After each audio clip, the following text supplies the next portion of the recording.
So just a few quick announcements for the speakers and of course the live audience. We also have our virtual audience, so the speakers are going to try to sort of speak to both, which is why we have our laser pointer on the screen. And then also there's a camera here that is recording us and sending it to the live stream folks. So do your best to speak into the microphone, because that's not only for the folks in the room, but that's also directing to the live stream as well. And also for the speakers, please advance only using the arrow keys. And between each speaker, I will come up and advance to the next set of slides and invite the next speaker to come up to the stage. We do have this nice bolster here if anyone feels like they are not quite at the proper height for speaking. I'm just going to tuck it slightly closer to the thing so those of us who aren't using it aren't sort of falling over it. All right, and the time has begun. We also have a wonderful volunteer here who's helping us with the timing, and she has 3 cards for the speakers. She'll hold up a green 5-minute warning, a yellow 2-minute warning, and then a pink, bright pink 0 minutes, please get off the stage now card. So hopefully I will adhere to those as well. So my name is Klara Scharnagl. I am the Tucker Curator of Lichenology at UC Berkeley, and it is my great pleasure to have you all here for the symposium, Hidden Diversity in Natural History Collections. This is something I'm very passionate about, and fortunately there were many incredible speakers who were also passionate about it too, who have joined us today. So we're going to talk about many different kinds of natural history collections during this session, everything from lichens to leaves and the fungi inside of them, to data and how we deal with that, to other kinds of interactions, as well as invertebrates. So we have quite a smorgasbord of things that we'll be looking at. So without further ado, here's my talk. Woohoo! Oh, I think since I'm standing up here by myself, I can take this off. Yes, for anyone who needs to see my face. So I am going to talk about how one specimen can be many species, looking at hidden diversity in lichen collections. So I should start really briefly with what on earth is a lichen. Oh yes, laser pointer. So here we have a rock that has all these little splotches on it. And if we zoom in on one of the splotches, it looks like this. This is a lichen. It's actually a crustose lichen. It's very flat against the substrate, sometimes even partially embedded within the substrate. And what it is actually multiple things. It's a symbiotic association that we typically define as a symbiosis between a fungus and an algae or cyanobacteria. But in recent years, we've discovered it's much more nuanced than that. There can be multiple fungi, multiple algae, and yet they still come together and form this thing that we recognize as a lichen. Within the collection, so welcome to the UC Berkeley Lichen Collection. Within those, we organize them based on the dominant fungal partner. And that is because it creates sort of the main biomass that we're looking at. And so that is the name that we use to organize them. So most collections have a sort of separate lichen collection, even though we are naming them by the fungal name. So separate from the fungal collections. And that's because lichens are a very unique sort of lifestyle and organism. So for the study that I'm presenting to you today, I narrowed it down to just looking at a rhizocarpon species. So again, this is a crust that grows on rocks. I limited it also to California. So you can see there were some other folders of this rhizocarpon disporum that I ignored. And all of the substrates are rock. Rhizocarpon typically grows on rock. And so I only was looking at 2 folders in our entire collection, and the number of specimens or packets within those folders was 16. And to give you a little bit of information about the sort of range of these specimens, they were collected anywhere between 400 and 11,000 feet in elevation. They were collected between 1942 and 2005, so quite a span of collecting years. And, you know, something that we all care very much about is how much information is associated with each specimen. And in terms of the substrate, I suppose picking up the substrate, you could be like, okay, this is a chunk of rock. But some packets have absolutely no information about the substrate. Some simply say rock. Some say lava, which I'm assuming is cooled lava. And of course, then we have much more specific descriptions of rocks, which I totally appreciate and I will not attempt to pronounce. But you can see there's quite a variety of rock descriptions, including what I found very interesting is some sandstone. So most of these are harder rocks or even lava derivatives. So that was exciting. So we already have kind of a diversity of where these things are growing and when they were collected and where across California.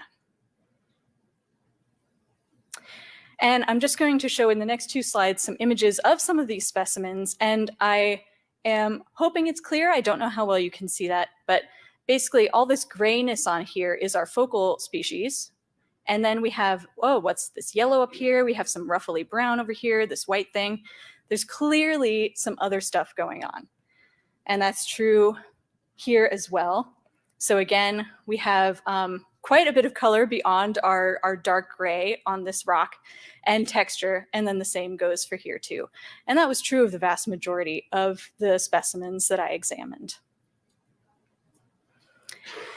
So this is just zooming in through a dissecting scope to look at some of these other critters on here. So again, just to orient you, this is our Rhizocarpon disporum, this gray sort of knobbly crust here. And then we totally have some other stuff here, very obviously. And then this one, unfortunately, I should have done an even more zoomed in picture because this has some really beautiful looking fruiting bodies on it, but it's hard to see there. They have some sort of spirally textures. I should, oh yeah, I've got one more slide of other things. So it's not just, we don't just have some 3-dimensional guys sneaking in here, but we also have a multitude of other crusts as well on these rocks. And actually that's what I went in there expecting. I was like, okay, Rhizocarpon, it was collected, it's a crust on rocks. We'll probably find a bunch more crusts on here, but actually I was surprised at how many of these more 3-dimensional lichens were also on these rocks. And before I get to the data, which is like 2 very simple slides, I should mention that all of this is morphospecies. So I didn't do any keying out or looking at spores or chemistry, which is really required for a lot of these to get absolutely to species. But I, in my lichenology experience, can distinguish one from another. So again, these aren't like official species names. That's something I would like to actually do down the road to add these names to the collection. But for now, it's just morphospecies. So this is just a frequency chart in terms of how many other species we found on the different specimens. So the most frequent number of additional species on specimen was 4, but we got as many as 7 additional species on a single specimen. So yeah, that's just sort of showing you the range. There was one where I didn't find any additional lichens, but I'm dubious of that myself. But you know, it could have been a totally pure Rhizocarpon disporum specimen. Who knows? So from 16 specimens of what should represent 1 species, we actually got 32 different lichen morphospecies. So that's really increasing the diversity that's represented just in these 2 folders in our collection. Some of the more common ones I encountered was a Psora species, and Acarospora fuscata, which is the cobblestone lichen, and Umbilicaria fea, which was that one with the beautiful fruiting bodies that were hard to see in the picture. And I should point out Caloplaca epitheliana is really exciting because it actually, epitheliana means it grows on the thallus of other lichens. And so you might think you've just collected 1 lichen, but if you see little red fruiting bodies on that lichen that you're not expecting to see there, it could actually be an additional species, and it's that Caloplaca. So that's very exciting too. We not only have lichens next to lichens, we have lichens on lichens. So that was my very brief introduction to hidden diversity in lichen collections, and that's within the lichen collections themselves. But one thing that I'm very passionate about and very excited about is thinking about where else in natural history collections we can find lichens. So very commonly, if you have a bryophyte collection, so mosses and liverworts, inevitably a lot of those have chunks of lichen in them too, because often those things grow side by side.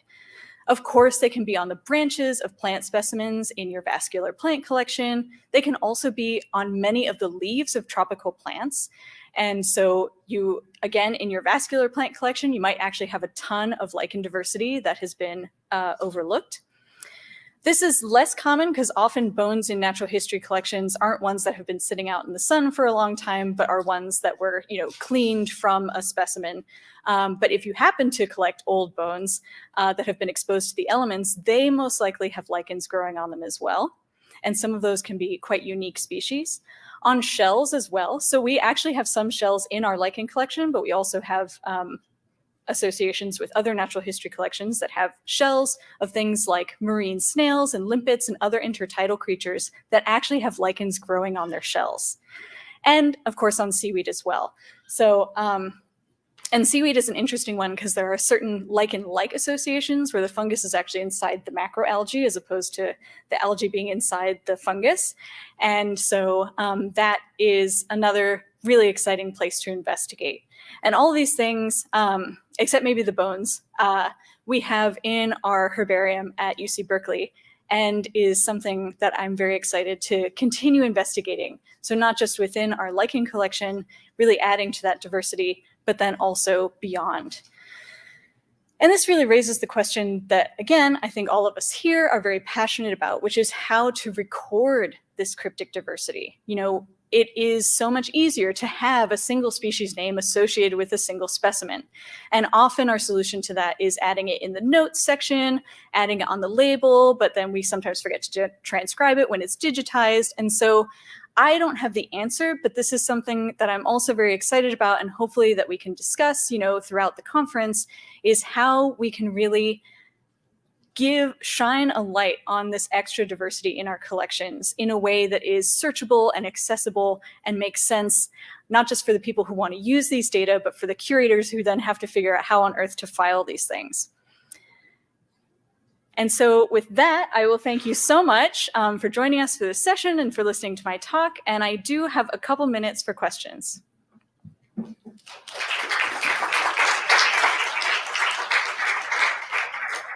Yes?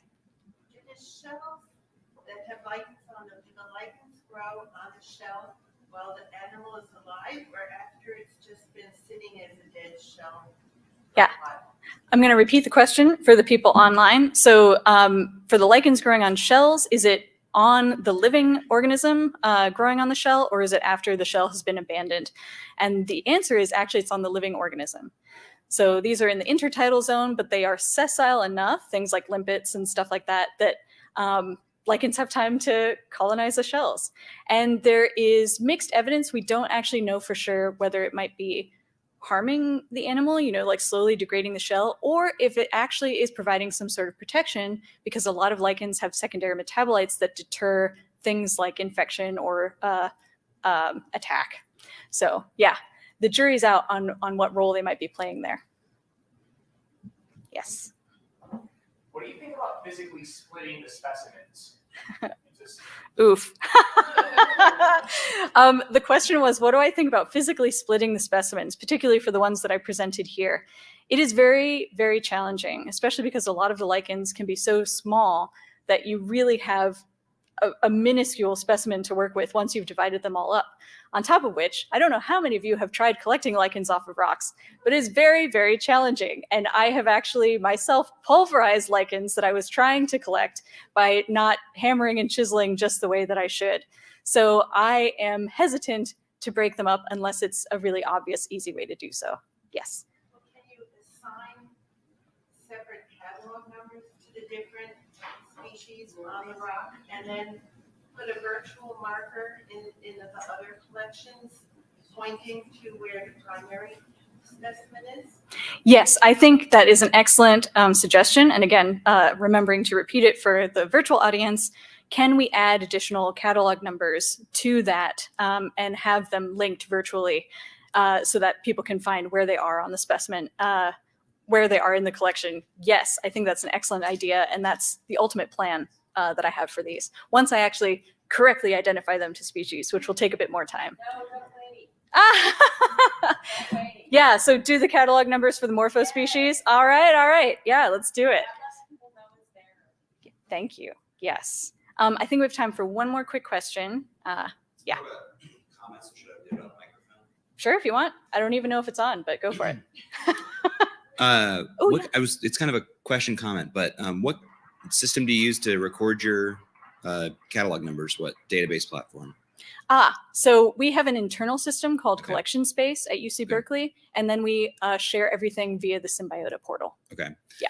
I just want to point out that there are systems that let you assign multiple determinations to a single catalog number and separate those out with separate occurrence IDs.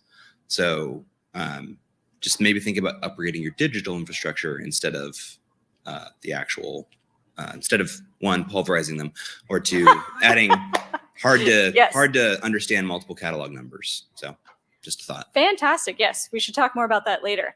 I am officially out of time. Thank you all so much for your wonderful questions. And I will now invite our next speaker up.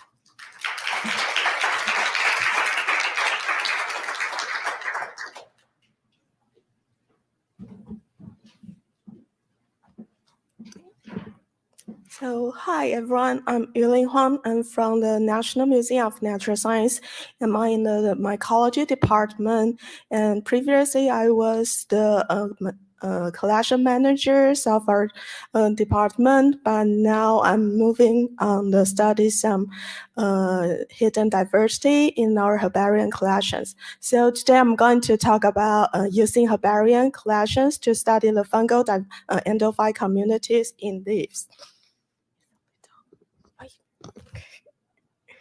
Okay, so here you can see a tree in the picture, and it's a relatively healthy tree. And on the right, you can see multiple colonies of fungi culture.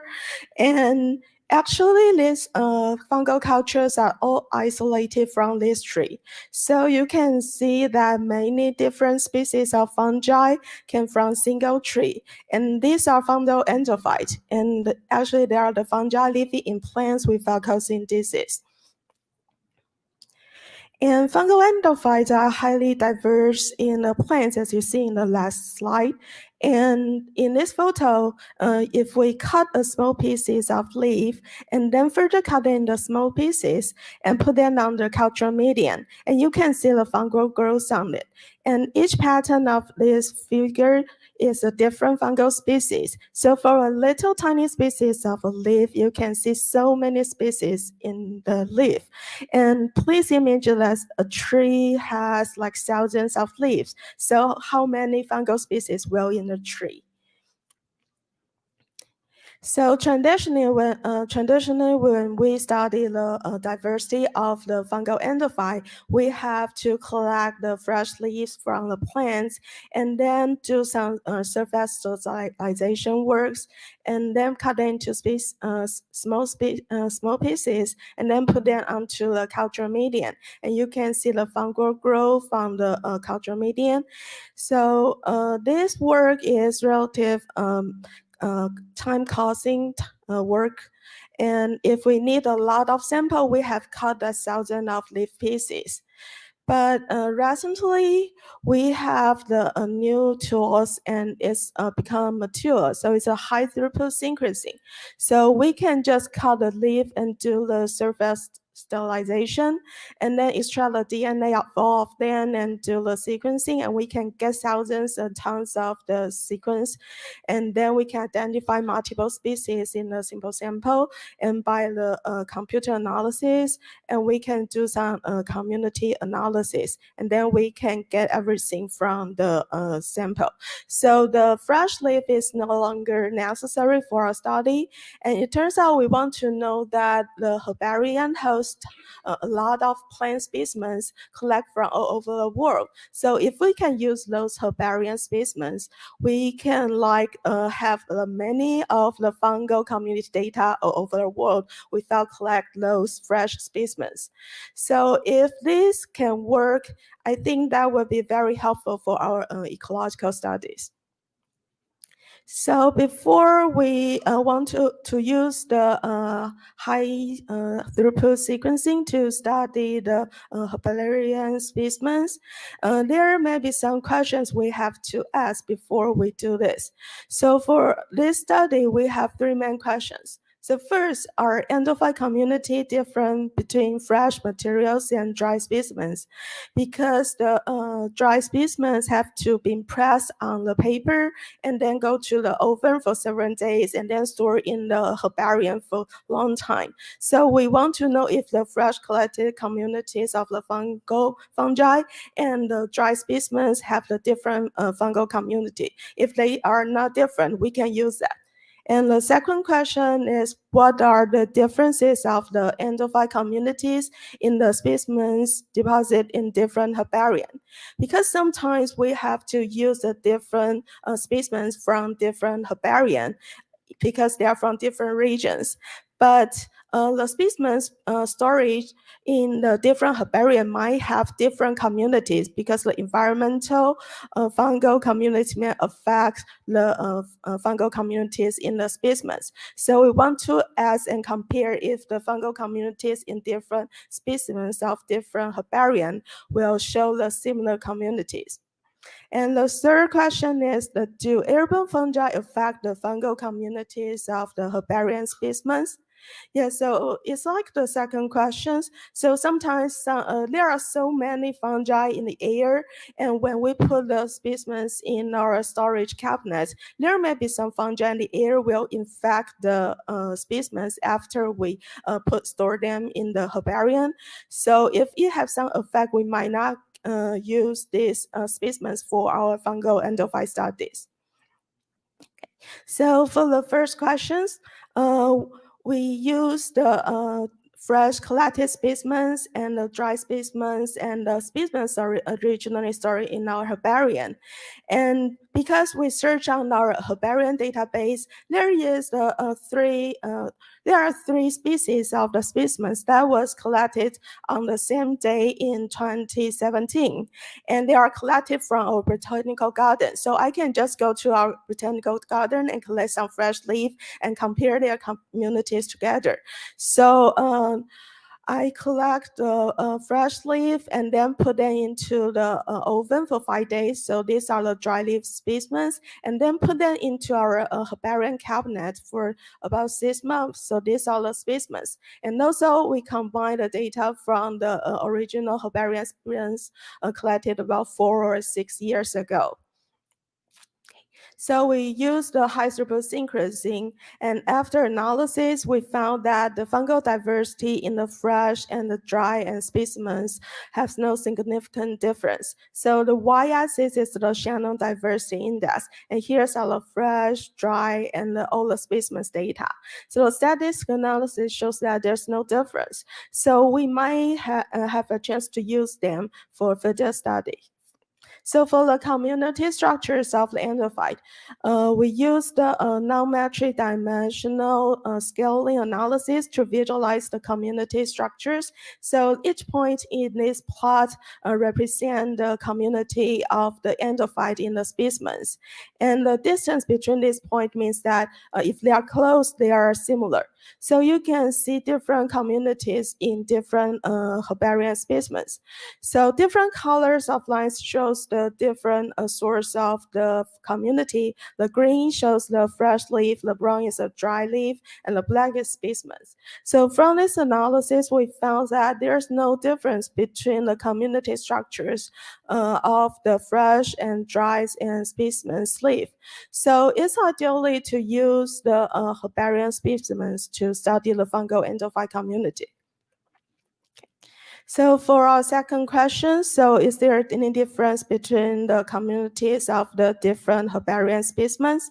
So we search on the database from our museum's database for the exchanged specimens, because those exchanged specimens are collected from the same day and the same site, and they are just sent to the other herbariums for exchange. So they may not have too many variations for our analysis.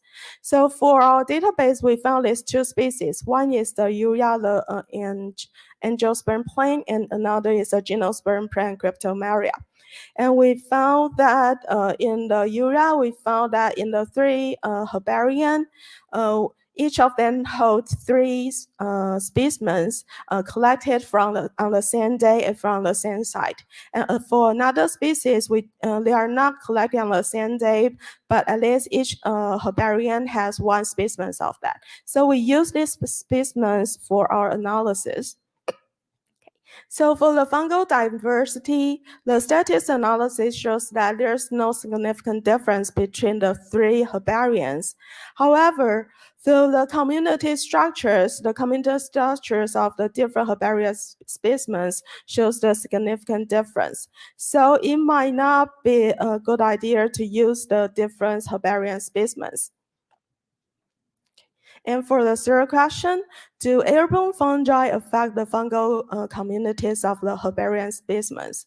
So to answer these questions, we'll put some setup plates. So it's just a 90 centimeters petri dish with the 2% MEA is the agar, the culture medium, and we just open the lid and put them in our herbarium's space. So here is a map of our herbarium, and we put one close to the entrance and the other 2 is far from the entrance. And also we put some plates in the cabinet.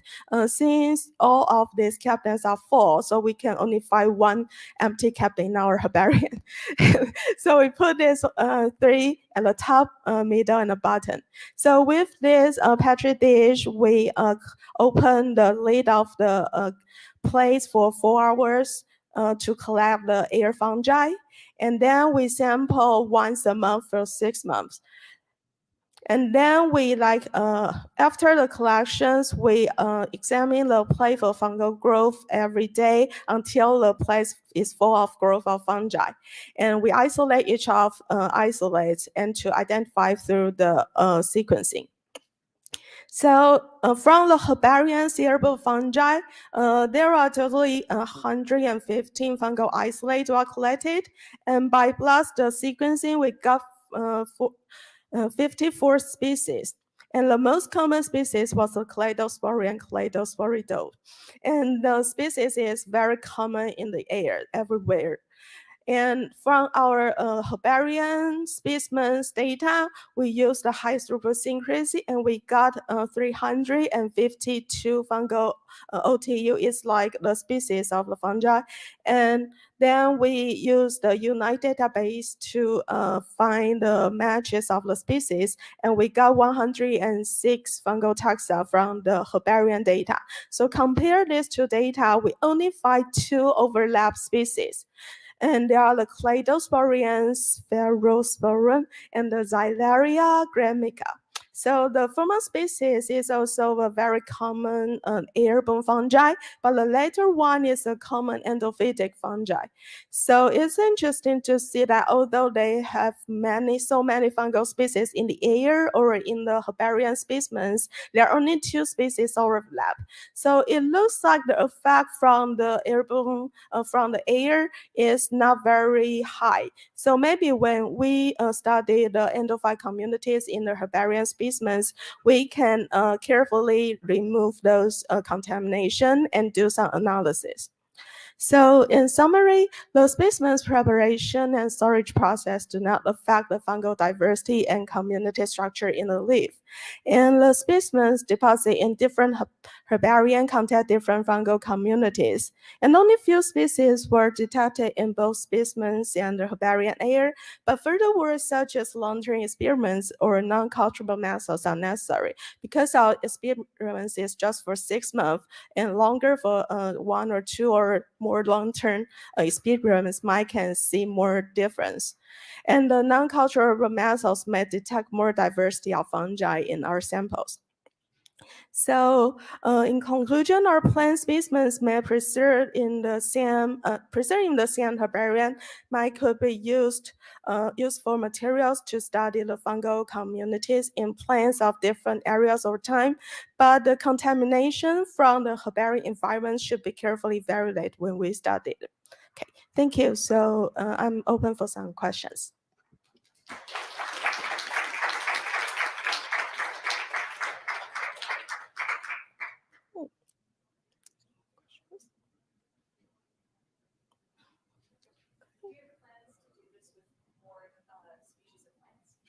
Oh, so the question is, will I use more species of plants for the studies? Yes, I'm trying to do that because like since I'm working in a museum, like I have tons of access to the herbariums, plant specimens. So yes, I'm looking at my database and to see if I can do more about this project. The differences in communities between herbaria is really interesting. Could it be because they were collected from different parts of the plants, because they're trees, and not because they're in different herbaria? Okay. Okay, so the question is the difference between different herbariums is because of the different part of plants, not the different of the herbarium.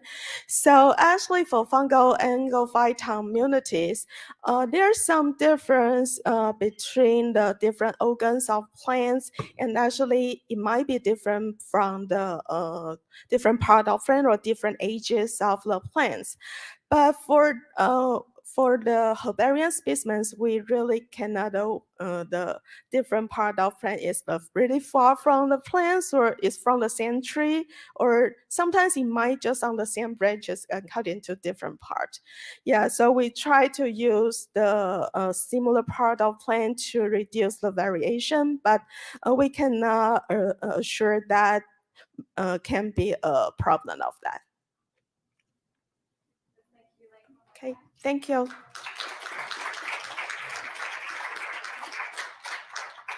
All right, let's welcome our next speaker.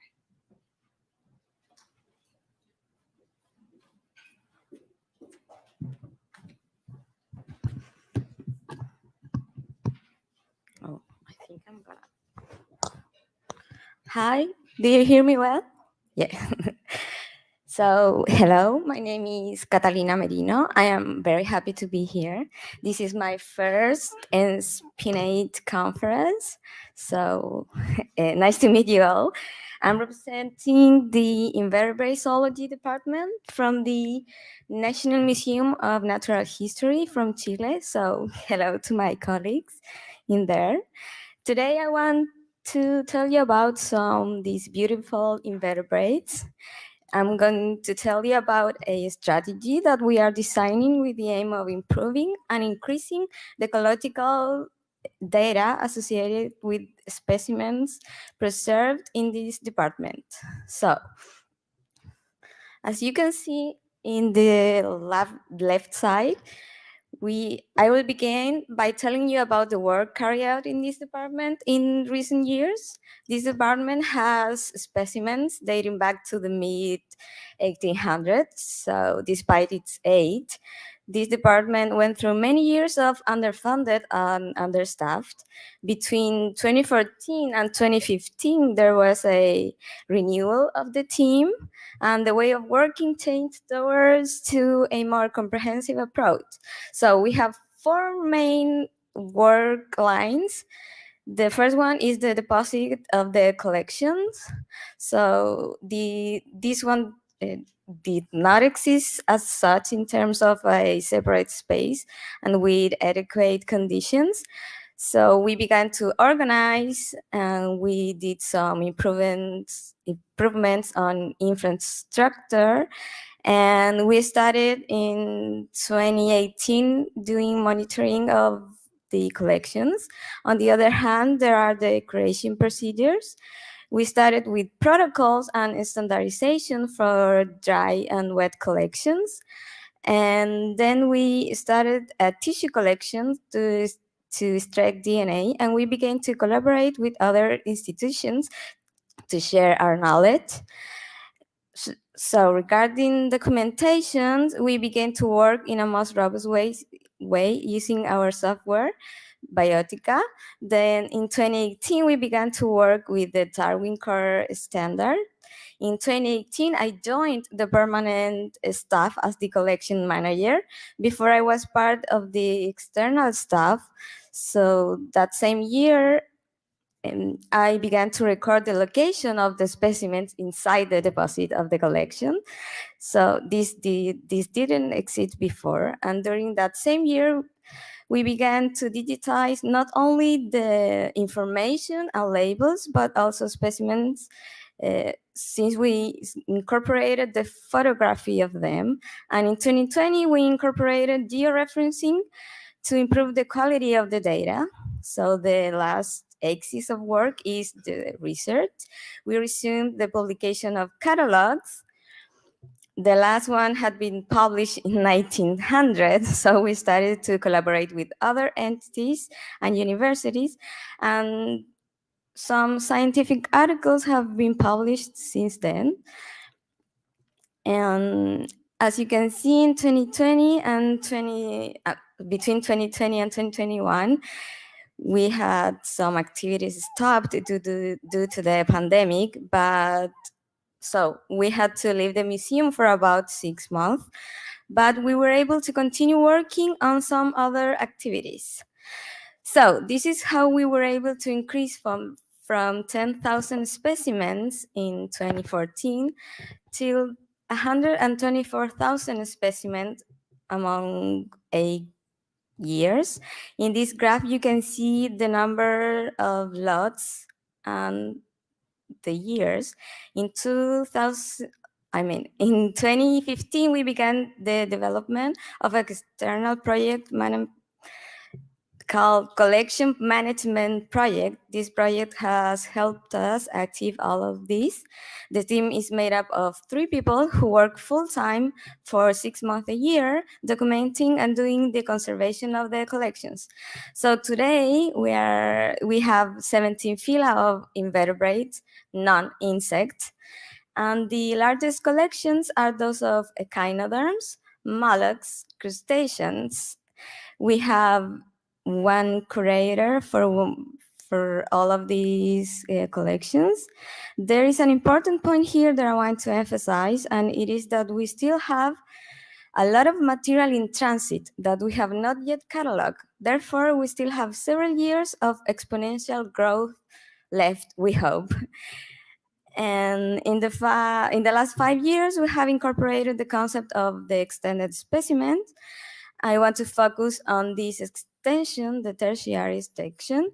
So we, for this presentation, want to focus on the interactions and descriptions. So we have been reviewing our documentations of the specimen to check how we are recording this information.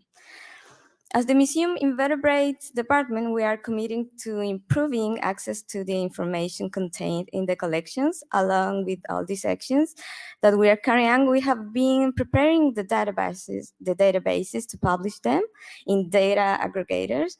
So in this process, we have tried to improve the quality of the data through georeferencing, using the best practices, and we are doing the standardization and using control vocabulary to improve our data quality. And during this process, we paid attention to this issue of biological interactions. Personally, it's a subject that interests me a lot. So in the process of doing the corresponding mapping to the Darwin Core standard, we did a cube review, and we realized that we had information written in different ways. So in the other hand, we know that the information that exists online in this subject is limited.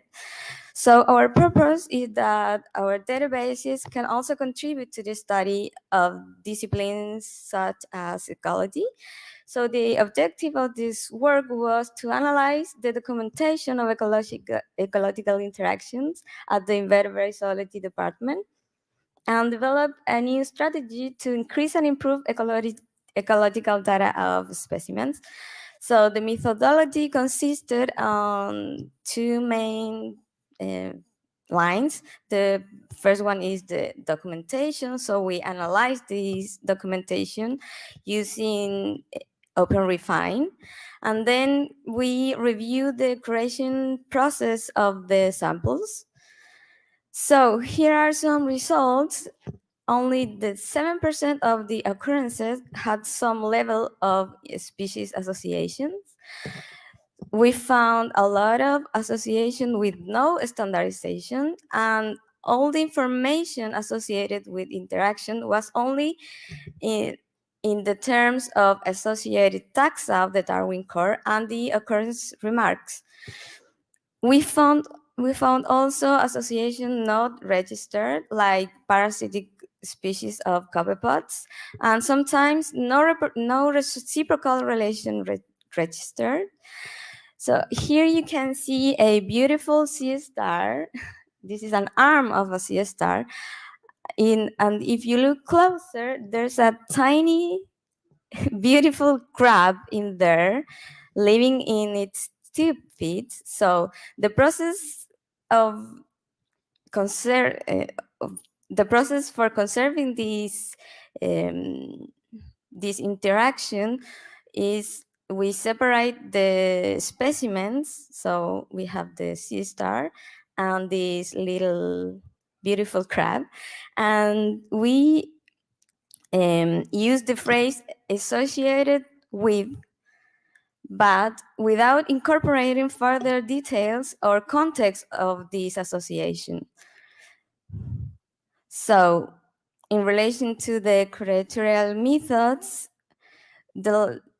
we found a lack of thorough review when preparing specimen for preservation, and there's an interaction regarding bias for big invertebrates.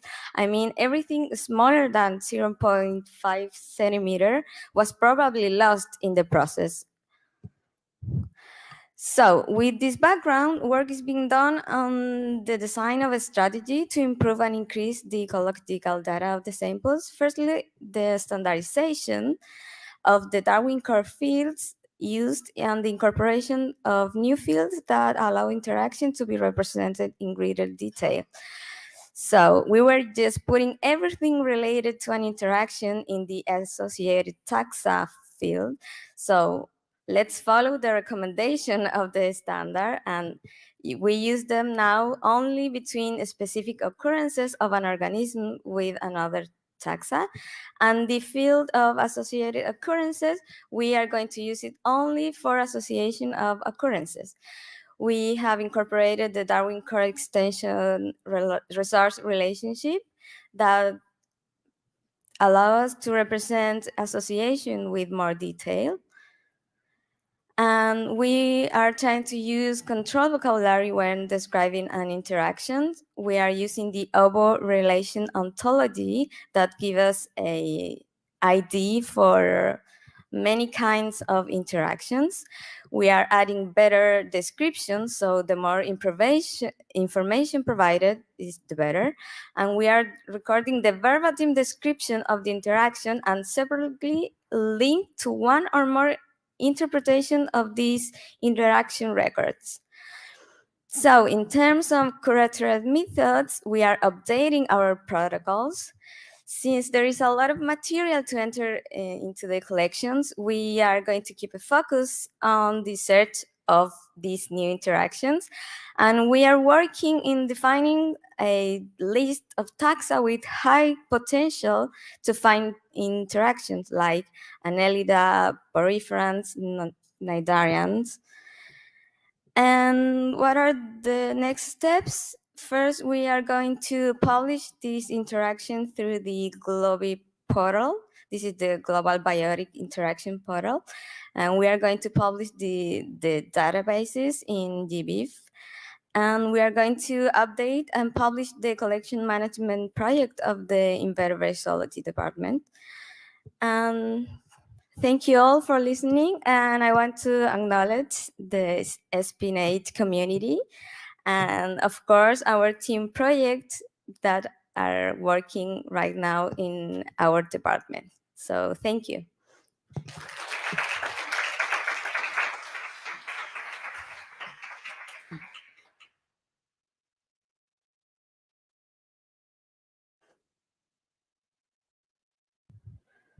So I'm open to any suggestion you can make or any comments, please. We can talk in the coffee, I hope. So thank you for listening.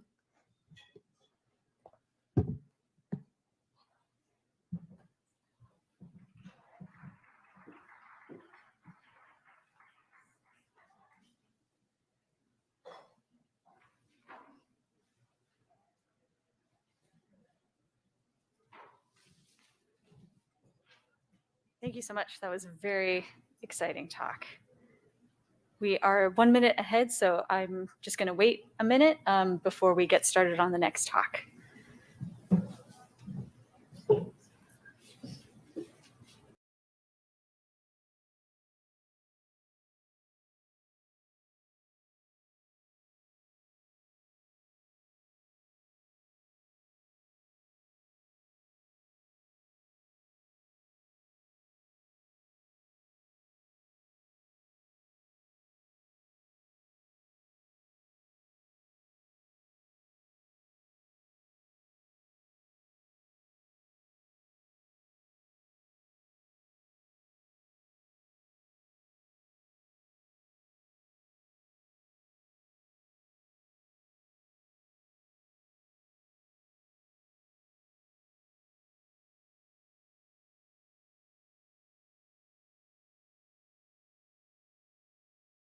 Hi. It also means goodbye. That's really confusing. Okay, so hello, I am going to talk to you about cryptic diversity in the lichen genus Psora in cryptogam collections. And for anyone that's not aware, cryptogam means everything that's cryptic that's not a plant. So it's fungi, algae, mosses, lichens. Those are the cryptogam collections. And I've subtitled this talk The Deceiving Lichen because the genus I'm studying, Psora, was initially described as lichen decipiens, which translates to the deceiving lichen. And this was described in 1789. But a few years later, it became the genus Psora from Hoffman. And there are about 32 of these species today. So my PhD is to completely check whether these species are correctly described. Historically, they were based on morphology, but now we have a lot of other tools. So in addition to morphological tools, we have DNA and also a lot of new spatial data that's being generated from collections around the world. So I'm working in collaboration with the University of Oslo. I also have a supervisor at the Norwegian University of Technology and Science. And this is our collection in Oslo. There's not actually snow there right now, but most of the year there is snow. This is our botanical museum, so it's not open to the public, but we do have public exhibits in other buildings. This collection has our plants, and on the 4th floor is the lichens. So because this conference is the long-term view, I'm going to take a huge step back. And this symposium has already been about fungal diversity. But about 400 million years ago, if we were on land, you wouldn't see giant plants. You would see giant towers of fungus.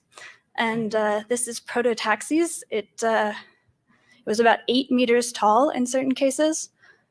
And this is also an example of cryptic diversity in collections because it was originally described as a plant.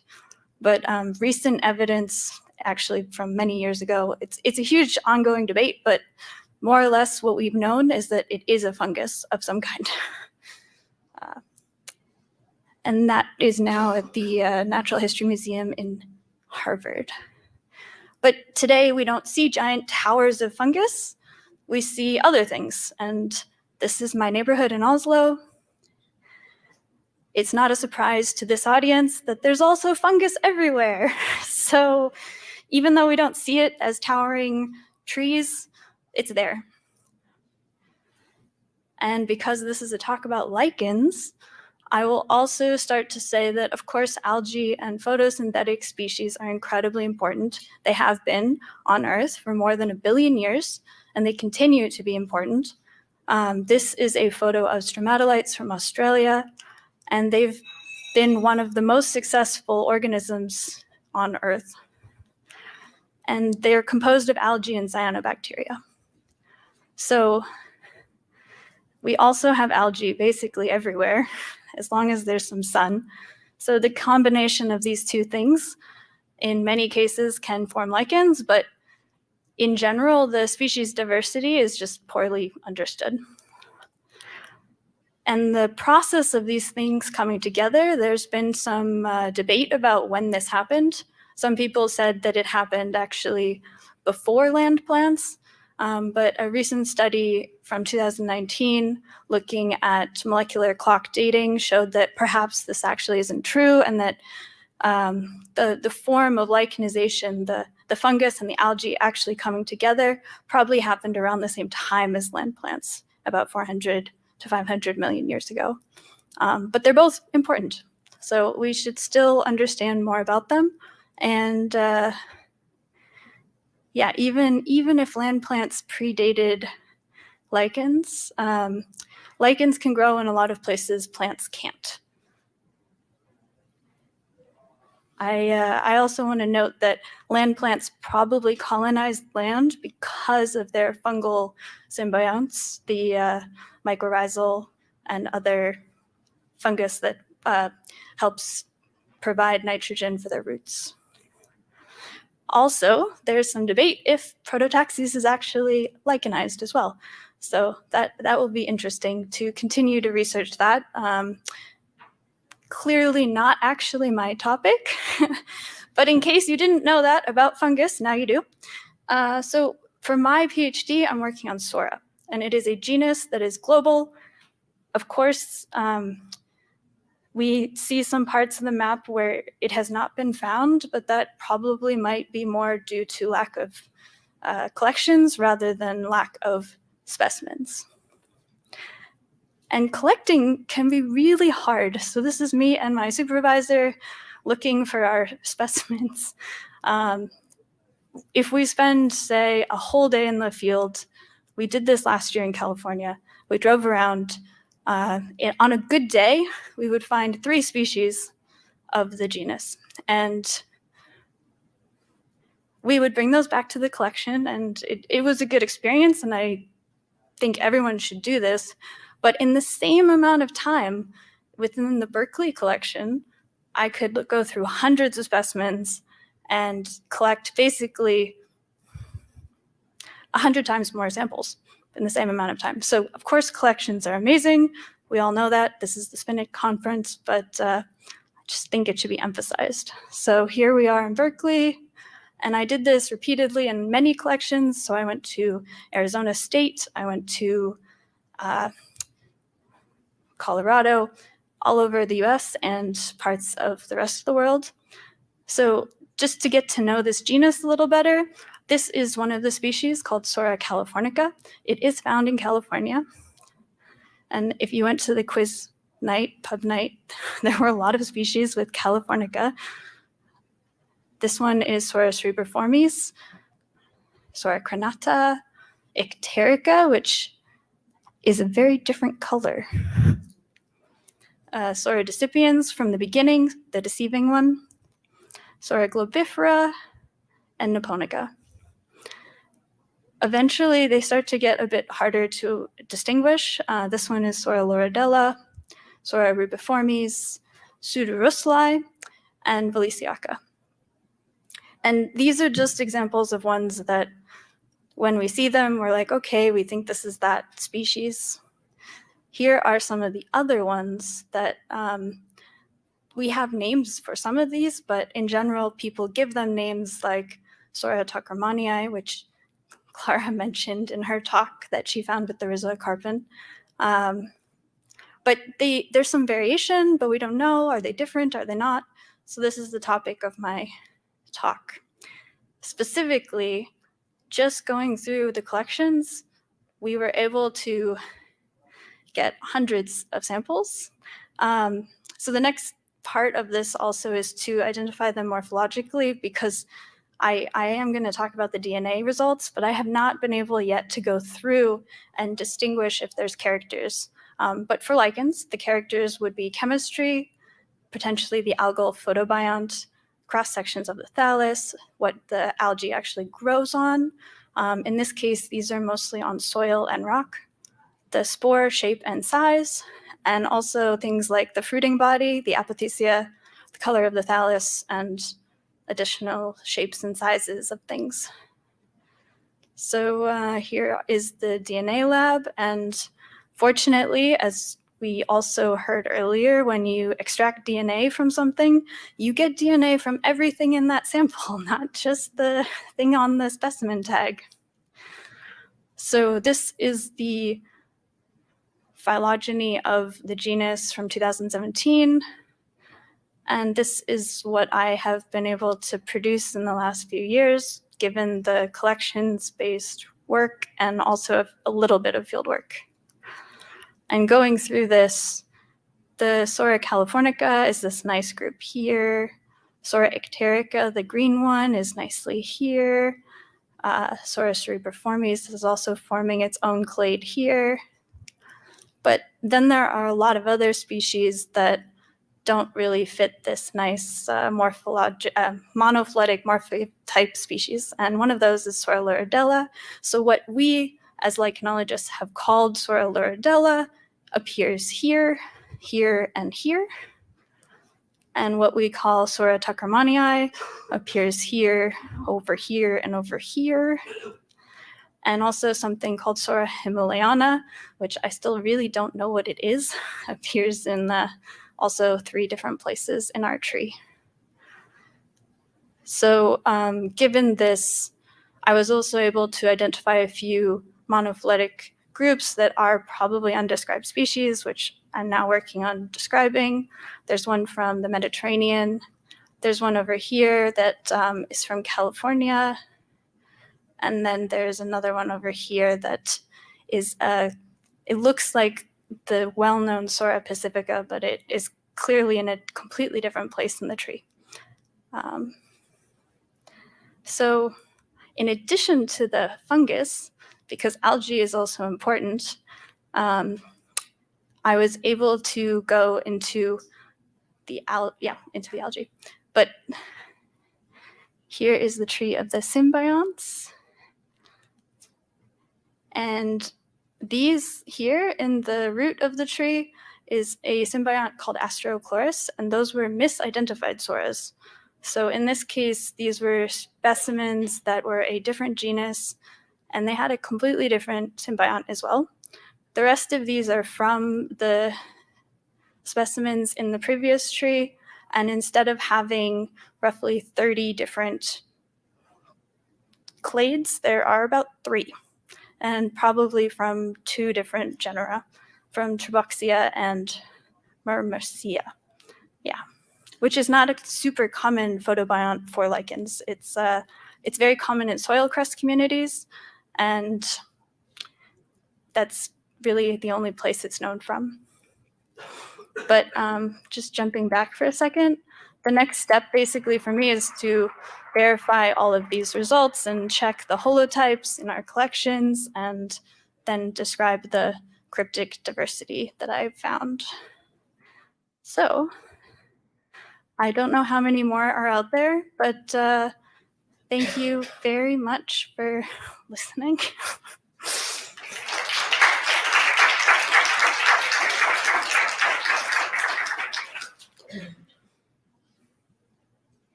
Good setup for imaging samples either in the field or when you're in collections in someone else's collection? So the question is, do we have a good setup for imaging in our collection and other collections? In our own collection, we have a really nice setup with a camera that we can zoom in on the specimens. But a lot of these photos I took with my iPhone and a hand lens because they're not that easy to do in the field or in someone else's collection. So yes, for us, and maybe for the other collections. I don't know if anyone else has a comment on how easy it is to take photos of things when you visit other collections.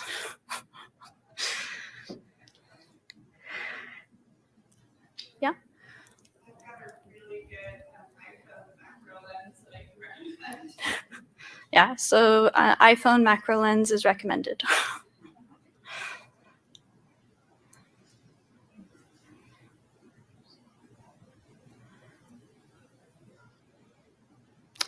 Yeah, yes. What did you sequence a gene or did you do? Yeah, I didn't say that. That was an ITS tree. The fungal barcode marker is typically ITS. I have a few others, but I haven't made that tree yet. And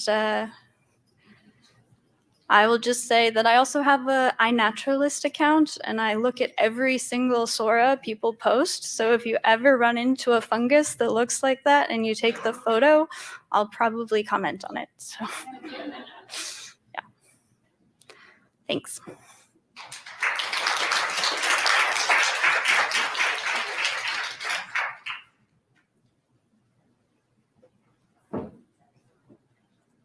All right, and let's welcome our next speaker.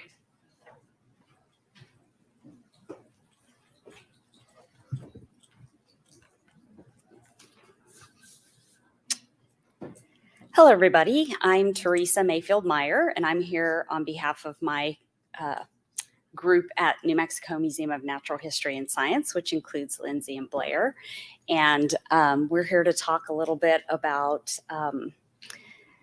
hidden things in our collection.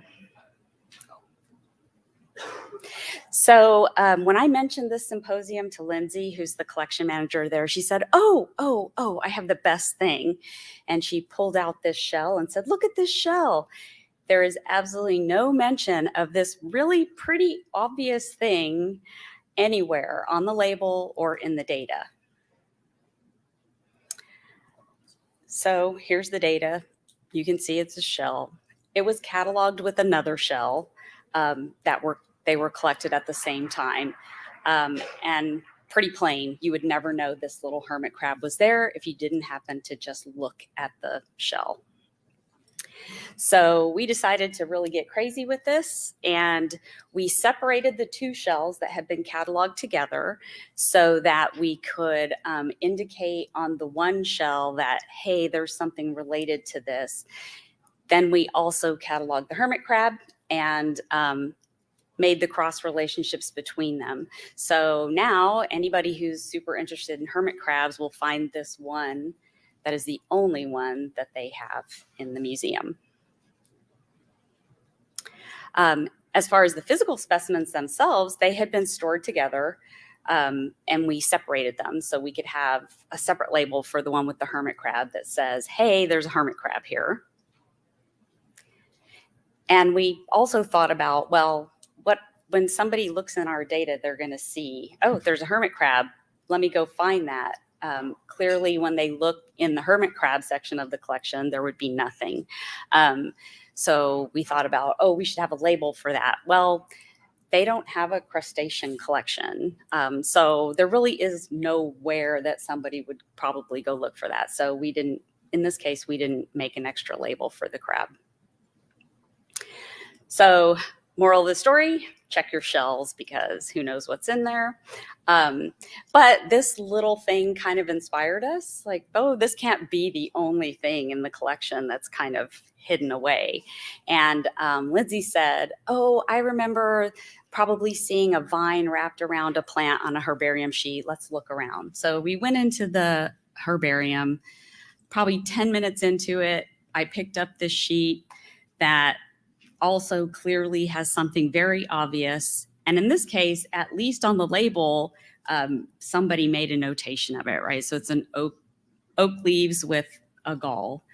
But in the digital data, there's nothing. So anybody using the data would not know that these galls are there. People who are interested in gall wasps wouldn't be able to find this stuff. So we did the same thing. We got a little crazy with it and we cataloged the galls and made a relationship between that catalog record and the oak so that people could see, oh, hey, something's going on here. Also, because the gall is stuck to the branch, we clearly can't pick it off and go put it in the insect collection. So in this, a label to the herbarium sheet that said, here's the gall, here's its catalog number. But then we also added a little label in the insect collection where somebody might expect to find the wasp that says, yes, there's not really a wasp, but there's a gall, it's over there.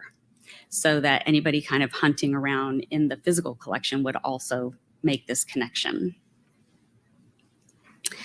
And it just so happens that at the same time all this was going on, Lindsay happened to prep this owl, and inside of the owl were 3 pretty whole mice. Well, 2 whole mice and 1 mouse head. And here again, we thought, well, we can just put stomach contents on the catalog record. That'll be fine.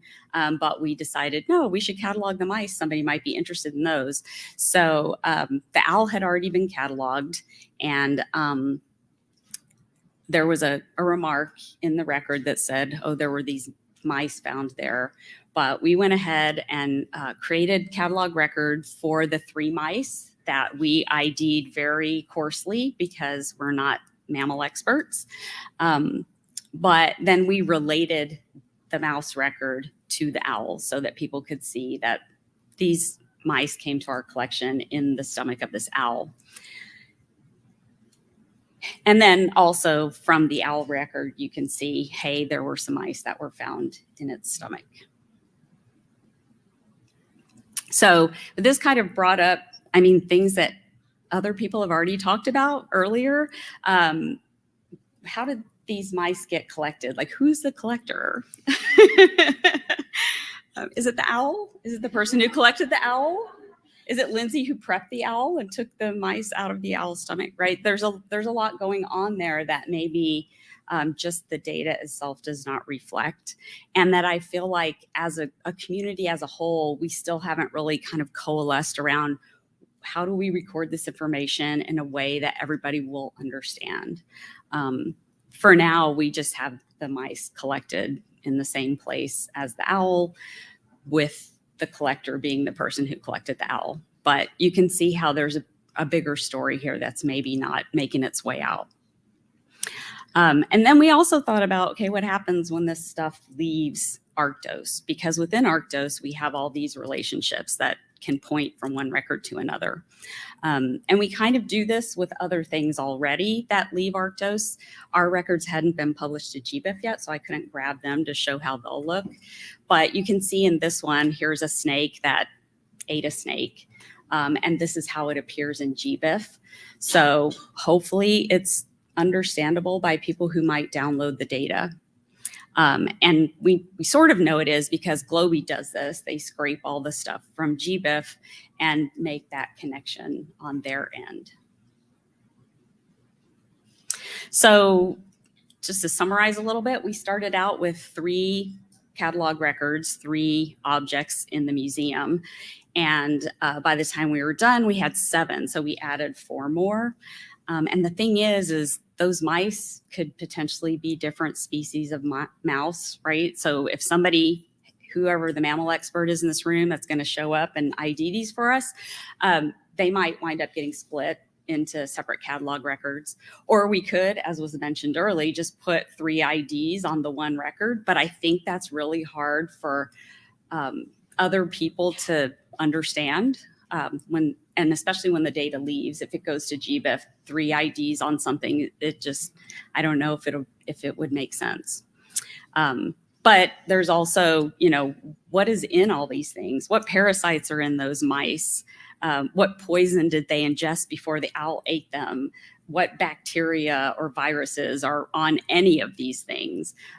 We're just kind of roaming through the collection coarsely looking at stuff. When people actually do science with these things, they find a whole lot more. So it could get very interesting with a whole lot of relationships. And so what I'm saying to you is don't let what's in the cabinet stay there. Look around, find things, but then figure out ways to make that information public so that people can be aware of what you have, potentially make use of it, and make those relationships that we're all, I think, interested in right now. Thank you.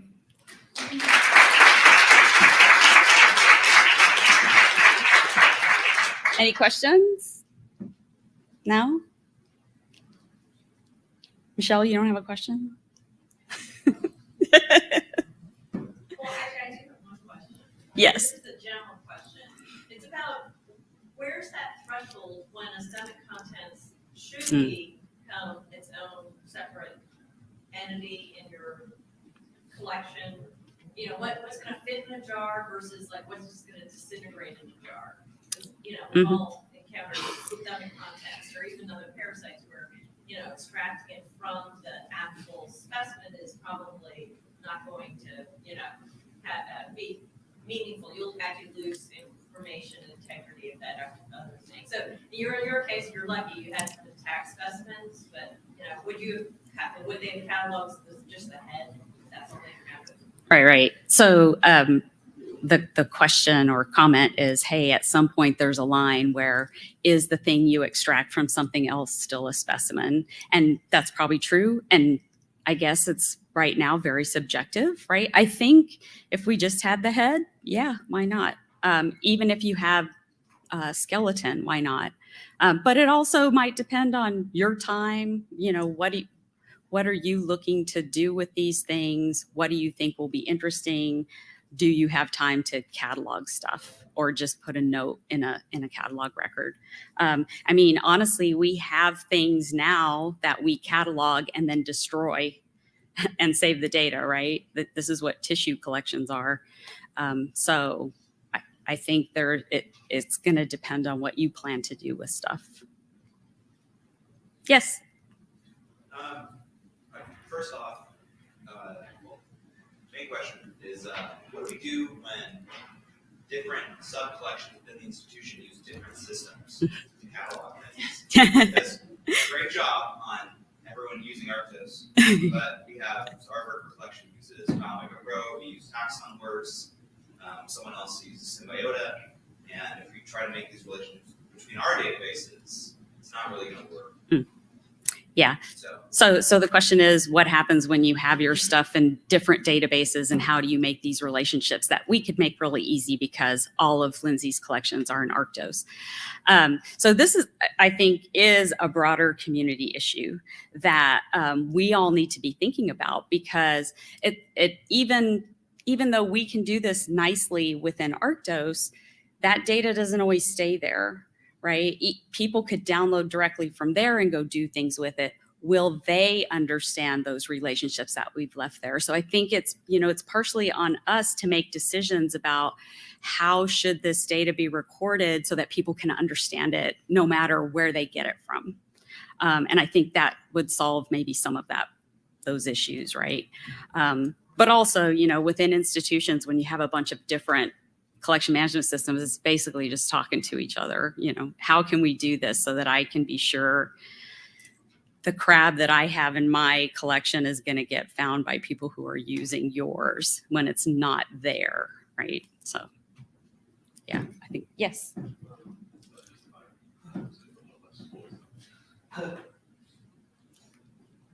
Okay, thank you for the presentation. I'm going to talk about from a rather a little bit outsider point of view, because even though I'm a science director for my museum, I do use this data for normal standard research on ecology and biodiversity. So there are two things here, and I think that in a sense, this whole issue is a little bit schizophrenic in the sense that we need to know those specimens hidden in another specimens from the point of view of the cataloging. That's fine, that's correct. And we in Europe now have set up a large project. It's actually an infrastructure which is called DISCO to collect all the data from museums that will enable us, if we do things well, good, to get that crap out of that shell. That's fine. Good. But what it really is important to many people like myself is actually the data there. So even though we might struggle about how to catalog things within a catalog or do this kind of bunches of catalogs or catalog accessions that are omnibus for several things. This is something to be discussed later, possibly at TADWIG or some standard things. The important thing for us is actually the data, the fact that this crab was within that shell. Mm-hmm. And that we don't really care much about whether this extracting this lichen actually destroyed that specimen. Okay, as long as we know that this lichen was in that specimen, that's fine for us. So we need a way to decide or to prioritize whether we need the actual data from those hidden specimens, or we need to go all the way first into setting up different catalog numbers or whatever. Obviously, if I put my ecologist hat, I need the data. That's it. Yeah. If I put my science director for my museum hat, I need to catalog things first, and then only then release the data to the community at large. My question is, what is now the priority here from your point of view? Is cataloging, as we museum folks think always, or is actually releasing the data, even though we might not be sure about how to actually connect that one specimen to another? Yeah, so I think it's definitely competing for our attention at this point. Like, what's more important, the data or knowing where things are? But because most of us are working in museum collections, our priority a lot of times is, how do I find the thing I need? Or, when somebody asks me about something, can I locate it? So that's probably what we're thinking about first. But I was the one who said no, right? Like, release the data as soon as it doesn't have to be perfect, and let's get things out, because that's how you get people working in your collections. Thank you.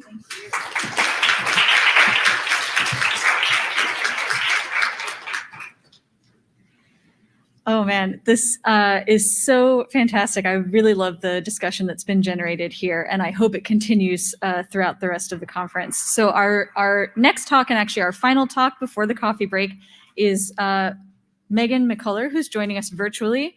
So I'm pretty sure if I hit the next arrow, it will just start playing. I hope that's true. I'm Megan McCuller, the collections manager of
I'm Megan McCuller, the collections manager of non-molluscan invertebrates at the North Carolina Museum of Natural Sciences. And today I'm going to be talking to you about invertebrate associates and hidden biodiversity that we found in our collection. And so this includes some of the work that I've been doing with bryozoans or moss animals, some of the work that Jean M., our former collections technician, did, as well as some of the work that Dr. Bronwyn Williams, our research curator, is in the process of doing, but hasn't totally written up yet, which I'll talk about when we get there.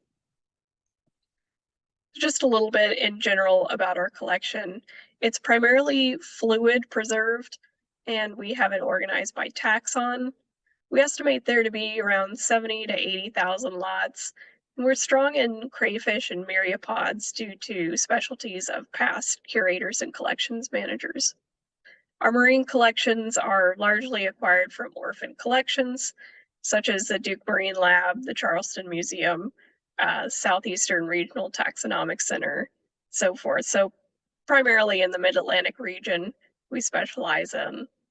And people ask how many specimens. It's always hard to answer that because we haven't gotten too far in databasing, even though we're part of the DIGIN TCN for digitizing marine collections, which is actually a session going on concurrent to this one. So for museum associates, they may be encrusting the catalog specimen or something else in that jar. So for us, it might be a mollusk or a coral or something else in there, or maybe detritus in the preservative itself, floating at the bottom of the jar. And we keep all of that during the rehousing process to be looked at some point in the future.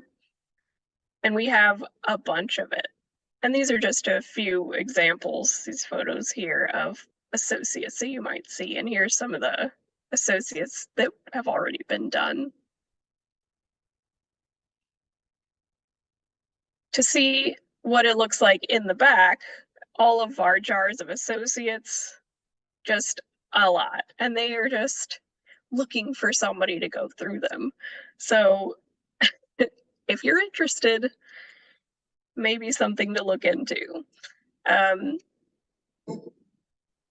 So what I'm going to talk about is some of that. Jean looked at our preservative, just a fraction of it, of course, because we have a ton, primarily from the marine collections. I'm going to talk about my work with bryozoans, also marine, and then I'll talk a little bit about Bronwyn's collections. So first, Jean's 261 parent lots and over 900 associates identified to the lowest possible taxonomic level or identification level. The mean is nearly 4, median 2, max 14. And now I'm going to go through our little donuts or pineapple slices, as I like to call them. Each one of these is a parent lot phylum, what is cataloged as. So annelids, you can see here, there's not a ton of other stuff that was in with annelids. And that kind of makes sense because it was often the worms just pulled straight out of something. And this is probably because a worm expert, John Day, did a lot of this from the Duke Marine Lab. So they're fairly clean. And here's just an example of a polychaete. For arthropods, these parent lots were mostly crabs and shrimp.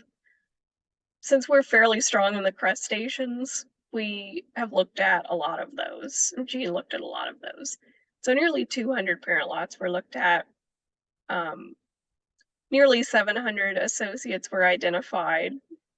Almost 4 average associates per lot. And you can see that a good portion of the arthropod associates are other arthropods. And these are not typically other crabs and shrimp, but they're like copepods and amphipods and ostracods and barnacles. So the smaller arthropods. And that's sort of a pattern that we see. And I haven't broken it up down that much, but that's a general pattern.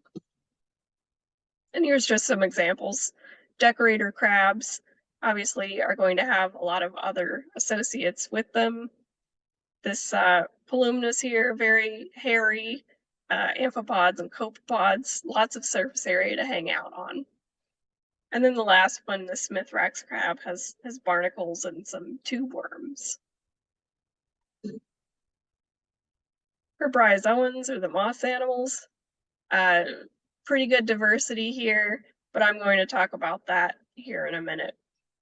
And here's just an example. So this is a lot of bryozoans, actually. but it's got a hermit crab in there. And gastropod shells, if you want to count that. Chordates, these are the sea squirts for us, the invertebrate chordates. Not too many of these were looked at, so take these with a grain of salt, but there's a lot of associates because these are typically not very clean when they come up. There's often like sediment and stuff associated with them. Just like this, covered in stuff. Cnidarians, primarily coral and hydroids. Again, not too many of these have been looked at yet, and there's not a ton of stuff on them. But the associates of cnidarians are typically hydroids. And that is also something that another pattern that you'll see throughout all of these parent lot phyla, because hydroids grow in all sorts of things. Here's some examples. These are 2 corals of different kinds. And you'll see these photos again later, but bryozoans, things like that. Again, Jean was looking at the preservative, so whatever fell at the bottom of the jar. Urchins, sea stars, and brittle stars, and sea cucumbers, the echinoderms.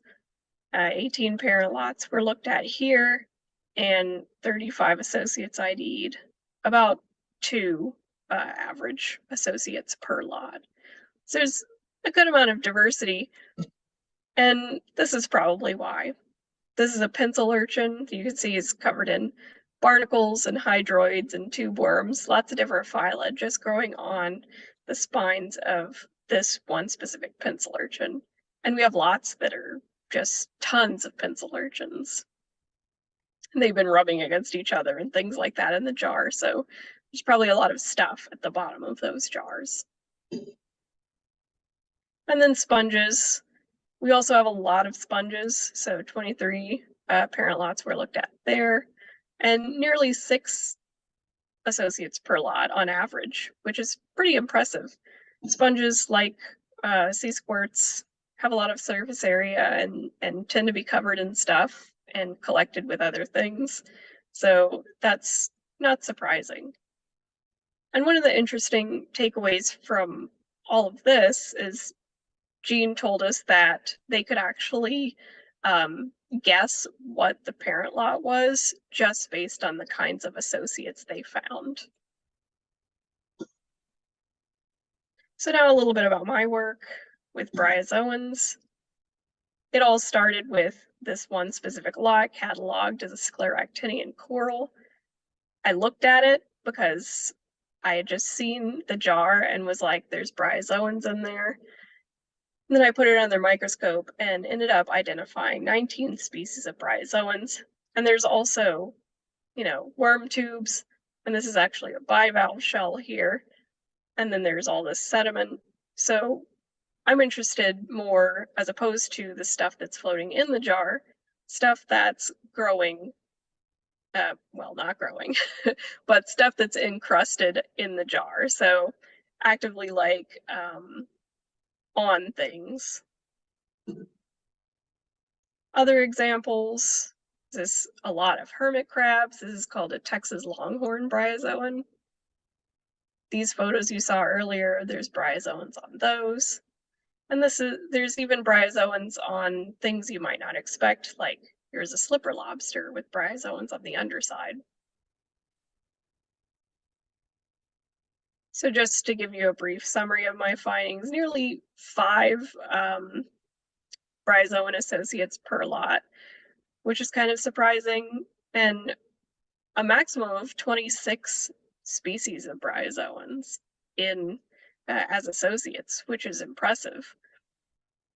I found over 150 distinct taxa and possibly 5 new species. I know that this is a new species just from talking with other bryozoan experts.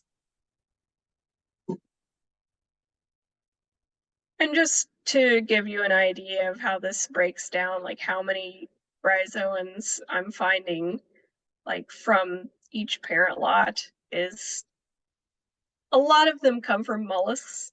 I was told I could look at the mollusk collection for bryozoans.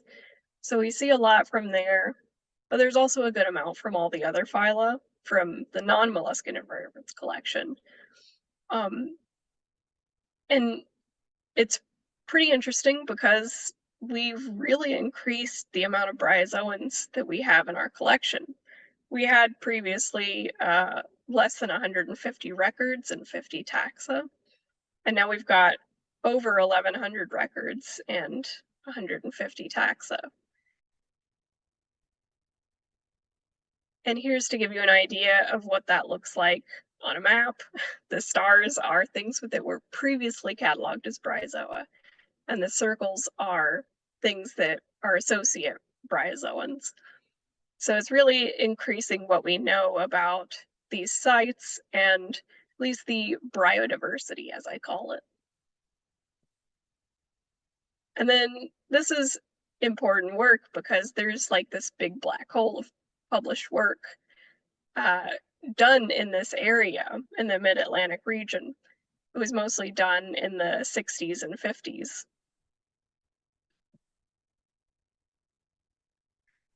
Okay, so just this one slide briefly about Bronwyn's research. And she said to take this with a grain of salt. This is like back of the envelope calculations because all of her notes are handwritten and she has not put it into a spreadsheet yet. So take from that what you will. But she estimates there to be about 400 lots and about 50 symbionts per lot, and a range of 0 to 500 symbionts per lot. And this is obviously going to depend on how many crayfish are in that lot. And branchiobdelidans are the crayfish worms. So she estimates to be about 20 undescribed species of those in our collection. And Intosithrid ostracods, she estimates there to be about 2 undescribed species in our collection. And so just to end, this isn't like a new thing. It's not a new concept as we've been learning about in this session today. So if we're thinking about this is just hypothetically with a fairly small collection of 50,000 lots. If you say half of them maybe have 5 associates per lot, that's 125,000 quote unquote new lots, because they're not really new. They haven't been collected now. They were collected in the past at some point, and they've been there, but they've been hidden until you actually look. So when we're identifying museum associates, we're increasing our holdings without any additional sampling or field work. We learn more about the community biodiversity, we're getting more data, and we're increasing the accuracy of historical baselines and distributional changes. So there's just a lot of stuff in museums that we can definitely take advantage of. The problem is it's time consuming, and I don't have any answers for that. And that's it. Thank you.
Good morning, everyone. We're going to get started here.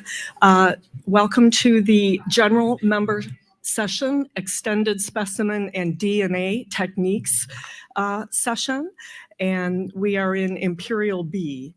I would like to acknowledge our sponsors on the slide and thank especially Delta Designs and Picture for sponsoring the program. And I would like to have our first presenter come up, and we're going to have all the presenters introduce themselves. So here's our first presentation. Thank you.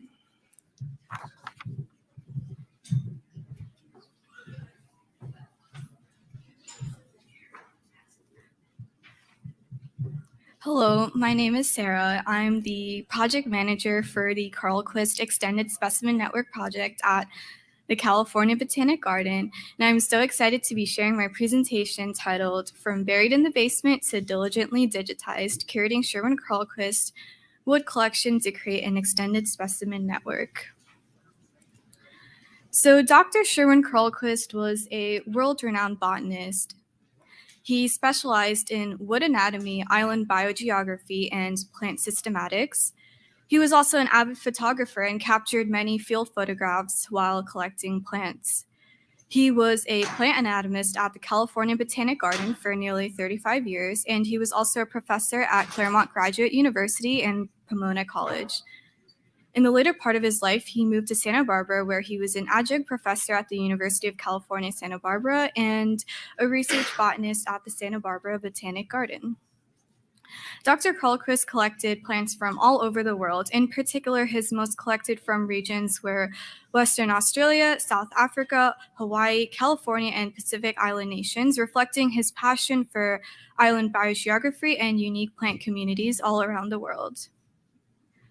And so this wood curation effort is part of a 4-year NSF-funded project, which is a collaboration between California Botanic Garden, which I will also refer to as RSA throughout the presentation, and the Botanical Research Institute of Texas. And the 4 main objectives of this project are to curate, digitize, link, and publish all of Carlquist's collection objects. Central to this, it looks like the box got a little messed up, but central to this project is the concept of an extended specimen network. So the concept of an extended specimen conveys the current perspective of the biodiversity specimen as extending beyond the singular physical object to potentially limitless additional physical preparations and digital resources. Carlquist was visionary in this sense because he was cultivating an extended specimen network before the term was formally coined. He had nearly 200,000 collection objects, and he had as many as 8 different collection types linked by a single collector number. So RSA currently holds his herbarium specimens, his wood collection, his fluid preserved specimens, and his microscope slides. But the real star of the show here is Carlquist wood collection. So in the next few slides, I'll be talking about his wood collection and how we are curating it. His wood collection can be divided into 2 main categories. We first have the curated collection, which has around 900 specimens and is housed in the RSA xylarium. And curated is in quotes here because the only level of pre-existing curation for these specimens are non-archival labels with limited data that were stapled onto the wood specimens. And then we have his uncurated collection with nothing but a number written onto the specimen. We have around 1750 of these specimens, and before the curation process started, these were kept in around 15 boxes in cabinets on top of in cabinets on the basement, hence the name of this talk, From Buried in the Basement to Diligently Digitized. And so this is a very simplified overview of our wood curation workflow. We first freeze the specimens, then we take an inventory, parse through duplicates, physically curate them, create labels, barcode and enter data, and then image them. So in the next few slides, I will be going into more detail on this workflow. So since the basement is not a climate or humidity controlled environment, specimens are susceptible to pests. So we freeze all specimens for at least 5 days at -10 degrees Fahrenheit, as is customary with herbarium specimens. And after we take specimens out of the freezer, we then take an inventory of them. And this is a volunteer, Emma Paulini, taking an inventory of specimens. This is a very crucial step of the curation process, as I'm sure you're all familiar with. It helps us to keep track of what collection numbers we have, keep track of curation progress, record any notes that may have been written on the specimen that are relevant to curation. And very importantly, we have a simple function that allows for us to see which collection numbers have multiple specimens per number. So once we find these collection numbers with duplicate specimens, we then separate them from the rest of the specimens and organize them by collector number in order to determine what material we are going to keep at RSA and what we'll send out to other institutions. So next, we will physically curate the specimens, and this involves removing all non-archival material from the specimens. And as you can see, we inherited a variety of non-archival curation practices with the wood specimens. And once all non-archival material has been removed, we will place the specimens in one of 3 different sizes of bags. So the next step is to create labels for the specimens, and there are 2 ways that we do this. So this is a snapshot of the extended specimen network in action. If we have an herbarium specimen that has been digitized and that has the same collector number as the wood specimen, then we can directly export data from that digitized specimen and create a label.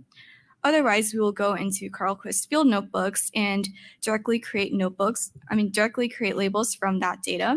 And this is what our labels look like. I would like to acknowledge and thank volunteer Deb Wu, who created the mail merge template for these beautiful labels.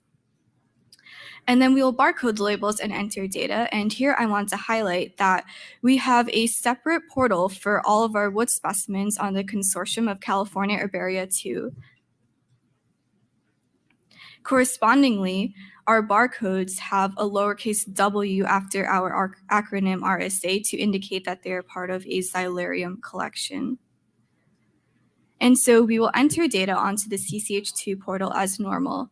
But if we have a herbarium specimen that has already been digitized, then all we have to do is enter the catalog number, collector name, and collector number. And then if we click on the duplicates function, we're able to link that digitized herbarium specimen as a duplicate and transfer over all of the data so that we don't need to manually enter all the data again. And so if you go to the linked resources tab of the occurrence record, you're able to see the vascular plant specimen as a duplicate. And this linkage is also viewable from the vascular plants portal. The final step of the curation process is to image the specimens. And so with the help of our digitization manager, Carrie Baldwin, we developed a specialized imaging protocol to image the wood specimens. And in particular, we developed a method to image specimens on a half herbarium sheet to avoid excess white space. And we also developed 3 different imaging settings with altered focus and exposure values in order to capture images with the most accurate color values and the most vivid clarity, since we had many different sizes of specimens. And of course, no curation project is complete without its major curation challenges, so I will briefly go over our 4 main curation challenges. First, we have collection data discrepancies. And so Carlquist actually realized that he was duplicating some of his collector numbers in the 5,000. So for one of his collection notebooks, he added a 1 in front of all of his collector numbers. And while this change was reflected in his herbarium specimens, for which he created labels himself, he did not reflect this change on his uncurated wood specimens. And so we had a number of wood specimens that were in the 15,000s, but that actually had data corresponding to the 15,000. So we had to manually look at each specimen, determine which number it actually was, and we added a little disclaimer onto our labels to address this data discrepancy and make it transparent for future researchers or people who are looking at the specimens. And in general, Carlquist did sometimes duplicate collector numbers. And so we found that it was really helpful to have a designated area to physically and digitally house these specimens that require further attention so as to not create a bottleneck in our overall workflow. And then we also have some oversized specimens. So specimens range in size from nearly 2 feet to only a few centimeters in height. So we conducted a literature review and decided to standardize specimen size at 4 to 6 inches, and we accomplished this objective using a handsaw and a miter box. However, some specimens we decided not to saw in half, whether this was because Carlquist himself indicated to keep the entire sample, or whether the specimen displayed unique morphological traits. So in this case, we have a special label sleeve with a hole on top, which allows for us to attach the label using a zip tie to the specimen, and sometimes drilling was required. We also had an issue with numerous duplicates. So for a given collection number, sometimes Carlquist would collect over 10 different specimens. And so to mitigate the sheer amount of duplicates that we had, we created 7 different sets of duplicates to be sent to other institutions. We also implemented a mechanism to cross-check collector numbers in our existing curated and duplicate collections. And finally, we also combined multiple specimens that Carlquist had collected as unique collection objects into a single collection unit, as this image shows. And this is a snapshot of our duplicate sorting process in action. So if your institution has a xylarium and you're interested in some Carlquist specimens, please feel free to reach out because we are going to be sending his specimens to 7 different institutions. And finally, we have the issue of missing data. So Carlquist actually lost some of his field notebooks while out in the field or somewhere else. So we have a range of collection numbers for which we are missing data. This means that we cannot curate them further. And so with these specimens, we have placed them aside for now in designated boxes that indicate the collection number range and that there are missing data. However, we are looking into potentially creating labels using his original non-archival label or data from other collection types that we have not taken a look at yet that have the same number so that we can piece together different pieces of data and try to curate these wood specimens. And so at this stage, we have curated the vast majority of his curated and uncurated wood specimens. Around 55% of the total wood specimens that we had are fully curated and accessioned and kept at RSA, whereas the other 2 portions are either duplicates to be sent out or they are missing data. And at this stage, as this little car shows, we are heading towards addressing specimens that are missing data and really trying our hardest to see what data we can procure from other sources, whether it's from other institutions, his field photographs, other collection types such as his fluid preserved specimens, and trying to create labels for those specimens missing data and curate them. So with that, I would like to thank you for listening to my presentations, and I will be accepting questions at this point. Please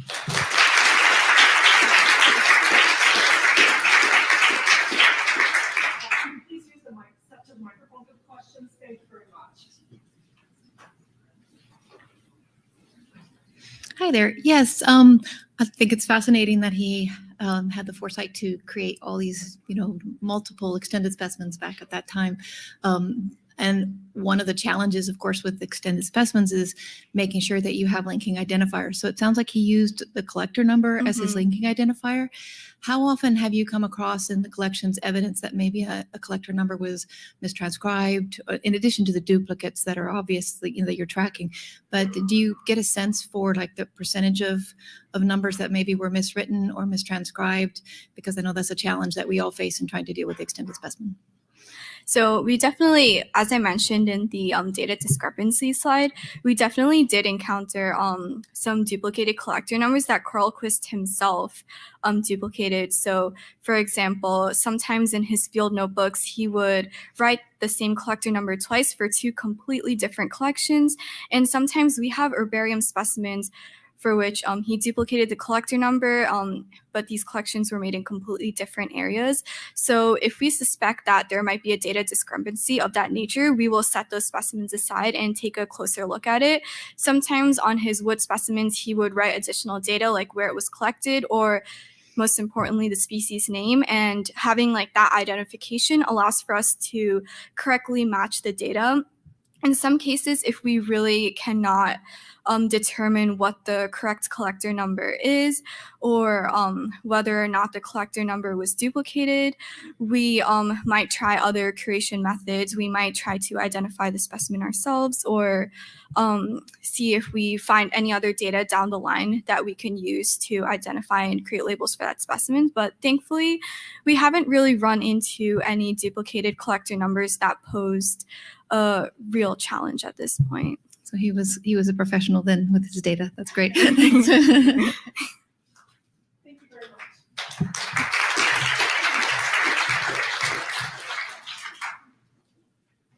We'll have our next speaker come up. Thank you. This is the general member session, extended specimen and DNA techniques session. And we'll have you introduce yourselves and stand up next and use the arrow keys. Yeah. Thank you.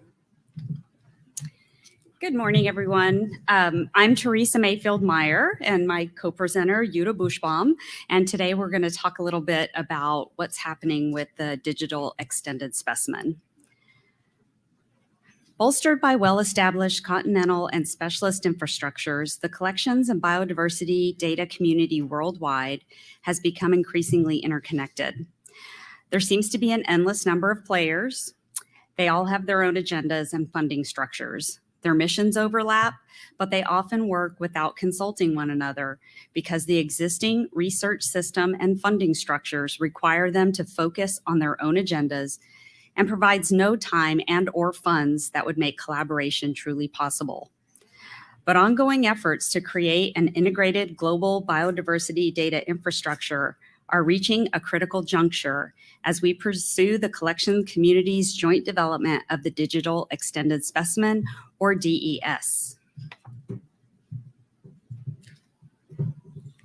So the DES is a high-level concept for dynamically interlinking and annotating collection and event-based data that will drive and shape future biodiversity research, education, and conservation. The abstract layer we are interested in is a shared layer that will advance integration, provide the functionality that will enable transition to a global scale, and foster the emergence of a new quality of data network that is owned, sustainably maintained, and continuously developed by diverse communities and engaged social networks.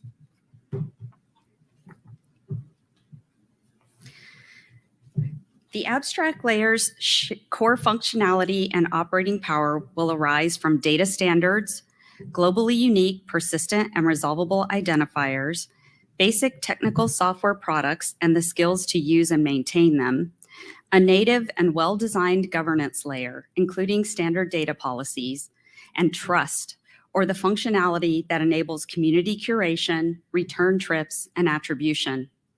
Currently, the construction of this layer lacks an overarching plan, and projects are developed with scattered and short-term funding. Collaborations are made dependent upon the funding structure of the least well-funded collaborator, and often development relies heavily, even mission critically, on volunteer effort.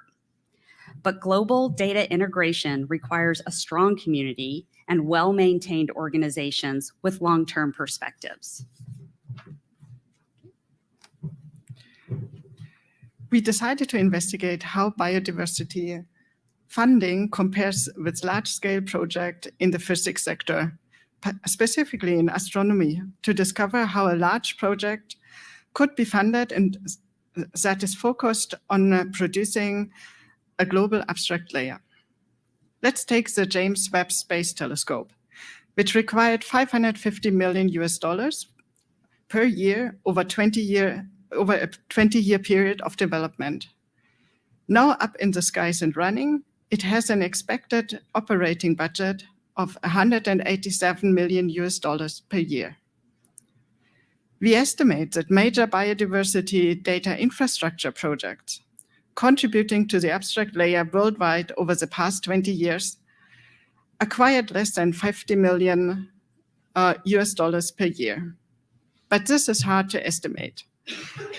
and it is basically a guesstimate, as the funding is scattered in the budget of these organizations and projects are not all spent on creating the abstract layer. Funding for biological collections, which are the basis for much of the underlying data and biodiversity research, is not represented at all because it is the responsibility of thousands of individual museums with a huge range of support. Still, a factor of 10 seems realistic to describe the difference in annual funding between the GWST and biodiversity data infrastructures aimed at larger scale interoperability. In the face of the biodiversity crisis and irreversible biodiversity loss, we quite obviously need the equivalent of the GWST for high-resolution planetary monitoring.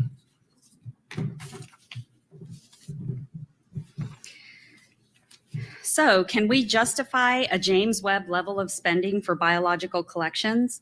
Maybe the better question is, how can we not? This text is adapted from Why the Power of James Webb Telescope Photos Can't Be Measured in Dollars. Surely someone could make a reasonable argument that with all the troubles in the world today, we shouldn't spend such a sum just to add new biological specimens to museum collections. To which I would respond that future generations will be glad we spent it. It's not that new biodiversity knowledge will by itself improve the lives of our kids and grandkids. We don't know what mysteries biological collections will unveil. If we did, we wouldn't have had to build them.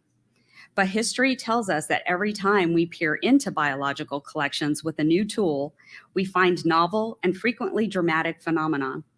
And even aside from the eventual spin-off from these discoveries, learning the Earth's history and better knowing our place within it are gifts that no fleet of Lamborghinis can match. Why can't we make these arguments for biological collections?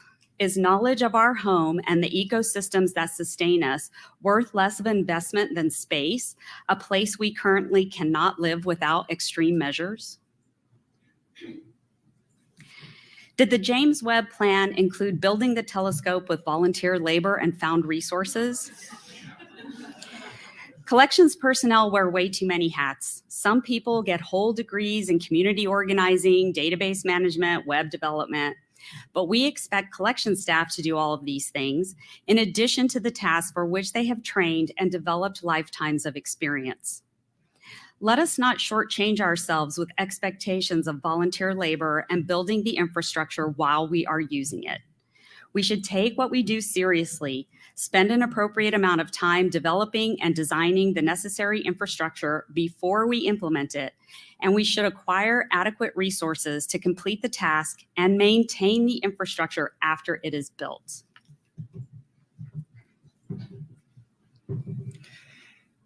We have sufficient experience by now to know that integrating the abstract layer doesn't scale well. Harmonization and the development of generalized standards comes with huge communication and collaboration requirements. Furthermore, today's context of chronic polycrisis sets temporal limits that require us to be efficient and effective. It is not sufficient anymore for analog and digital infrastructure developments to remain at the stages of research prototypes that too often are only usable in specific narrow contexts or by highly specialized experts. What we need is a product that is considered to provide much needed value to our societies, that is sought after, and is operable under a wide range of real-world conditions. The abstract layer as a product requires us to professionalize the development of the DES abstract layer by building a dedicated international workforce of researchers and developers for it. Oh, thanks. Investments in an international workforce of craft women and engineers that implement high quality, intuitive yet powerful, elegant solutions for analog and digital infrastructures for physical objects and data. It requires a technical backbone that is freely shared as open source software, extensible by all, and independent of local operating context. For example, hardware, connectivity, sociocultural situation, or field environment. There needs to be an expectation that income is a goal and generated by software or platform as service, or the UN system on environmental economic accounting, consultancy, user support, training, and so on. The aim and outcome of the business is to provide a public good.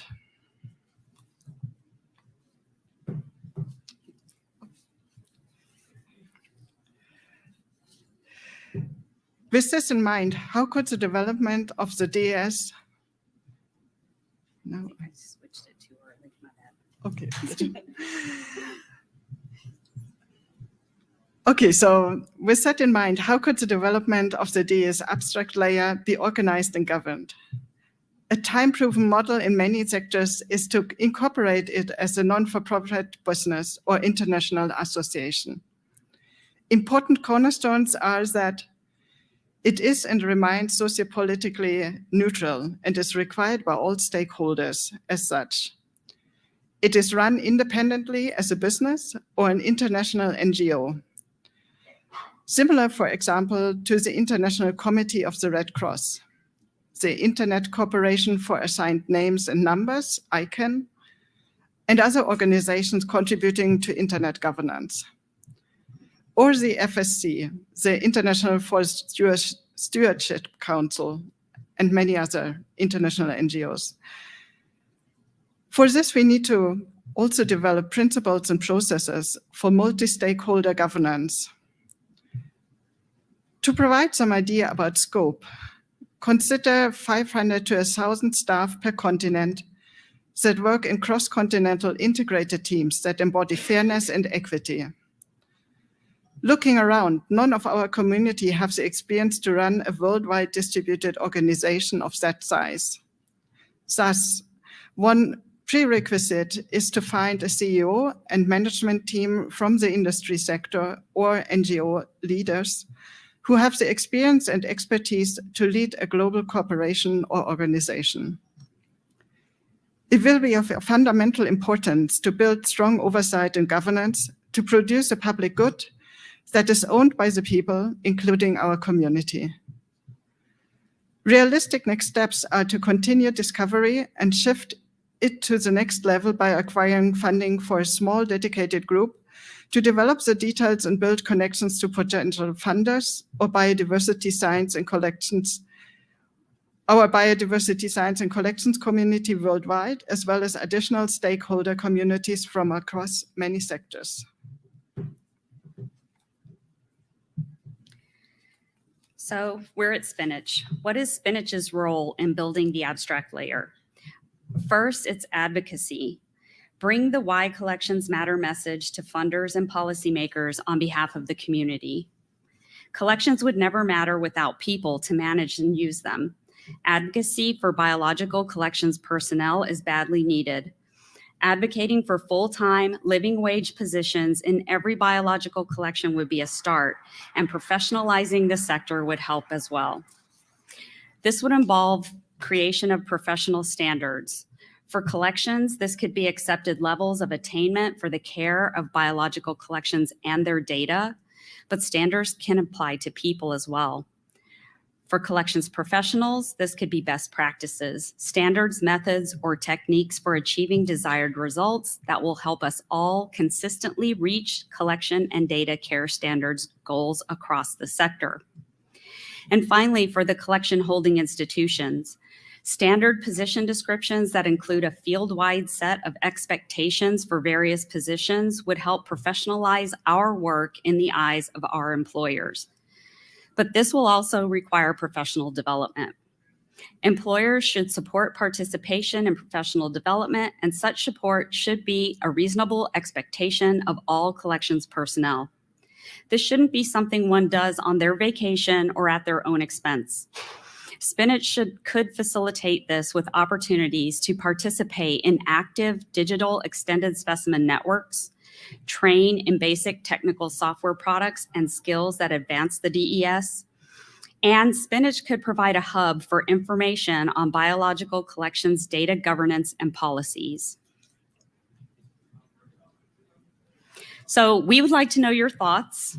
Come talk to us at the Data Help Desk or discuss ideas amongst yourselves, participate in your preferred communication platform, but also come to our Google Doc and leave your comments and or questions so that we can continue the conversation. Thank you. Questions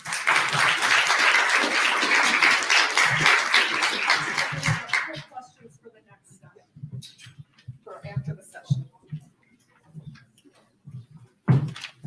Okay, we'll have our next presenter come up, please.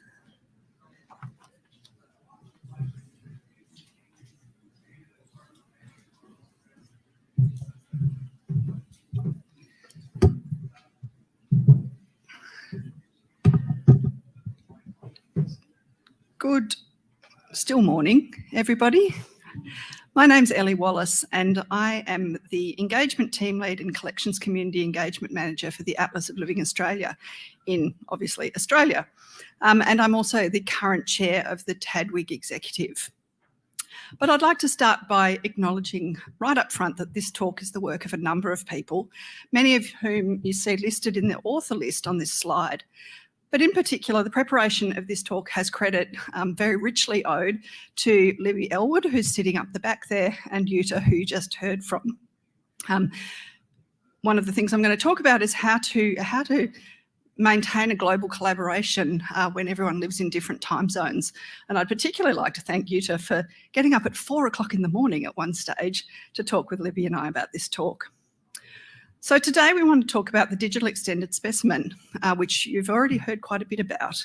And for those who attended the plenary talks yesterday, Anna has already done a really great job for us and thoroughly introduced the concept of the digital extended specimen. And Jutta and Teresa just continued that on.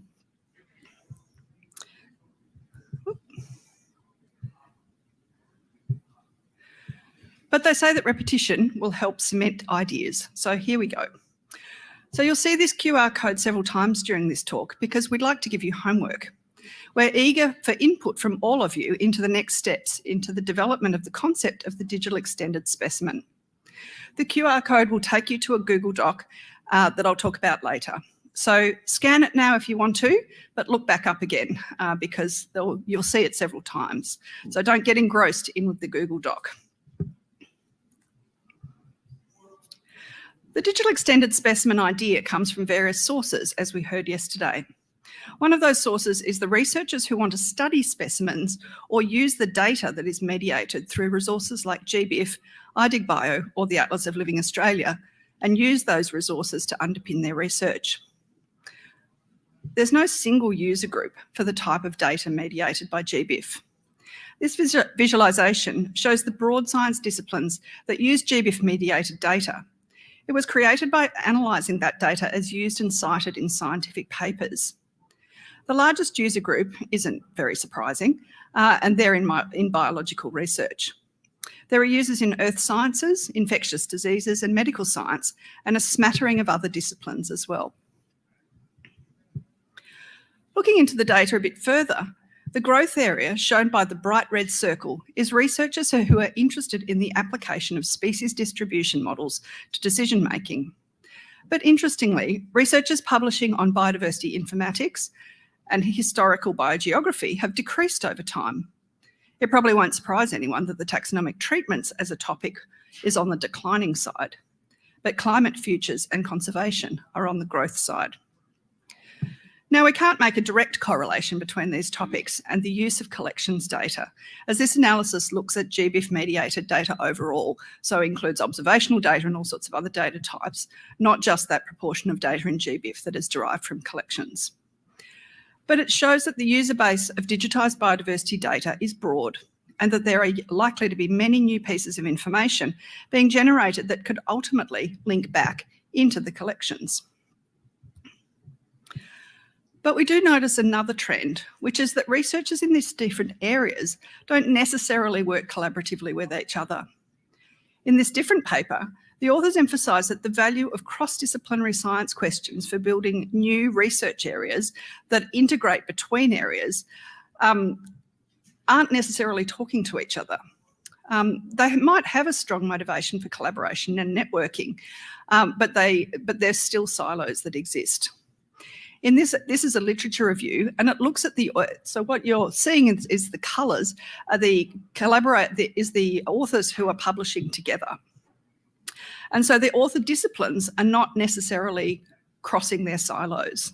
So for example, emerging virus researchers are not talking with, going to the conferences with, or collaborating with people who cover temperate ecology. So from the digital extended specimen point of view, we understand that realising that concept needs an extended human network. And for this audience, the question is, how can collection managers, people working in collections and curators, be more empowered to build that human connection and those human networks? During the past few years of COVID, we have had some good examples where researchers have stepped out of their silos. For example, people interested in bat conservation and ecology sought to work more with those interested in infectious diseases in bats, and that led to some very insightful research. So if the researchers are not working or creating links between each other in their fields of expertise as much as they could, yet the digital extended specimen is all about creating links, then who should take responsibility for doing that? But let's move on to the digital extended specimen concept itself. This diagram may look familiar to some of you, and or some of you might even have gone into making it. And is the extended specimen, extended specimen, leave out the digital for the moment, concept that emerged from the USA. It's a high-level conceptual overview that describes how all sorts of ancillary information can be derived from and attached to a specimen in a collection, or at least its record in a museum or herbarium. Similar to the extended specimen, but from coming out of European research, was the digital specimen concept.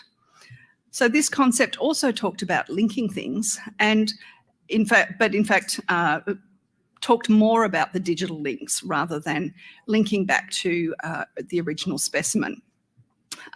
What it shows is an ontological sort of presentation of how you could conceptualize the relationships between different types of digital information. And this is a slightly more worked example of the same thing. And the thing to take away from this slide is the importance of unique identifiers to make it all link together. So the identifiers are the things that make the joins. The identifiers are one of the most fraught topics of discussion within the community. Here's this funnel diagram, which I'm hoping you've all nearly memorised by now. It's the diagram that encapsulates the idea of extending from the physical specimen to digital data about that specimen and then on to the digital extended specimen and the products of new research that relate to that specimen. The new research might be DNA sequences, it could be point clouds from advanced imaging projects, it could be all sorts of different things.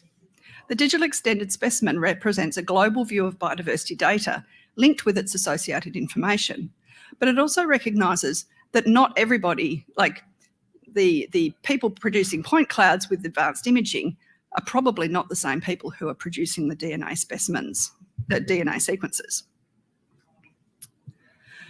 The concept of the digital extended specimen, as we've already heard, is being actively discussed by a global group of interested people and organisations. Here's some of the partners who are represented, and we get together voluntarily on a regular basis to discuss mobilising and promoting the use of biodiversity data. How does that work? How do we meet? Well, usually asynchronously, because no matter what time you choose for your meeting, it's 2 o'clock in the morning somewhere in the world. And so there's always going to be good time for some and awful for others. We're meeting across countries and across time zones. So we've had to find novel ways of working together. But being able to actually come together in person at a conference like this is fabulous. So we have managed to achieve quite a bit already. we've developed a name for ourselves, the International Partners for the Digital Extended Specimen. And we've got a little roll off the tongue memory aid for what we're doing, which is around biodiversity, connection, knowledge and agency. We have a vision which talks about the digital extended specimen as an enabling concept that underpins societally relevant research.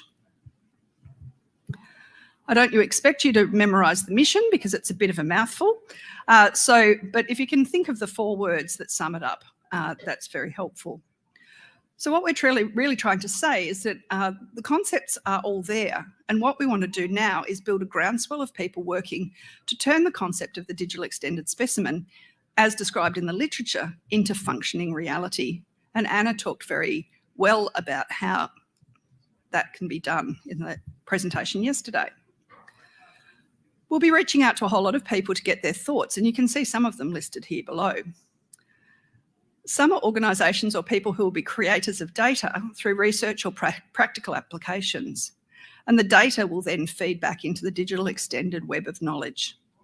Some might be end users of the research or the data, such as governments, who are seeking to underpin decisions about development, national park declarations or resource extraction, for example, and they want to underpin those decisions with sound data. And here's the QR code again. So get to it again. As I've described, we've gotten to the point where we have a vision and a mission, as I've just shown you. Now we'd like your input. You're welcome to scan the QR code now, but you will see it once more during this talk. So we're moving on. So as I described, the group discussing these concepts meets asynchronously. So using a tool like Open Canvas is enabled to gather and collate ideas from people who can't all meet together at the same time. And we're using this tool again. If you've gone to the QR code, you'll see that this tool is being used again to gather ideas. Because what we really need to do is move from concept to what's the functioning reality. So we'd love you to share your thoughts on the digital extended specimen as you see it, whether you feel like you're very familiar with the concept and have read all the papers or even written some of them, or if you're brand new to the idea. The first question we want to explore is, what's the destination for the digital extended specimen? Who should be involved in creating it? Is it everybody? Is it the responsibility of only collection staff or only the researchers? Or is it everyone's responsibility?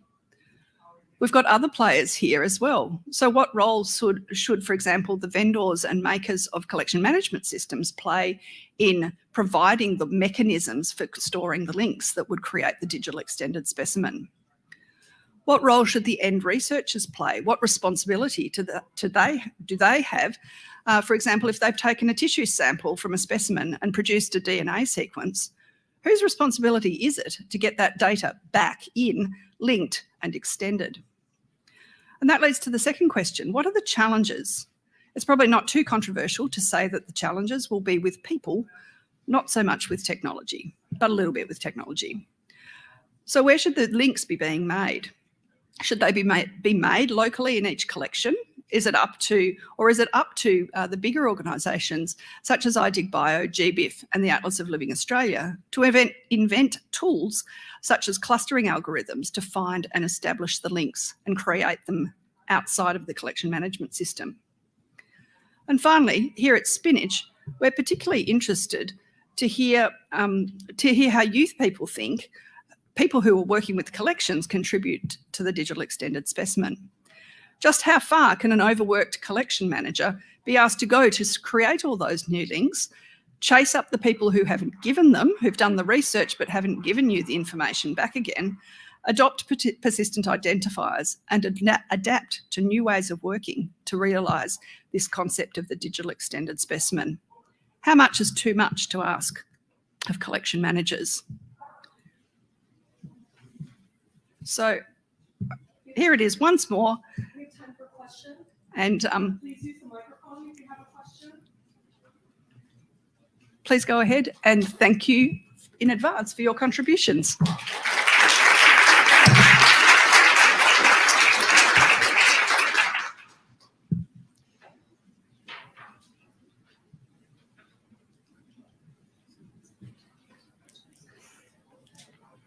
We have one question. Thank you so much. We have one question. Yeah. Just want to make a comment. Totally support everything that you're saying. And as a collection manager working in one of the largest and most rapidly growing mammal collections on the planet, I am constantly challenged by what you're suggesting. We have a platform that allows us to make extended specimen records. We track our tissues and our DNA sequences and publications, but that is the one thing that I least have time for, the most important thing that I can be doing as a collection manager. I have the least time and resources to be able to do, much less the background. I'm having to train myself and be able to do this and train others and get lots of disparate curators, et cetera, on board. There needs to be additional support beyond the individual collection level if we're going to make this happen. So thank you. I think everyone would agree with that.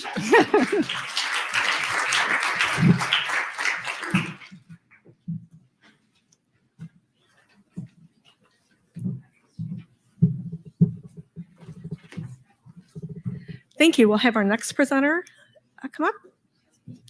Thanks so much. Have you introduced yourself? Okay. Is this good to stand? Can you hear me? Yes, I can hear me. Okay. Okay. Wait. Yes. Hi, everybody. My name is Nina Black. I'm a curatorial assistant at the Museum of Comparative Zoology at Harvard University. And I'm going to tell you about the techniques that I use in subsampling type specimens for cryopreservation. So first of all, what is a type specimen? For those of you who are unfamiliar, a type specimen is defined as a particular specimen or a series of specimens upon which a new taxon group is based. So these are some of the most valuable specimens in the collection. They're used to describe new species. So the MCZ is one of the oldest natural history collections in the United States. And so it's got over 50,000 database primary type specimens in its non-paleontological departments. And when I'm talking about primary types in this talk, I'm referring to holotypes, lectotypes, syntypes, and neotypes, which you can talk to me about that later if you want to know what that is too. These specimens are preserved in a variety of methods, so skins, mounts, skeletons, in ethanol, in formalin, and they're housed in the general collection. So they're also super old, and just naturally with age, you get some DNA degradation. And so we're looking for how can we preserve these specimens so that over time, even if something happens to them, we still have DNA from them. So what happens when you have these old specimens in these general collections is that you have something that is supposed to look like this, and you go to look at it, and you see that, and that's a type specimen. Or you see something expecting to see this, and you find that. What is that? What are we supposed to do with this? And this begs the question of, I mean, they say don't touch these type specimens, they're so valuable, but when they go untouched for many years, this is what you come back and find. So at the MCZ, we're working on this project. It's an NSF-funded grant, Collections in Support of Biological Research, on preserving the genomes of these type specimens. And this project utilizes the MCZ's cryogenic collection, which was established in 2012. And the purpose is to subsample primary type specimens for long-term cryogenic preservation. So we're not taking these specimens out of their original form of preservation, but we're just developing a new form of preservation for many years to come. And the departments that are involved in the MCZ are herpetology, ichthyology, invertebrate zoology, ornithology, malacology, and mammalogy. It's like a wrap. So originally when this project was developed, the goal was to subsample about 17,000 types within these departments. The largest of these groups was in invertebrate zoology, obviously, with about 62% of the collection. And my predecessor, Rina Morisawa, she actually completed subsampling of herpetology. So I'm not going to go into the techniques used for that. Yeah, I didn't do any of that. And we're able to get these numbers and know where all these types are and how many there are, thanks to the Museum of Comparative Zoology's MCZ base, which has really nice, a lot of good work has been put into this so that we know these numbers and where they're supposed to be. All right, so for my subsampling, I follow a general workflow. First and foremost, I pull specimens and create the barcoded vials. So these barcodes allow us to know where exactly in these cryovats a specimen is to make it easy to find later. And then I do take a condition shot of all the specimens. So just because a lot of them haven't been looked at in a long time and there's no images for them. And we're trying to do as little damage to these specimens as possible, but just so that there is an image, it's there. And then I subsample based on literature and also working with the curatorial associates to develop all these subsampling techniques. And then once it's been subsampled, I update the specimen record in MCZ base. So whoever wants to go and look at this specimen in the future, they can see, isn't there like a, oh yeah, ooh. We can update the condition of the specimen, the barcode, and then you can see what exactly has been subsampled and when was it subsampled. And then a super cool feature is that there's this named group which somebody can go onto the page for this grant and they can see all the specimens that are involved or that have been subsampled for this grant. Very nice. And then once everything's been subsampled, it goes into a barcoded box and into a barcoded freezer rack and then into the tank forever and ever, maybe. All right, so getting into the specific departments, ichthyology was the first department that I've completed now. So there were 1,853 primary types in this collection, and I subsampled 1,322 of them. And the difference, or why this number is lower, is because with syntype lots, we only subsampled one syntype from that species. And then also, we did skip some specimens that were just too small, or we couldn't get any tissue from them. So this was completed in just less than 7 months. That's done. We subsampled on the right side of the fish, avoiding the lateral line. And this was nice because apparently there's a practice that when fish are imaged, it's on the left side. So this way, even after subsampling, images can be made of these fish and you won't see where it's been subsampled. And what we took was muscle. So if the fish was already cut into, then it was easy. You could just reach in and grab a little piece.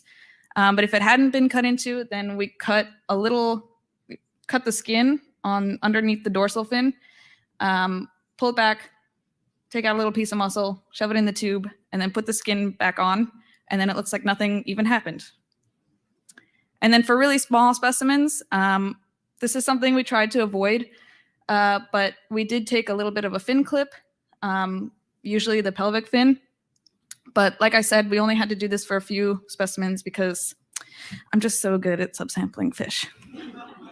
And then there were a few skeleton types, which luckily did have some remaining tissue on them.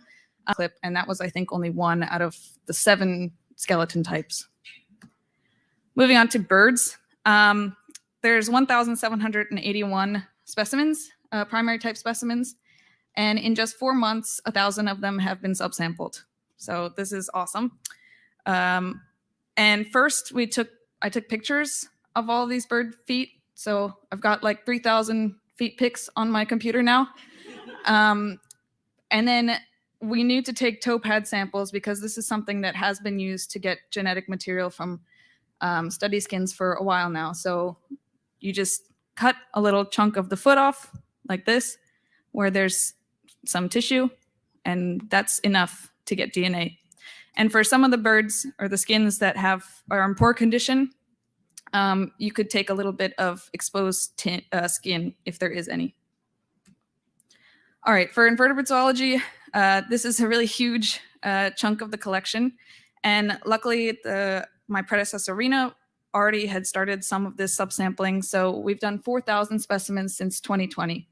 And the techniques for this department were developed from literature, and additionally with the help of my curatorial associate. And I've completed subsampling of the echinoderms mostly. That's what I've been working on. So for ophiuroids and asteroids, so brittle stars and sea stars, we took a tip of the arm. For the sea cucumbers, most of them had already been cut into, so it was easy to just take a little piece of muscle. And these were all also imaged. And for crinoids or feather stars, I took a pinule, and that was based on literature because we didn't know what to take for that. And for echinoids or sea urchins, we took spines, focusing on the base of the spine where there was a little bit more tissue. And for the echinoids that had smooth surfaces, we did take a little bit of test fragment, which is the outer skeleton. And malacology is interesting because we just started this recently. And originally, we had just planned to subsample the ethanol types because we thought that was the only viable tissue for this project. And we subsampled 79 out of the 121 fluid types in just 2 weeks, and they were all imaged as well. Some of these specimens were way too small. Like you can see this. I mean, there's no way. Sorry, I'm good, but not that good. But because we are just subsampling one syntype from syntypic lots, this actually gave us more time, and we were able to expand to dry specimens. And we found that a lot of the dry specimens do have tissue, and this expanded our numbers a lot. So yeah, so we were able to double the estimated subsampling number from 121 to right now we're up to about 300 specimens in malacology, which is really great. That's just been in 1 month. So for now, we're limiting that to just bivalves and chitons, but we may expand depending on how much time is in this grant. All right, so returning to my pie chart, this is what's been done since 2020, since this project started. So we've subsampled about 8,200 primary types. We've completed subsampling in herpetology, ichthyology, and malacology. Invertebrate zoology is about 40% completed, and ornithology actually is now closer to about 80% since I made this pie chart. And mammalogy is going to be subsampled later, so I'll get to that in the future. And then we have this additional malacology piece, which we don't know how much more that's going to be. So some of the additional benefits of working on this project is that it allows us to re-examine specimen condition and looking at ethanol concentrations and levels. We found some really rotten, stinky fish that we were able to save because nobody had looked at them for a long time since they're primary types. But we were able to replace the ethanol, and now they should last a lot longer. We updated type labels, and also my predecessor, she found some previously uncatalogued type specimens, which was really cool, very big deal. Updating taxonomy and looking at some errors that maybe are on the original labels or anything that would be helpful. And then improving the storage methods, switching from these older jars, which may be leaky, to these nicer, prettier ones.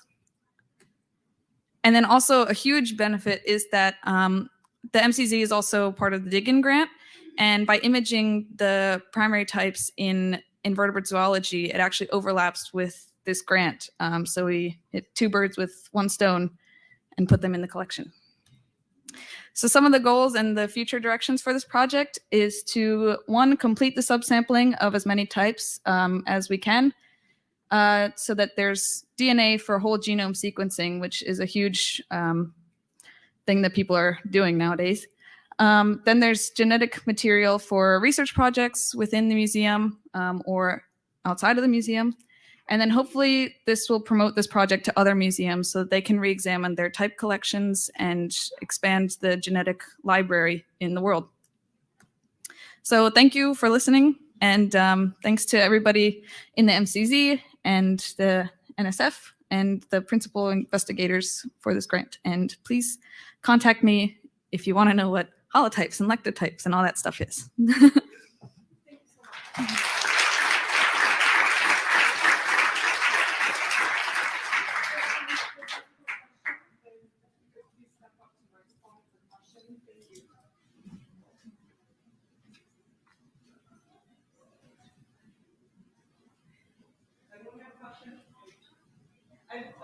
Okay.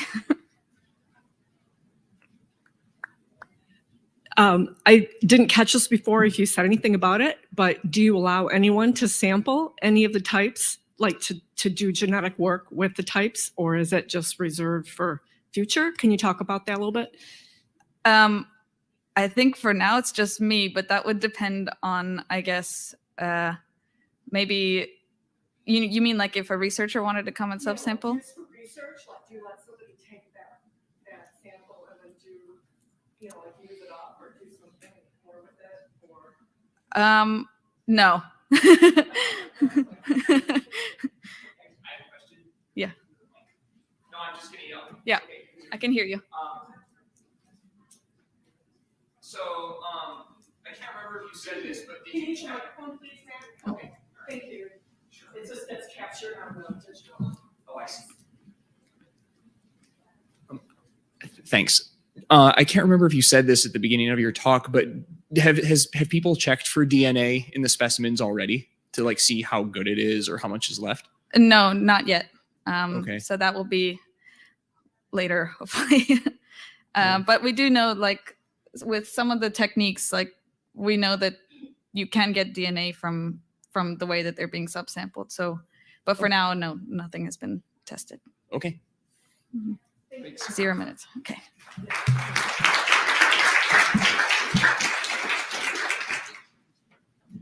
Okay, we'll have our next presenter come up. Thank you so much. Hi, everyone. My name is Rosie, and I'm coming from the Ocean Genome Legacy Center, and I'll be talking about some DNA methods that we are working on in our lab. So Ocean Genome Legacy, or OGL, is a marine biorepository located at Northeastern University's Marine Science Center. And we are a biorepository that's focused on the DNA and tissue samples of marine organisms. Our collection currently has about 30,000 DNA samples and 26,000 tissue samples that are mostly from finfishes and marine invertebrates. These samples were collected from all around the world and mostly in collaboration with other research institutions or universities and a handful of museums. And the major way that we get a lot of our samples is by collaborating with researchers while they're actually in the field doing their collections. And so because of that, because we're interested in DNA primarily, it's really important that we have access to high quality DNA preservatives that work in the field and so work at room temperature and are easy and safe to use. One of the most common DNA preservatives that I'm sure you have all heard of is ethanol, because it has been used forever. Some pros about working with ethanol is that it's relatively easy to obtain, it works at room temperature, and has been tested on a wide variety of taxa and generally works at preserving DNA fairly well. However, high concentrations can be sometimes difficult to obtain depending on where you're located. It is flammable and there are shipping restrictions associated with ethanol. And it preserves DNA by dehydrating tissue, which can slow down enzymatic processes and denature nucleases that degrade DNA. Another common DNA preservative is DMSO salt, or DESS, and this was published in 1991 by Sutton et al. And is composed of DMSO, EDTA, and saturated salt, and is usually used at a pH of about 8. Some of the pros of working with DMSO salt is that it's easy to make. It has also been tested on a wide range of taxa and works at room temperature, but there are no shipping restrictions associated with it, so you can easily ship samples around the world. But the cons associated with it are that there are health risks associated with using DMSO, and the salts can form crystals, which can make working with tissues a little bit difficult. When the paper was published, the authors proposed reasons why each one of these ingredients preserved DNA, but it was never tested. So back in 2020, with help of 3 amazing undergraduate students in our lab, we published a paper that asked the question if all 3 of the components of DMSL salt contribute to high molecular weight DNA preservation. And we tested this by taking tissue samples from 3 taxa and preserving them in DMSO salt, all of the pairwise combinations of 2 ingredients and each ingredient independently. So I'm going to go into those results, but we're going to be looking at a couple of gels. So in case you're not familiar with reading gels, I'm just going to quickly give you a crash course in reading DNA gels. So this is a gel, and each lane, so each column represents a different DNA sample, except for the 2 columns on the very end, and those are DNA ladders, which allows you to determine the size of each of those fragments. So this is an example of high molecular weight DNA. And so this is the DNA that we really want to get. You can use this DNA for a lot of different applications. And you see the high tight bands at the top of the gel. These are examples of low molecular weight DNA. So it's smeared the length of the gel. And so that DNA is fragmented. And then this is an example of lanes that contain no DNA. So they look like they're empty. So back to the results for that experiment. So these are the DNA samples that were preserved from mussel species. I know there's a lot going on here, but if I just highlight these 4 treatments, these are the 4 treatments that contain high molecular weight DNA, and they were also the 4 treatments that contained EDTA.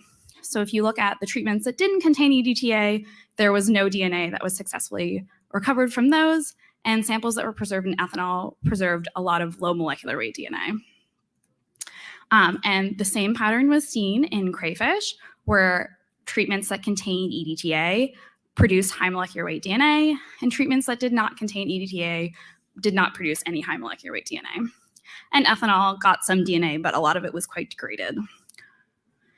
The last species that we looked at was clamworms, and the story was a little bit different with that, where almost no treatment yielded any good DNA. And while it's kind of difficult to see in this, treatments that contained EDTA actually had a little bit more DNA than the other ones.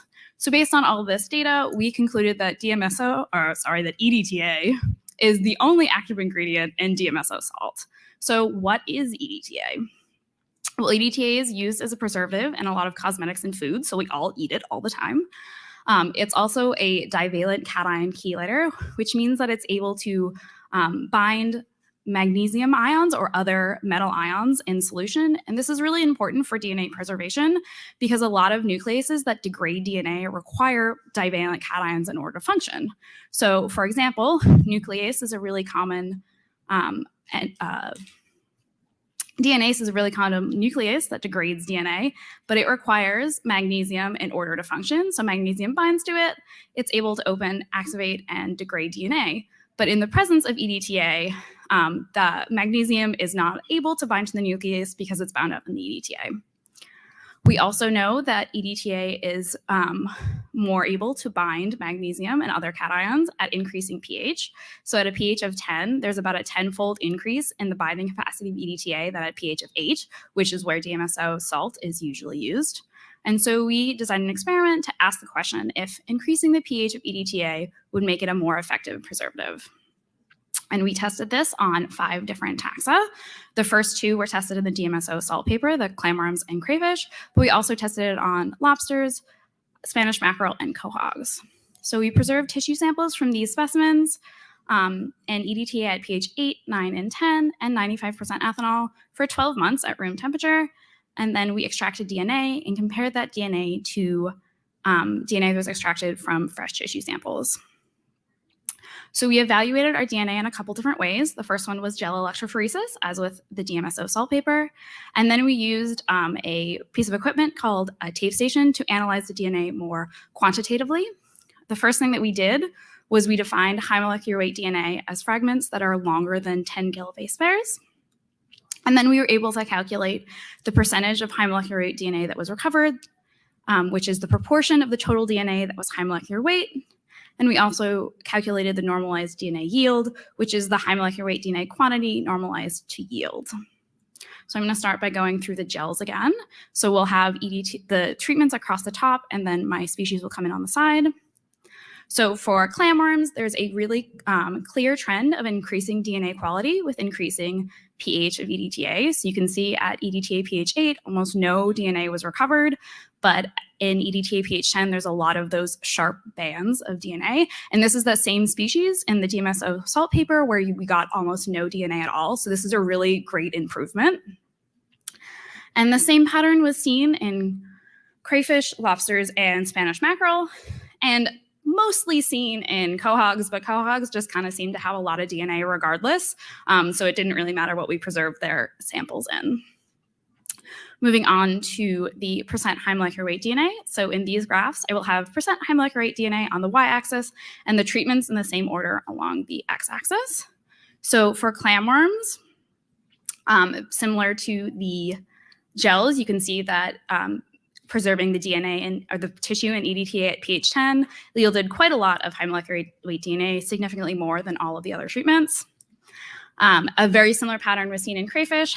However, both EDTA 9 and 10 yielded more high molecular weight DNA, so increasing the pH was still helpful.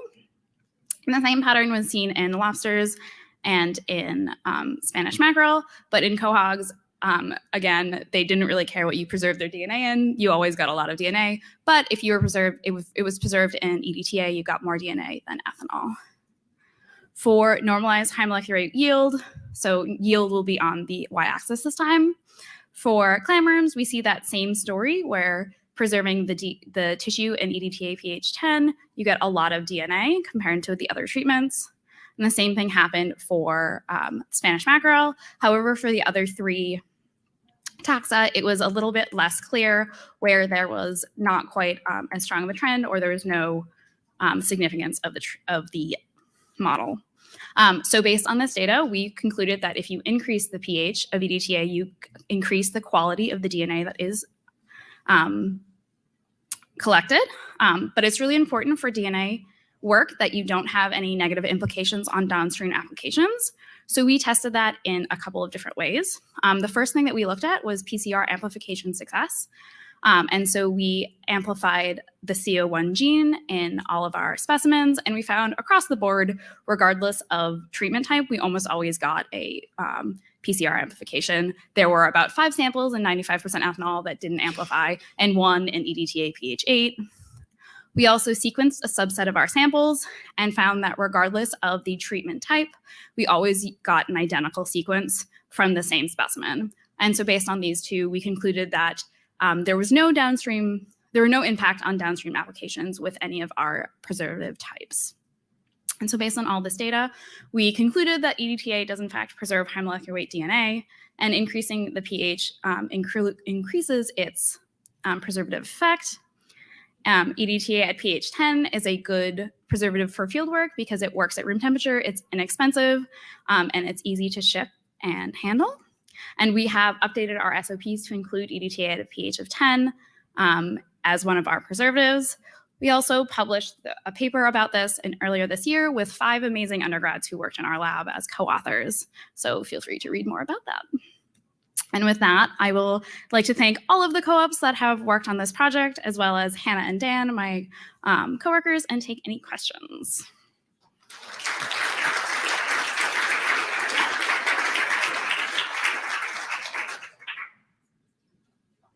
We're going to hold questions till afterwards. All right. Thank you so much. Thank you.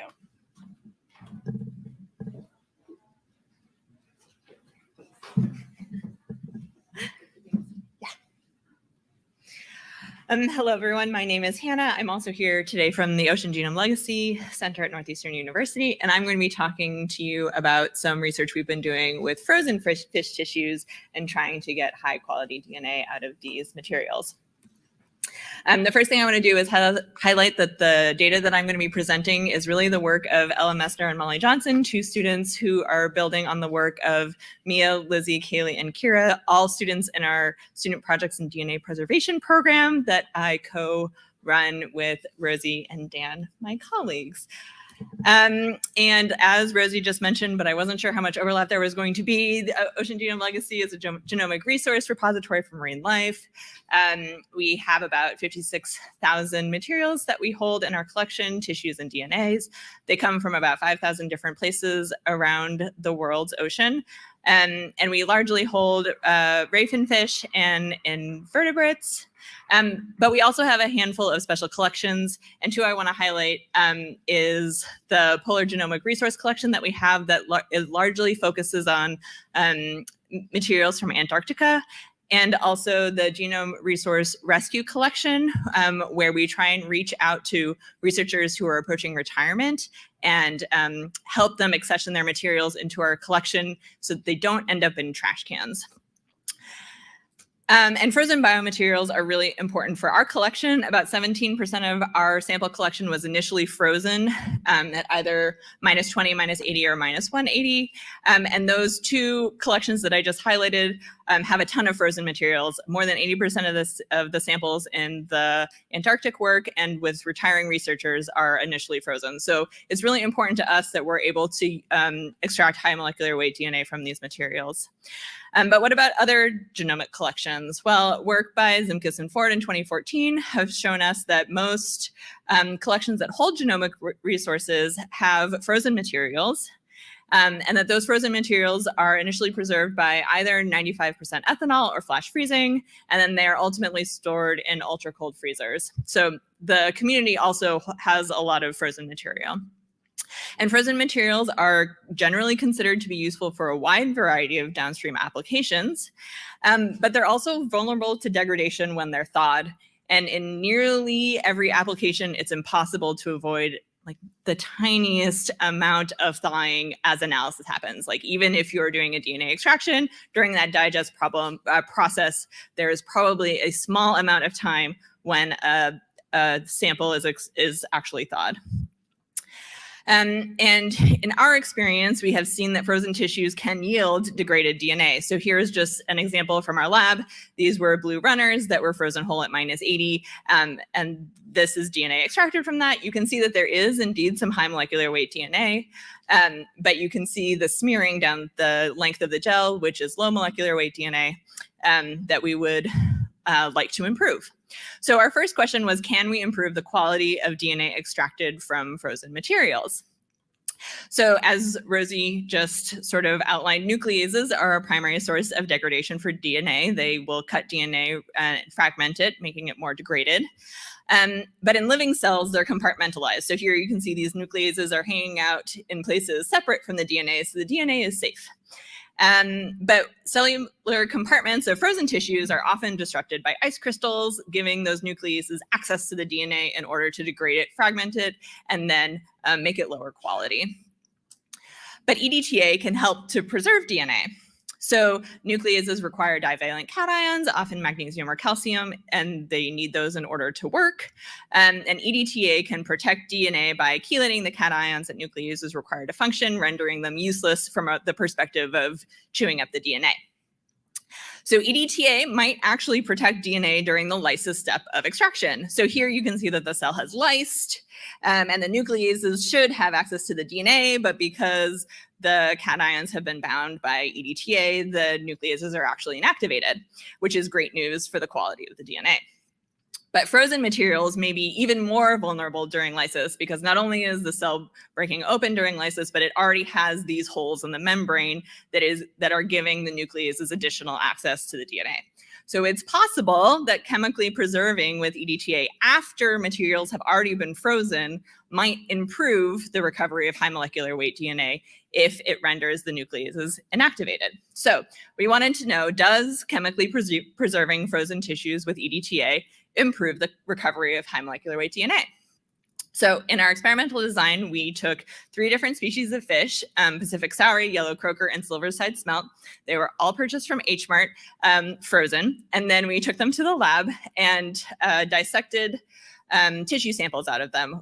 1 sample from every individual fish was immediately extracted. There were no preservative treatments added to that particular tissue sample. And then there were 2 other samples taken, one set that were thawed in 0.25 molar EDTA at pH 10 for 24 hours at 4 degrees Celsius, and another set that were thawed in 95% ethanol for 24 hours at 4 degrees Celsius before the DNA extraction happened.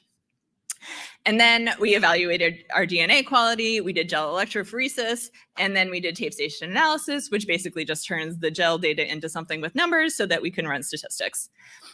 We established high molecular weight DNA as fragments larger than 10 kb, and then calculated percent high molecular weight DNA, which is the high molecular weight DNA over total concentration times 100, and also normalized high molecular weight DNA yield, which is the high molecular DNA quality normalized to the tissue extract weight. Okay, so we're first going to look at some gel results. Our taxa are going to come in on the left, and our treatments are along the top. We've got frozen with no preservative, frozen thawed into EDTA, and then frozen thawed into ethanol on the far right. So here you can see the results for the Pacific Sauri. We can see that we were successful at extracting DNA from all of these specimens, but you can see that there is a substantial improvement in the quality of the DNA for materials that were frozen and then thawed into EDTA. And we see this as treating with EDTA after freezing seeming to rescue high molecular weight DNA. For yellow croaker, that pattern is even more strong. We see that there's barely any DNA recovered from the no preservative treatment, but we see that there's quite a lot of high molecular weight DNA recovered from the frozen and thawed into EDTA pH 10 treatment. And for silverside smelt, you're gonna have to trust me on this one, but the same pattern holds, it's just less strong, and we'll see that in the quantitative data.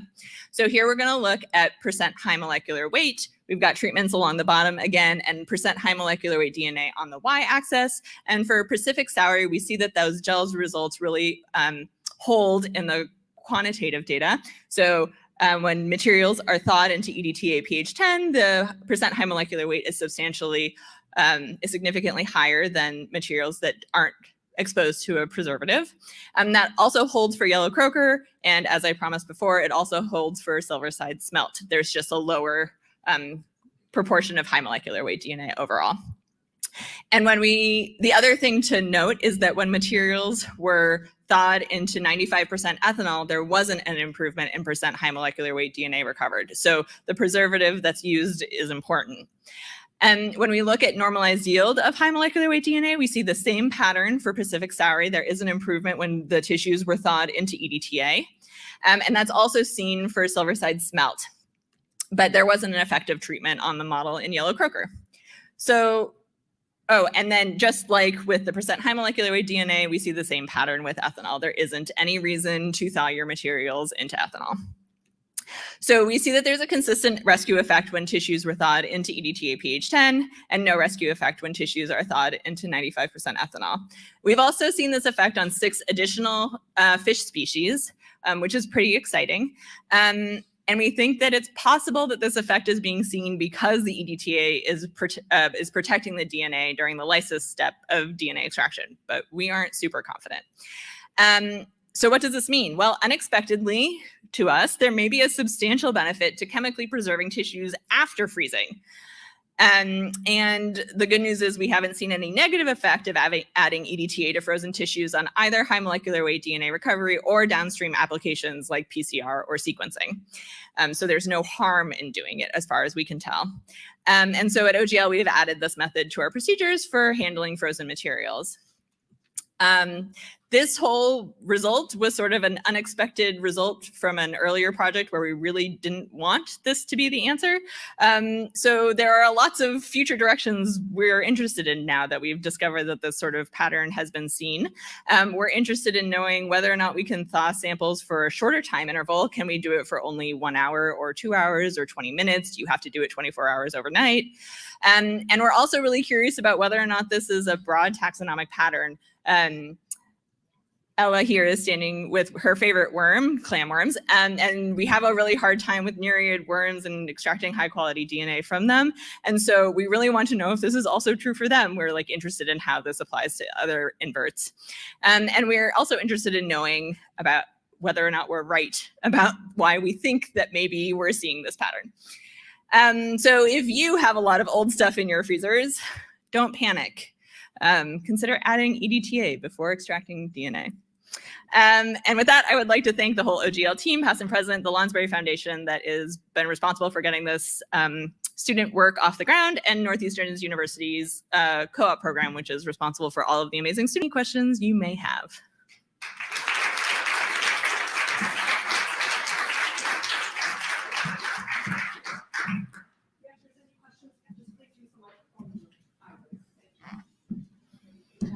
Hello, thanks so much for great talks, the last 2 speakers. I'm not a chemist, so I was just wondering, how do you increase the pH of your we add NaOH, which is sodium hydroxide.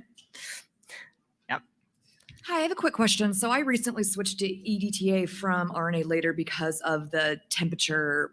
It's Yes. just better in the field. Yeah. But we've been wondering, how long can it last in like tropical field conditions before you start to notice any degradation? Have you guys done that over time at all?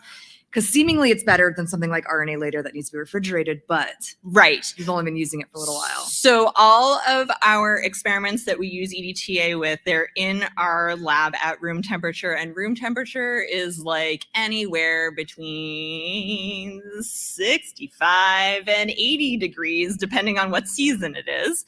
And they sit in that temperature for 1 year without anything. And so like all of the results that Rosie presented were after 1 year at room temperature, without any other interventions. Yeah, I've been seeing something similar, but bosses are asking. Yeah. No, absolutely. And I don't think we have any like preliminary or anecdotal evidence for like much longer than that. But like, if you're moved to EDTA, I strongly recommend the increase to pH 10. Okay. Cannot overstate the degree to which I recommend that cool. increase. Awesome. Thank you, guys. Of course. Do you think there's any value in preserving, in like swapping out our ethanol for an EDTA solution in whole specimens of some size or conformation? Wow, that's a great and terrifying question, because I feel like my answer has implications and that makes me very uncomfortable.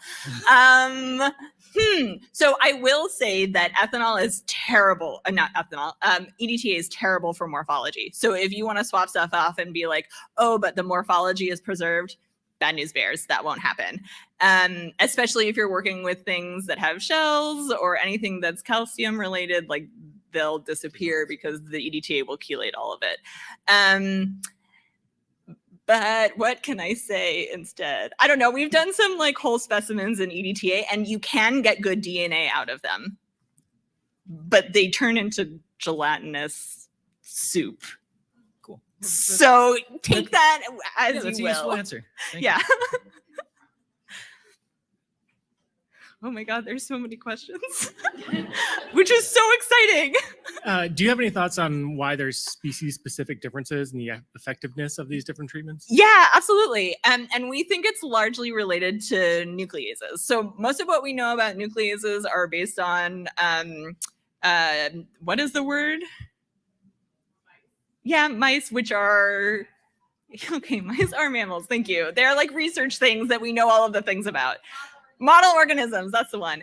And none of us do anything with model organisms, right? So when we published the first paper that Rosie was talking about, and the nereid worm, the clamworm, was just like a hot mess of garbage. We were like, nereid worms must have specific kinds of nucleases that are either don't need a lot of magnesium in order to be really effective, or they have just an atrocious number of nucleases. And we can't distinguish between those two possibilities with the information and skills that we have.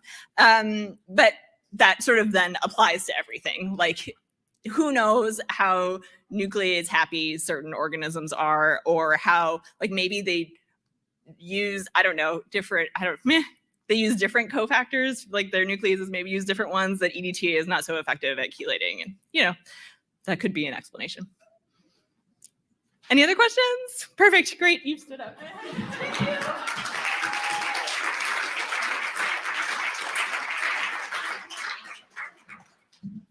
Thank you, and thanks to all of the presenters from this session. We'd like to also acknowledge, our diamond sponsors who have generously supported the program for this year. And I have one announcement about lunch. It will be in the Grand Ballroom B starting now. So thank you again.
It just keeps happening.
We were using access and there's certain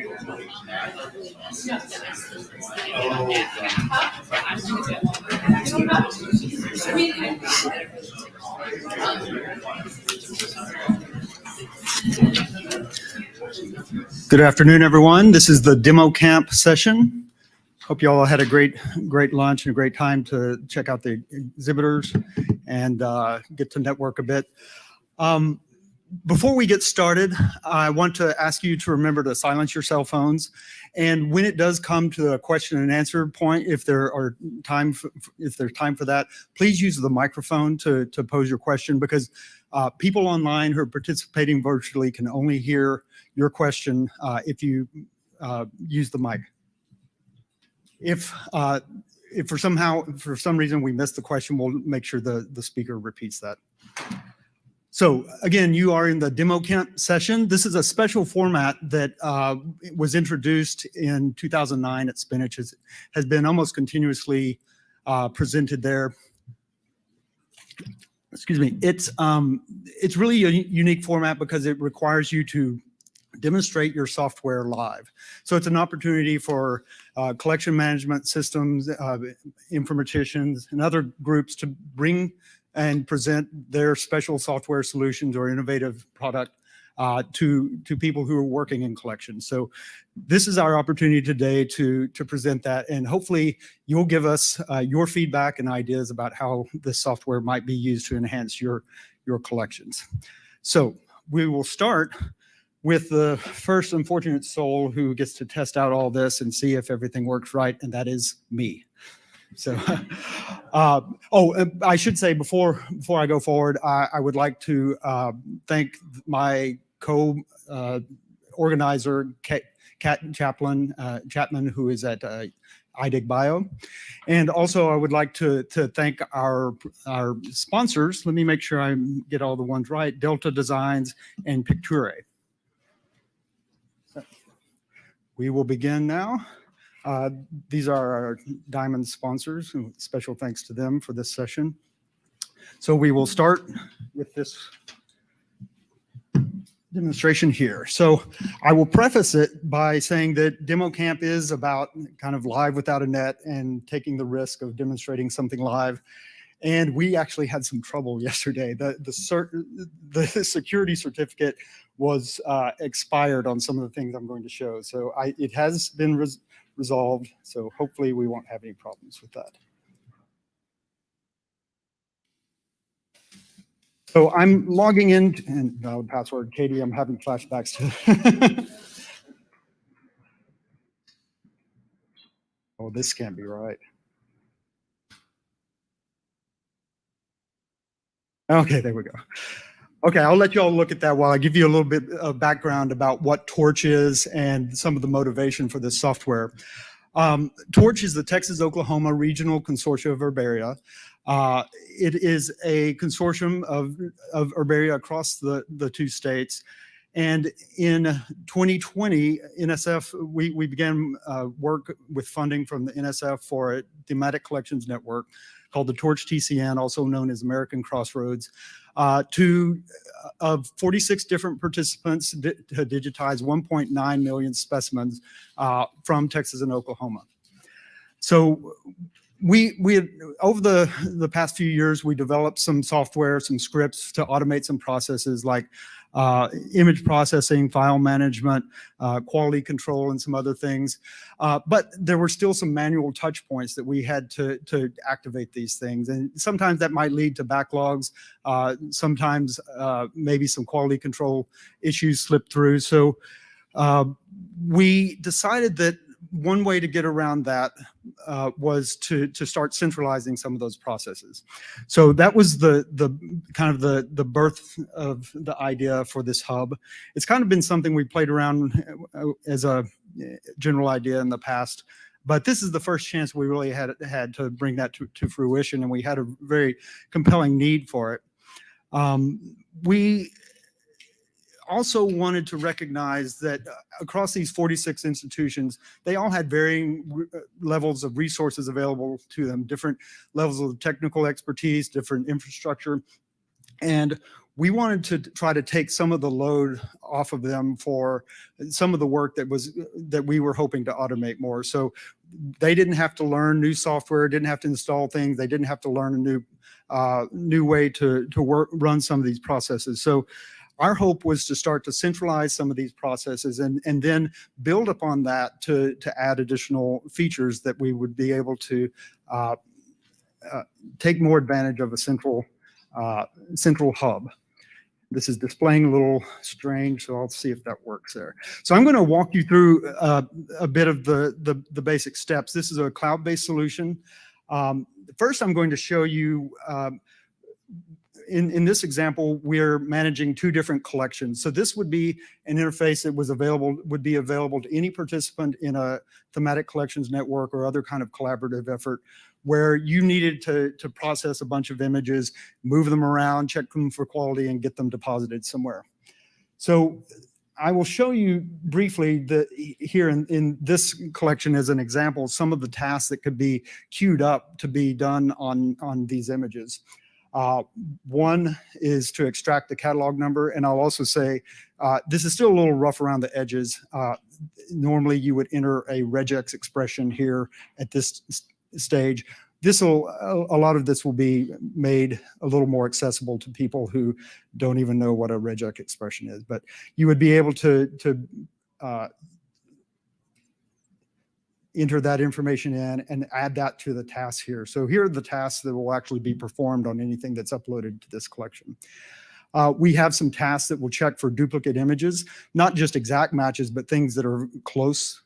Sometimes that can be an issue. You might have a duplicate upload or something that was imaged more than once, and you'd want to be aware of that. So this process would flag that for you. I've seen this a lot, not getting the wrong portrait, the wrong orientation. So you could make that as a part of your checklist of what you want to check. And we're also doing some things. One thing that's very common is to generate derivatives. So not only the full original image size, but also a medium and thumbnail size. This task also allows you to extract EXIF data, so you're able to use that in future queries that we'll talk about a little bit more. And then right now we have OCR process also available, so you could get the text from the image. I use this one just as a quick example to show you how those can be added. I'm going to switch back to one that's already set up so I don't have to enter all that information in. So here you see some images that have been previously uploaded. Each one, if you click on it, you can see the processes that were applied to it. We extracted the catalog number, confirmed the orientation, and display the derivatives. And here you see the EXIF data, including the capture date and details about the camera and lens and other settings. And looks like this one I did not. Oh yeah, so scrolling up here, the text that was extracted from the image. Right now we're not doing anything with that text, but theoretically you could use that for downstream processes if you wanted to put it into like a notes from nature expedition or some other, maybe perform some NLP on that to extract some text information. So I'm going to go ahead and actually show you what it looks like to upload these. And let's see.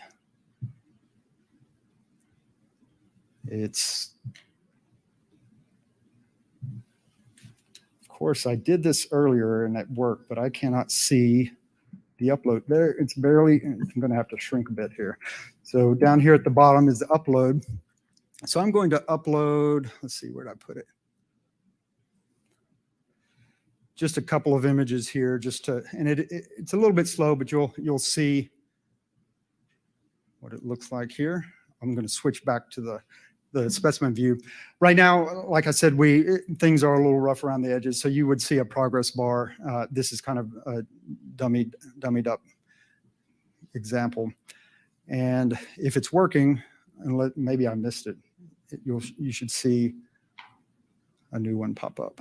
And it may have happened while I was switching around. While that's going, I'm going to upload one that's rotated incorrectly. And I may be overloading it at this point, so I'll regret doing that. Oh, actually, so see the red pop-up here. It shows that something failed on the portrait orientation. So I don't see why, I'm not sure why it didn't pop up there immediately. Maybe it's being a little laggy, but so it stopped that process. So now we get to see that there's something was wrong with that. Right now, we don't have a way to remedy that. We kind of debated, should we let people fix it here or should they fix it back at the source and then re-upload? Because we want them to make sure that they have the correct information or correct orientation as well. I don't want to, what I'd planned on was showing you the final step, and I'll just describe it here, but hopefully you'll take my word for it. The last step here is transfer. The transfer task is set up to transfer it to SFTP or an FTP site. In our case, an S3 bucket that's hosted at the Texas Advanced Computing Center. So these images, as soon as that last step is, all those tasks are complete, the last step that I have set up here is for it to be transferred to TAC, including the derivatives. So in the end, you would get all that information, all the data transferred, and the final step would be to download the URLs of where they were transferred to. Those URLs would then be something you could download, and in our case, we would upload those as mapped URLs to Symbiota. Some of the upcoming enhancements we anticipate, like within the next month or two or three, is to start integrating directly with Symbiota API through their API, which is in development. And that way, another task would be not transfer, but link to Symbiota through the API. So after that transfer, we would be able to link it. And so from start to finish, I would be able to upload something, and within a couple of minutes, it would already be live in Symbiota. We will also be adding some more reporting capabilities, so you'd be able to see the performance over time of your project. Longer term, we hope to make it more, not just a digitization workflow hub for images, but be kind of a dashboard for your project. So we're going to start pulling Darwin core data from your live collection and bringing that into the hub, so you're able to analyze it and say, what do I have and what do I lack and what's kind of upcoming, so you can get a better picture of where you are in your digitization project. And all the tasks you saw, they're all Python scripts. It's very modular. You just pop a new one in. Our goal is also to add some more computer vision components, so possibly object detection, to be able to piece out. We'll take one of your models, put it in there, break out the parts of the image, and use OCR to focus just on the specimen label, for example. So that is the end of what I have to show you today. If you have any questions, please feel free to ask. Thank you.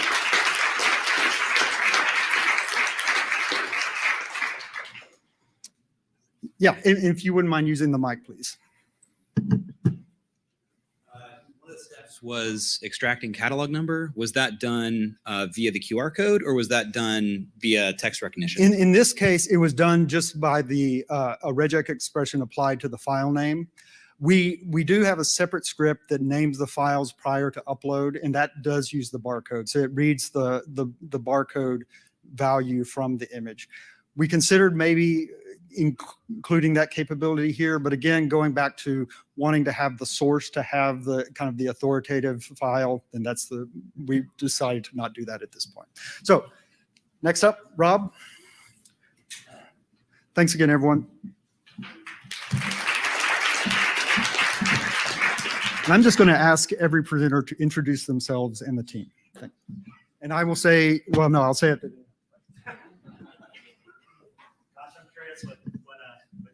Jason had to say there. Hey, everybody, I'm Rob Guralnick. I'm a curator at the University of Florida. My job there is really unique as a curator of biodiversity informatics. And I'm going to start by asking you, how many people in the audience had a chance to see Julie Allen's presentation yesterday? Cool, a lot of you were there. Julie introduced the project that I'm going to talk about today, which is called DigiLeap. And what we're really about with DigiLeap is trying to accelerate the rate of digitization, especially the rate of going from like imaging to a Darwin core record to basically the ability to have georeferences for those records, right? And so the challenge there is really figuring out how to speed that process up. And we spend a lot of time thinking about how we can automate some of these steps. There's a lot more to DigiLeap that I'm going to show you about kind of figuring out workflows and waypoints for detecting the kind of labels we have. But I wanted to show you a web app that kind of drives home some of the cool ways we're thinking about getting that leap of the digitization gap, right? So let me try this out. I have a bunch of jokes planned in case the DigiLeap interface is slower than we hope. I tried this with a curator here at the Cal Academy earlier in the week on a live demo, and it turned out it took forever for this to work the way we wanted. So like Jason, I feel like I'm here without the net. I'm hoping that you guys will catch me if the net is needed. So DigiLeap is a pretty simple interface, and actually this demo should be pretty short. Hopefully, it only does a couple things. It does them pretty well. But the main thing we want to start with is basically just kind of choosing a file. So this would be like an imaged herbarium sheet. It's like a sip of my coffee. It's a great thing to have up here, I guess. So you would choose a file. This, again, typically would be like a herbarium sheet. DigiLeap is focused on herbaria specimens for now, but we hope that we'll be expanding out to things like insect specimens or other kinds of specimen data where we have typewritten or handwritten labels of any sort, right? But this basically focuses for the moment on herbarium data sheets that have been imaged. So I'm going to not choose a file. I'm going to actually go ahead and choose the random sheet, like the Google kind of randomizer here. And it's going to load up a random, in this case, we have about 20 images that are rotating through here. Herbarium sheet that has the typical stuff you see in a herbarium sheet. You can see a bunch of labels. This one has a ruler, a color bar, a little stamp up here. And has, a main label and a barcode. And there's a little star at the bottom left. That's cute. So the first step in this process is to find the labels. So we're going to hit that button. Hope this works. I'm going to regale you with stories about my youth or our adventures in San Francisco over the last couple of days while this does this. It probably takes about 10 or 15 seconds. We've been timing it at 10 to 20. What this is doing in the background is, and Julie mentioned this, we have this machine learning model that we built from getting labels documented by users who on Notes from Nature who come in and draw the boxes. Actually, it's faster than I thought it would be. This is amazing. Hooray. So the machine learning algorithm here has gone and found the labels. The orange box is the main label. And then the other labels are these green boxes. And so as you can see, it kind of missed the ruler and color bar up here. It missed the star.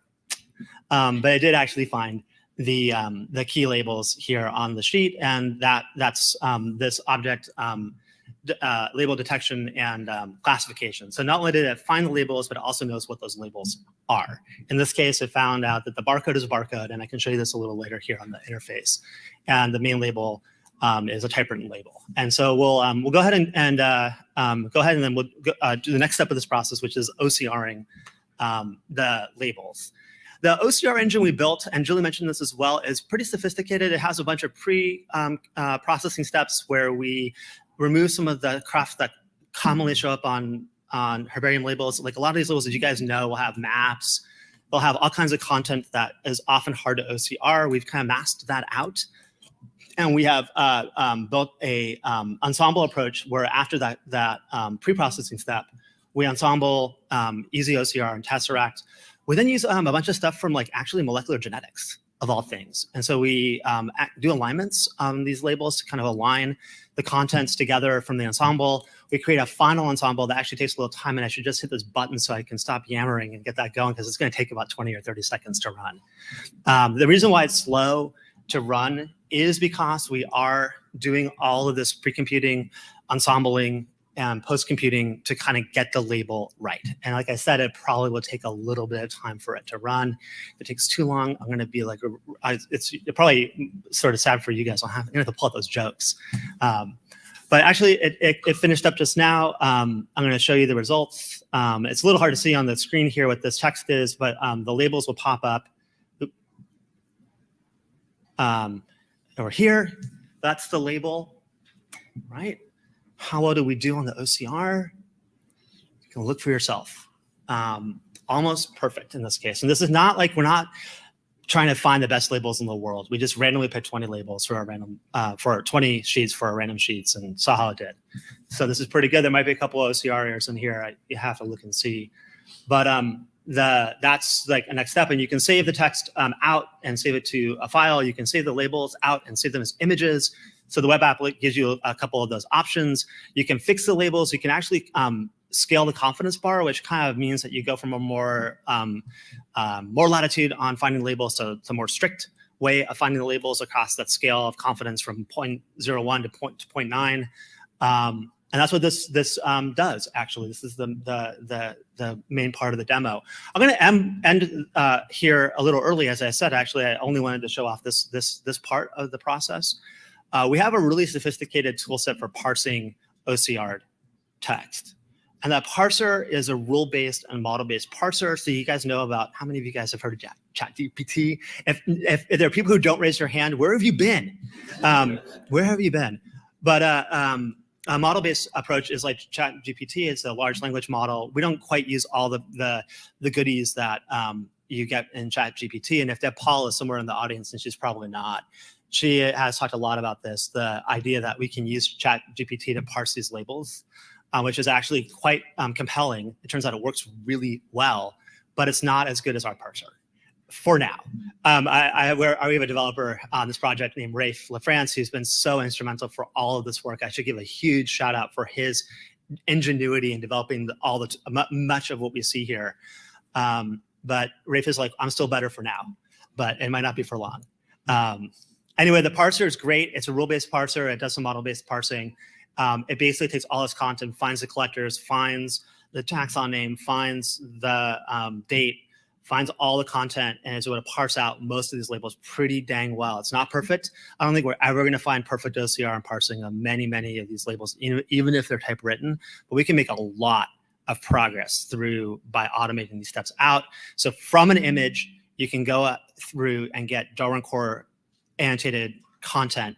And that whole pipeline is what DigiLeap is all about. We're trying to basically see if for certain kinds of labels, we can automate this from start to finish. And I think we're this close from pulling it off. So next time around in Demo Camp in 2024, I hope we can show you the whole pipeline and convince you that that's actually leaping that digitization gap. With that, I'll stop. And thank you.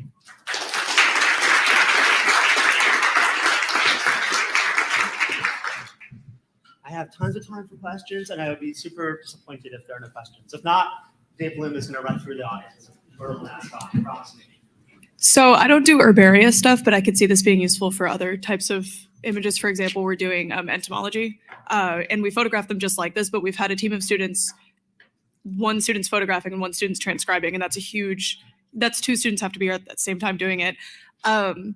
What I wanted to ask is, if I get my students to take 16,000 images, is there a bulk loading option? Because I see choose file. Oh, yeah. Because it would be great if I go home for the weekend and come back and I've got 10,000 records all transcribed for me. Maybe that's a bit much to ask. No, it's not. I don't want to overpromise, underdeliver, or say that it's simple. No, so many of these services will be folded into Symbiota, and we'll have a bulk upload option for sure. So you can basically take your images, drop them into a bucket someplace.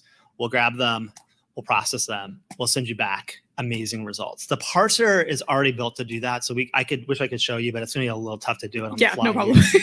But we definitely can bulk process, and that's the goal of the project, actually. Awesome. So we just wanted to show off the idea that like you can try it out yourself.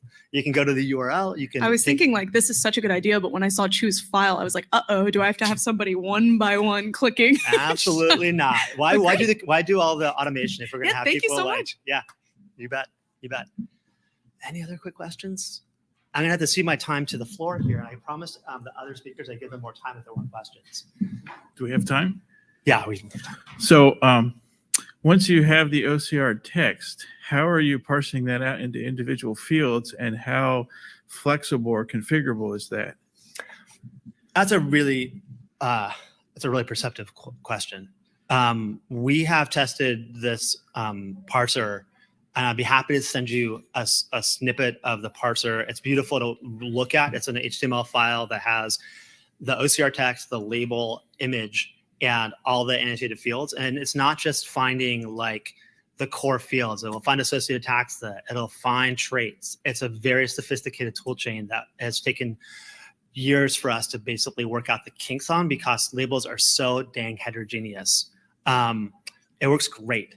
but is it going to be perfect for your labels? We think we can tune this to become better suited to individual project needs. There might be a little bit of tuning to do for each individual set of labels, but often, as I was talking to the Cal Academy curator, Sara, like, you know, labels change over time, and some of the old labels, this is not going to work. Go to Notes from Nature, get your transcription done locally or through a transcription platform.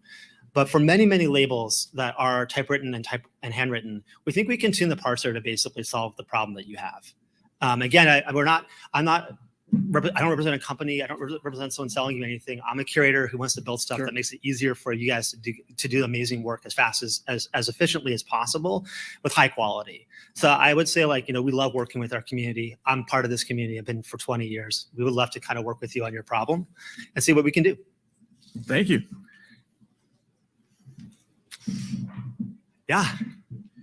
Hi, I'm Sharif. I'm from the Disco projects. So we're trying to do similar things in Europe as well in different projects and consortiums. I was wondering, like, if there's plan for either open sourcing or sharing the code. All the code's open source. Okay. Everything we do is we're NSF funded. This is a project that wants to basically provide every possible tool, every line of code. Everything will be open science, open source, open data. And so, like, a lot of our training data sets that we've developed, we're going to have them open. They're going to be available for you to use. And if we're working together to build the tools we need to accelerate what we're able to accomplish in digitization, it's a high five. Great. Right now. Cool. Okay. Yeah. No, I think some of the components, if we can reuse, it'll save a lot of times in different projects. I think it's a great. Totally agree. Yeah, great. Love Thank you. Yeah, love that. Okay. Oh, hey. I don't know if I can take a question from Brad. Rob, will this be able to recognize labels that are mostly non-English keyboard characters? Like, can you just say, oh, this won't work, but these are all Cyrillic. This won't work, but these are all some other set of characters. Such a smart question. A+ question. So we think that's going to require that tuning that we heard about earlier from, Timmy, did you ask that? Who is asking that? Yeah, we're going to have to tune those separately. And the language models are available for helping us get non-English labels. But for sure, labels that have like Cyrillic or Arabic are just going to be a huge challenge for us, right? And maybe that's out of scope for what we can do on Digital Leap 1.0, but we're really hoping there's a Digital Leap 2.0 that covers that gap. Okay, thanks.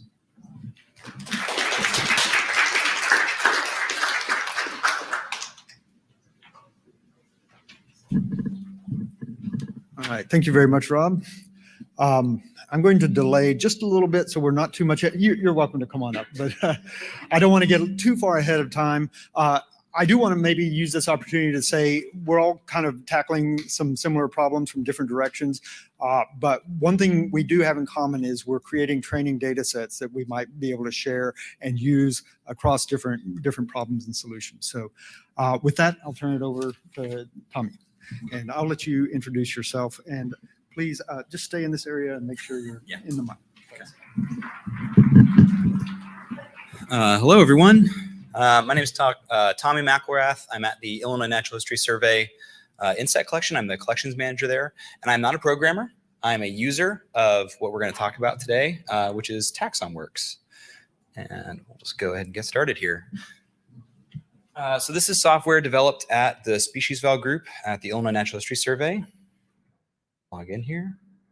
It's cloud-based. And I actually have multiple projects in here. I've got a couple different ones I'm working on. But the two I'll talk about today are one of my research ones, the Cucujoidea World Catalog, and then our specimen management in INHS Insect Collection. So TaxonWorks is broadly a biodiversity informatics management platform. Everything from your names all the way to getting your specimens out to GBIF, building interactive keys. There is so much here that I'm not going to talk about. I'm going to be mostly focusing on specimens because this is mostly a collection management group and how I use it both for my research and in collections management from day to day. So let's kind of get started here. You'll land on this page, which is you can curate a set of favorites of different tasks you use in your database. There's all kinds of tasks available, but if you favorite them, you can kind of curate your list that you use every day. So let's look for the specimen I'll start talking about. I've already gone ahead and tagged the specimen with, it's a very fun custom tag. Go ahead and submit that, find it. Okay, there's my specimen. Let's go ahead and we'll pop over to that using these radial navigators, which are how you kind of get around to different tasks within TaxonWorks.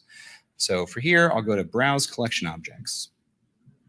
So here you can see some data I've already put in about the specimen that I just digitized at the California Academy of Sciences 2 days ago.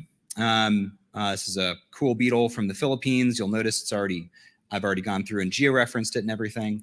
It's got a couple different views, both the TaxonWorks view of different fields. We've got buffered fields, and again, talking about trading data sets.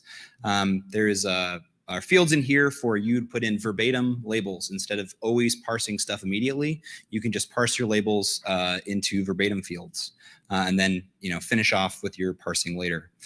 Also, a couple different views. You've got a view of how this would get exported when you export it to Darwin Core. As well as a timeline of the specimen from when it was collected back in 1922 until when I actually put a tag on it yesterday. But let's go ahead and edit the specimen. Go back to this one, comprehensive specimen digitization. This is the slowest way to get specimens into TaxonWorks. It's not a bulk one. This is for us collection managers who want to get every single dang detail on a specimen. You can annotate everything in here. So pretty typical to other specimen data entry sort of interfaces you've seen before. You've got your buffered fields over here. And, I really want an image of the specimen. So I'm going to go to my images, and every single thing in TaxonWorks can have any of these different fields. And these are variously exported, everything from notes to tags, confidences. In this case, we're going to talk about depictions. And I'm just going to grab these beautiful little brown beetles here. Wow. Everyone remark on how amazing they are. Yeah, that's right. Ainsley's in the audience. Oh, I can't press the escape button. How do I make it smaller? Is it Alt? Command minus? Alt minus? There we go. Okay, I can click out of the screen, I think. Yeah, there we go. All right, so now when I refresh this page, hey, there's my image. I can see my beautiful monotobid in all of its glory. It's so high res because we took it on a Keonce. There you go. So I can attach any images I want, any file size you want. You can attach those on there. You can also attach label images and say whether it's a label image or a depiction of a metadata or just a depiction of the object. And one thing I want to point out here, there's all kinds of other things, this awesome collecting event parser, different ways to add multiple determinations, really sophisticated biological relationship management for people who want to do biological association work. Also type material down here. But one thing I want to mention, because this came up a lot today in the hidden specimens symposium that we talked about earlier, coming across the issue where you have multiple specimens with a single catalog number, something like a host or like a plant that has a gall, or in this case, it could be a beetle that has a mite on it or something like that. So in TaxonWorks, that's not really an issue. I'm going to lock all my fields here. I don't remember what it is on Windows because I use a Mac. There we go. So I just locked everything that I've already entered in here with a single keystroke. I'm going to add to container. This will just duplicate the record, keep the identifier on the container. So this is virtual. And now I have a new specimen record. So if I find a mite on this, I can say unknown mite, because that is basically what every mite is unknown. And then I can go ahead and I can add different biocurations. I could say it's an immature male, and that's completely different from this one over here. I can give it a completely different determination, add a carry or something like that.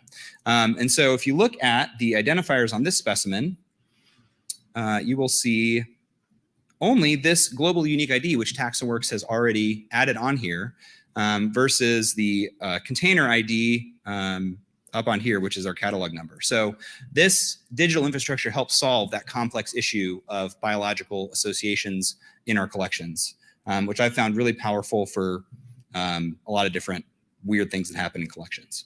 So that's the basic, like just get specimens in. How am I doing for time? Not sure. Yeah, okay. 6 minutes in. Okay, keep going. All right, so let's talk about some of the more powerful, fun things you can do, because that's why everyone's here. Let's look at editing a bunch of data. So I've got some objects in here that are some other super cool beetles. Let's go ahead and search for this, this name right here. And this will pull up all the records of all the different objects that I'm going to be looking for. And this is pulling up a lot of information, so it takes a second. But here we go. We got all my specimens from of the species, and I want to find all the ones from a specific repository. We'll go for this museum for a very specific reason. So we'll go ahead and find those. We'll refine a little bit.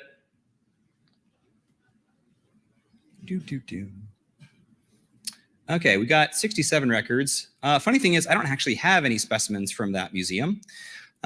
So I'd like to edit that. So let's select all of those objects, and we'll send that to a completely different task, not that one, actually. We'll send that to this one, collection object match. This is our bulk editor. So if I want to change the repository for all these objects, I'll just select those, grab my repository, and I'm going to change this from this one to some weird museum that no one's ever heard of. There we go. And now I've just changed all the repositories for all these specimens. There we go. Nice little cheerful ding. So that's done. Just changed about 67 objects in about 5 seconds. Thankfully, nice and quick. So there are a number of bulk things here. I can also go ahead and make sure that I am being a good steward of my specimens that I borrowed from the Carnegie Museum. I'm going to add those to the add those to my loan, and then I can go to that loan later and see all the specimens that I borrowed and now that I've databased them, that sort of thing. So that's one cool tool you can use. If you want to get a lot of images in, go to filter images. There are a number of different ways you can do this, but let's look at some of the images that are in here that we've already done. Oh wait, I want to go to a different one. So for this one, I'm going to go to the insect collection database because there's just a lot more images in this one. We'll do the same thing. I just switched projects there, so I'm now working on a completely different set of data. So let's look for beetles because there aren't enough people talking about beetles at this conference, unfortunately. Looks for beetles, and yeah, let's do that filter real quick. How many images of beetles do I have? Okay, about 8,000. You'll notice that there's a few little issues there, but that's just some early import issues that have since been fixed. But I want all the ones that are on slides, and unfortunately, this filter images doesn't let me sort by slides. You can see biocurations, identifiers, things like that. But there's nothing about preparations. If I want to search for everything on slides, let's just go to a completely different filter. We'll take everything from this result set, go back to that collection object filter. So I just took everything from that found set and sent it to a completely different filter in the project. And I'm going to scroll down to preparations here. Preparations are shared across all projects.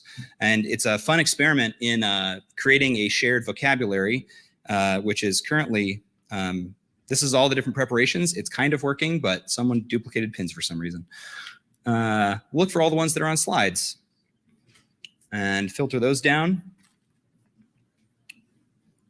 So we go from 8,000 records down to 43, and I will send those right back to my image filter so I can actually see them. And there you go. I have all my images of slides that have preparations added on them. So really powerful filters for you to actually look at your data, actually find things, and start doing some different edits and things like that. Really, and those that's called advanced. I don't remember, what was it called, Michelle? No, the collection object filter, whatever the. Anyway, you can send anything from any filter to any other filter, and Taxon works. It's really powerful. That was a very brief example, and Michelle's going to be talking about it more in her talk. Is it tomorrow? Tomorrow, I think. So that's another fun way to manage data. So you can also, of course, Darwin Core is fully supported. So we've got a Darwin Core importer. So if you've got a spreadsheet, it's Darwin Core. You can import in here. We've already imported several thousand specimens through Darwin Core imports. So if you've got a Darwin Core thing and you want to start TaxonWorks, you're good. You can just start that way. Of course, we also have an exporter.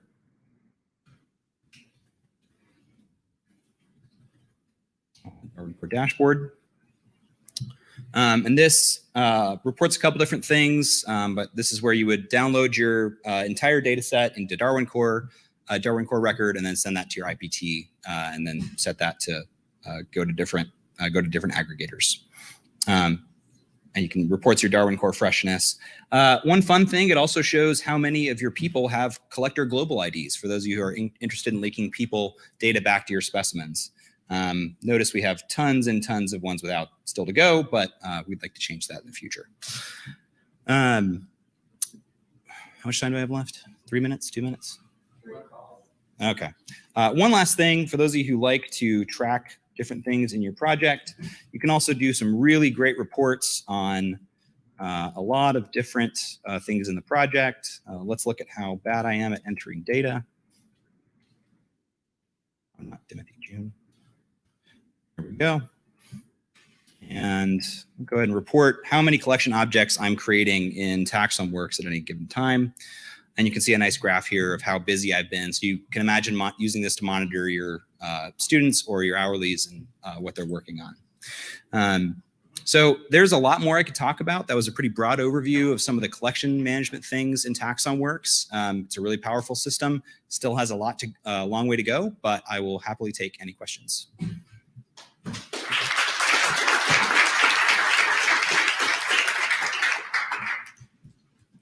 You talked about students and interns. Is it relatively easy or possible at all to customize sort of what the individual users can do in terms of security, permissions, things like that? So there isn't, they've pretty much only got two roles. You either have project administrator or regular user.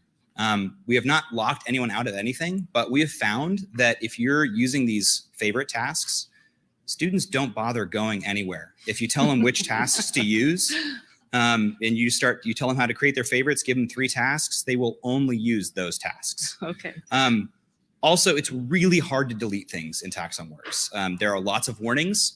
There are lots of things that blare up saying, you're about to edit 50 records. Are you sure you want to do this? We have not had that be an issue yet. Thank you. Yeah. I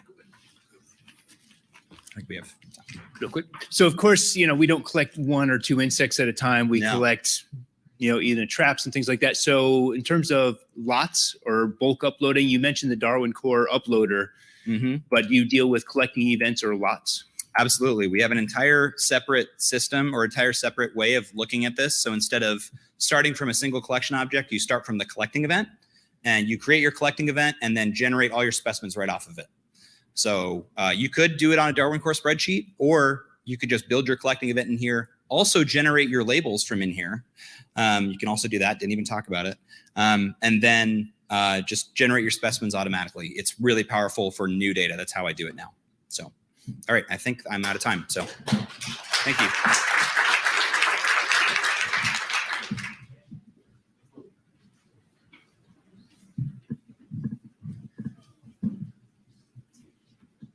Okay, our next presentation is pre-recorded. It's a presentation by Dr. Nikki Nicholson about echinopsis. And I don't see the audio person here. This audio may be a little low, so I may try to go increase that if that's not Hello, I'm Nikki Nicholson. I'm a researcher in biodiversity informatics at Cube. Thanks for the opportunity to present in this spinach demo camp. This demonstration will cover echinopsis, which we have designed to be an extensible notebook for open science on specimens. I've listed here 2 preparatory steps. These are fully documented on the project website. Basically, you need to download and install Obsidian, which is a piece of note-taking software, and then download and unzip the project. An Obsidian project is known as a vault. And open this in Obsidian.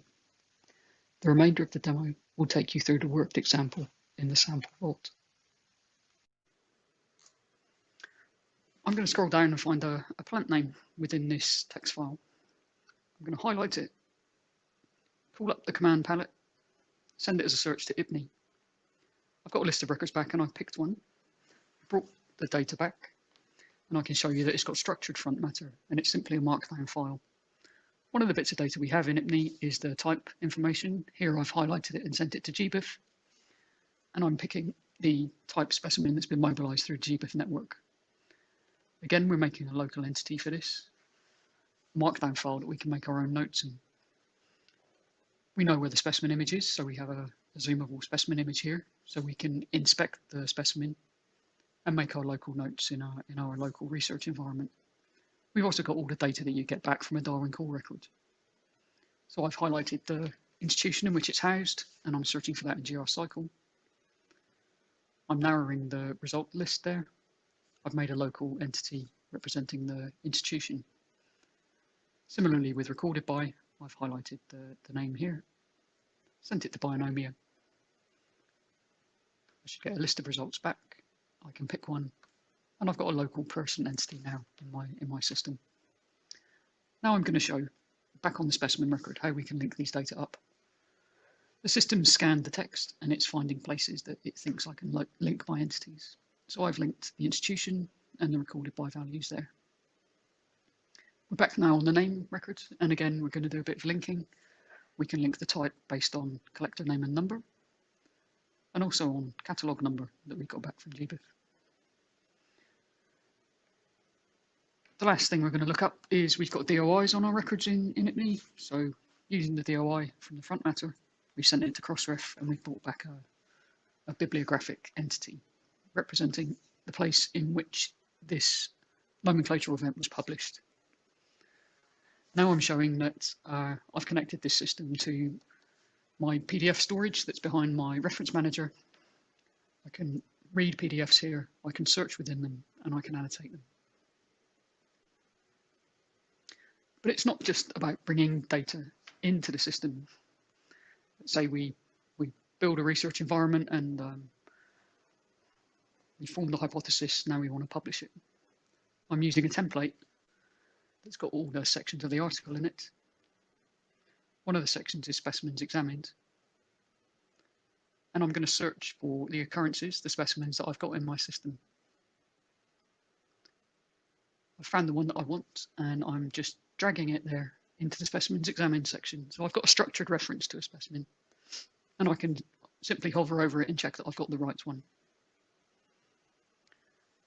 The very last thing I'm going to show is how we can, with a network visualization, look at the data.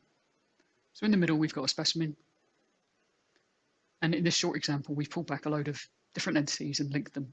We've got the person that collected it, the institution in which it's housed, the name for which it is a type, the literature in which that type, in which that name was published, and how we've used it in new work, in our draft article.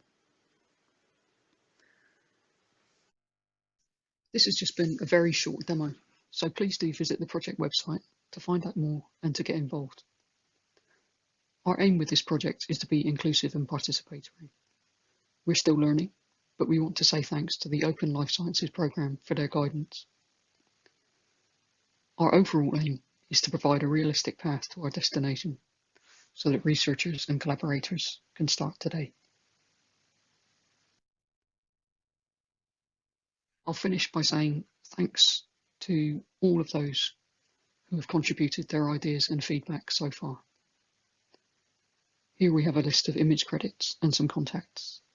If you're interested and would like to participate, then please do get in touch.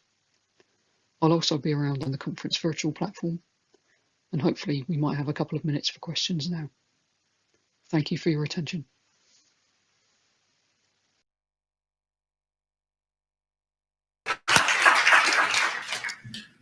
So unfortunately, there's not a way for us to ask Dr. Nicholson directly any questions, but she is on the Oxford Abstract site and capable of direct questions through chat if you'd like to do that. because the video was short, and we have a few more minutes, maybe 9 or 10 minutes, I would encourage you to take a look at these URLs. They provide, the first one is a link to the project itself on GitHub. The second is also on GitHub, but it's a link to the vault that you need to download to use this interface. And then in addition to that, you'll need the foundational software, which is a desktop app available on all platforms. It's called Obsidian at this last URL, if you can read that, obsidian.md. So we do have a little more time available before the next talk. I don't want to get us to get ahead, but the next talk will be Teresa Miller at 14:30 about Specify. So now might be a good time for a water break, but if you do leave the room, please try to be back before 2:30. And y'all can talk about ChatGPT or AI images or whatever, and we'd welcome that. So if there are any questions or comments, please provide them, send them to Nikki through Oxford Abstracts. Thank you, and we'll see you in a few minutes.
it over to 2:30. So I'll let you take the stage.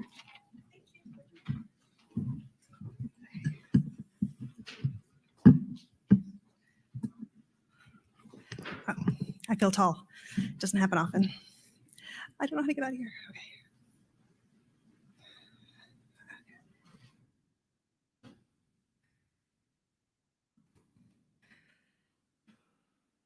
Okay. Hi, like you said, I'm Teresa Miller. I work with the Specified Collections Consortium. For those of you who aren't familiar with us, we've been doing natural history collection management exclusively for the last 30 years or so. And then currently we're working on expanding into geology thanks to a grant with the Swiss government. So if any of you guys have geology collections or experience, please get in contact with us. We're in the information gathering stage. So find us, email us, please let us know. So over the last year, Specify has been really focused on making our users' data more accessible and integratable, which I realize is not a word, but I'm still going to use it to describe what we do because we want to integrate with everything we can. So today I wanted to focus on just a few of the things that we've been working on because we've been doing quite a few. So I'm going to do just things that I thought were really cool. And I want to start with statistics. So this is our statistics page. We've separated it into two main parts, the shared and private. So shared statistics are statistics that anybody who has permission, who logs into your collection, can see these statistics. So it doesn't matter who's looking at it, everybody's going to see it. So an administrator just has to do this once and everybody can see it. Private statistics are statistics that just you as a user are going to see. So you can use this for documenting how prolific are you at cataloging things? What have you been doing? Or if you're working on a project, you can put your project data in here. So how many countries have I been collecting in? How many objects have I documented? How many have been imaged in this project? So you can keep track of that here. Or if you're a manager and you want to see what your students are up to, you can do a query in here to kind of keep track of what your students are doing. And that way, not everybody who logs in is going to see that information. Just you as a manager is going to see it. You can share these statistics with somebody else. So these are all based off of queries. So you can send the query to somebody else. They can import it and put it into their private statistics, but it's not going to be seen by everyone. So here are the shared statistics. This is the default page. You can modify this if you have permissions. So you can come in here, add things, remove things, move things around, change it up if you want to. There are a few different parts about this that I think are really cool. So I'm going to start with like these categories: preparations, taxa represented, geography represented, and type specimens are all dynamic categories. That means that the statistics look at your database to figure out what elements should be in there. Now, we're currently using the ichthyology collection database from the University of Kansas because Andy Bentley graciously allowed us to use it. So all of the items you see in the preparations category are all the prep types that Andy uses in his collection. All of the taxa level in taxa represented are the levels in his taxon tree from family and below. And then the numbers represent all of the collection objects that are determined to something at that level. Geographies, those are his geography levels, and type specimens are all the types that he has in his collection. So that means another collection with different numbers or different elements are going to see different things pre-populated in there. So the other thing that I really love about this is we have some percentages built in here. So like percentage georeferenced. So it's a really quick and easy way to see I have 95% of my collection georeferenced. Or percent imaged, which I realize that number is wrong. There was a misunderstanding with the programmer about what that means, but it's fixed. I just can't show you it. But you can quickly and easily see what percent of your collection has been imaged. So you can get that out there.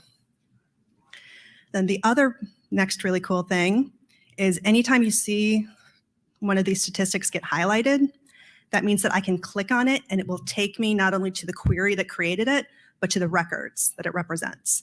So if I go in here and see there's 58 overdue loans, I want to see what those loans are, I can just click this and it will take me to see what query is used, and it will take me to see what the results are. So I can actually go in here and start curating my overdue loans and just go through and open them if I wanted to. So I can also add things in here, like I said. So if I go in here and see, yeah, I have 42,000 collection objects, but I want to know, I think my collection has the most fish in Kansas. So I can go in here and I can say, actually clone this query. And now I have this new query. And now go in here and I want to see determinations, taxon, family. So add the full name, and then I want to see all of them in Kansas. I don't actually know any family names, so I'm not going to put that restriction in there because that would be just horrific. But I can go in here. I do know where it equals Kansas. And do the query if I wanted to, or just save it. And so now I have this statistic built in if I want to. But collection objects 2 doesn't mean anything for me, so I can go in here and edit it. And so I don't want it to be called collection objects 2. I want it to be called Kansas collection objects. Now when I save this, that's what I'm going to see on my statistics page. And anybody who logs in with permission is going to be able to see that as well. And this is also where I can make all the changes I was saying. You can customize it. You do that on this page. So you can come in here, add categories. So I can add, I'm doing a Kansas project. I can add that here. I can add queries to it. So this is all my saved queries I can choose from, or I can choose one of the statistics queries to add in here. So if I want to add it in, I can remove things if I don't want to see it. I can take it away. I can do all of that here and then save the data. And now I can see this. I can also do a query that says, I have the most of this family collected from the most diverse places in the world. In fact, we've collected from 100 different localities, and you can keep that statistics in here and just have that. So if you're doing a report so you want to show how important your collection is and how widely it varies, you have that statistic. And to that end, we have it so you can download it as a spreadsheet. So you can quickly and easily put it into your presentations or your reports. One thing I wanted to mention really quickly, because I'm running out of time, is if you're a manager and you manage multiple collections, you can do this once, customize it once, save the file, and then import it to your other collections. So you only have to do it once. You don't have to do it for each and every collection. So it can save you time that way. Or you can import it into a new collection and just modify it slightly. So it saves you time that way. So the next thing I wanted to show you is, you have all of these statistics and everything looks great, but you want to be able to export your data, and you want your data to look good. So if the numbers aren't looking good, you want to kind of modify what you see. So we, of course, have a quick and easy way that you can export your data. So we have the export, create Darwin Core archive file, create an RSS feed. So you set up your RSS feed or your Darwin Core archive mapping. And then once you've done that, you can come in here and just say, update it. Update it, it's updated. GBIF, IDIGBio, whoever, GGBN can come by and pick up your data. So it's quick and easy, but you don't want to do that unless your data is kind of clean. So we've been working on data cleaning tools as well. And we've started with agent cleanup tools. So it's really common. Everybody ends up with multiples of the same agent. It just happens because you have J. Miller, John Miller spelled the Latin way, all the different ways, J.M. Miller. So everybody needs to merge their data. So you start with a query and you put in any data that's going to help you identify who you want to merge. So if you want to do the job title, if you want to do their email, anything, you just really need to be able to see who you're looking for, sorry. And then you do the query. And I can come in here and I can look at all of them, or I can say, oh, that's too many. You know what? I want to focus on, just show me where it is Miller. So you can restrict it to. I say there's all these Millers, these all look fine, until I get down to here. These clearly are the same person. And now I want to merge the records. There we go. And so it brings you to this interface where it shows you all of the files that you chose. The first panel is what your resulting record is going to look like. So this is what my record is going to look like. And these are the ones that I chose. The other really, really cool thing is it will look at what files this person is associated to. So what has this person done? This person has done nothing because I put him in yesterday. But if he had done like different determinations, different cataloging, all of that, you would see all of those records, like these determinations. And it'll get you a range of when they've done it.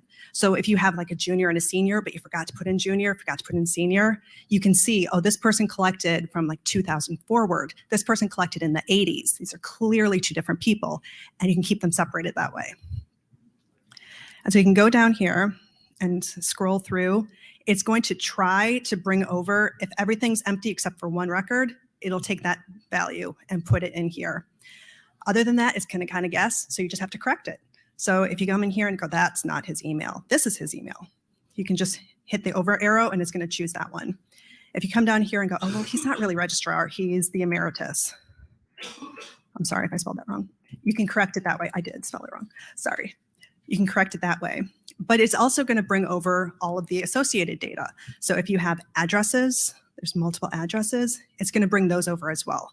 So all of that's going to be associated. If you have agent specialties, variants of his name, all of that is going to be brought over as well. So now all I have to do is click merge. And then it's going to merge all of those. So any record that was pointing to J. Miller is now pointing to John Miller. So it's just that one record. And it did the query for me again. And I can see J. Miller. There's only one record. So like I said, this is the start. And since I have 3 minutes, I want to talk about, this is the start of what we're doing. We're going to be branching out into other tables as well. So I want to show you really quickly. No, I didn't mean that. We're going to branch out into like collection objects. So if you have a collection where you ended up with multiple collection objects for the same object, like you have a tree and you got some leaves from the tree and you got some seeds from the tree and you got some flowers from the tree, and they ended up in different collections, but you want to bring them as one single record because when you export to GBIF, you only want one instance for that tree. You can come in here and say, actually, no, you put a qualifier. I didn't put a qualifier in. Everything that has this number is the same thing. I can come in here and say all of these are the same thing. Well, we haven't implemented that part yet because this is secret, so I'm not supposed to be showing you guys. So open this here. Actually, the programmer said, don't show this, and I went, I'm going to show it. So I can merge records here. Now I'm going to do this. The same search. I'm running out of time, so I'm trying to do it really quickly. So where that equals 001. Now I'm going to select them all.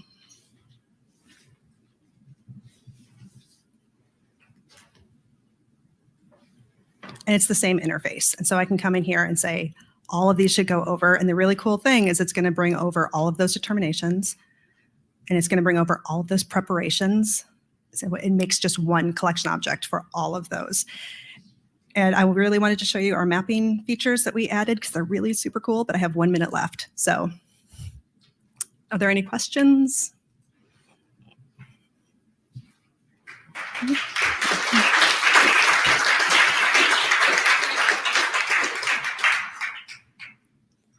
Okay.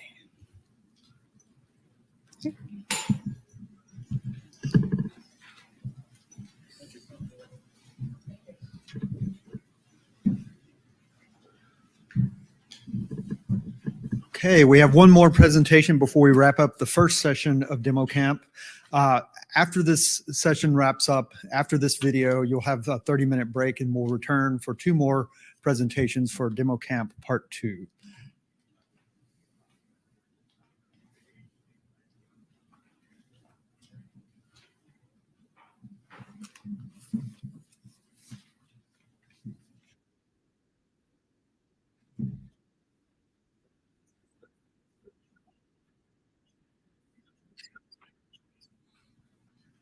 Welcome to our demonstration on DINA.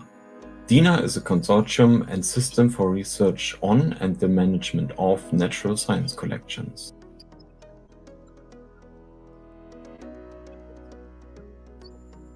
May I introduce you to Carl? Carl is working in the Natural History Museum that holds a huge amount of scientific objects and conducts research on biodiversity, evolution, and earth science based on the institution's collections.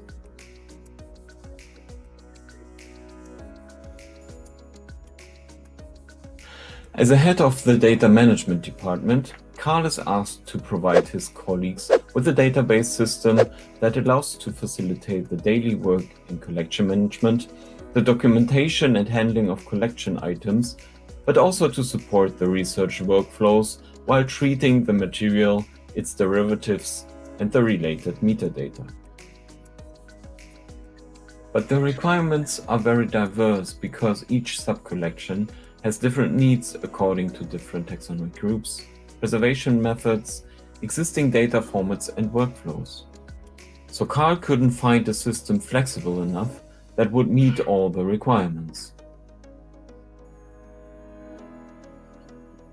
He had to find a solution for this challenge, but he could only think of the options to either run multiple collection management software to meet the different requirements per sub-collection, or develop his own collection management software that perfectly meets the requirements of the collection and research in his institution, or to just use a collection management system that cannot accommodate all data, which might then get lost in spreadsheets. But for Carl, all options don't seem to be a good practice. Fortunately, one day he met Linda at a conference. Linda was working in a natural history institution as well and had to overcome the same challenges in the past. She told Carl that there were institutions facing the same issues and they joined forces and resources in order to develop an open source web-based system and sustainably maintain it in the community-driven approach. Its name is DINA.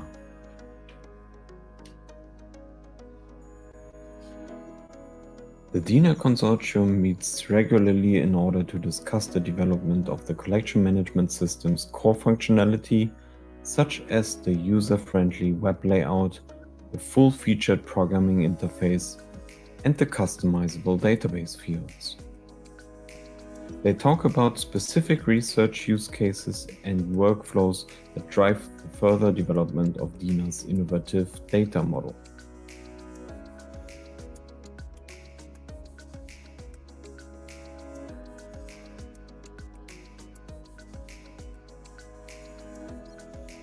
So Carl installed the DINA system and joined the DINA consortium.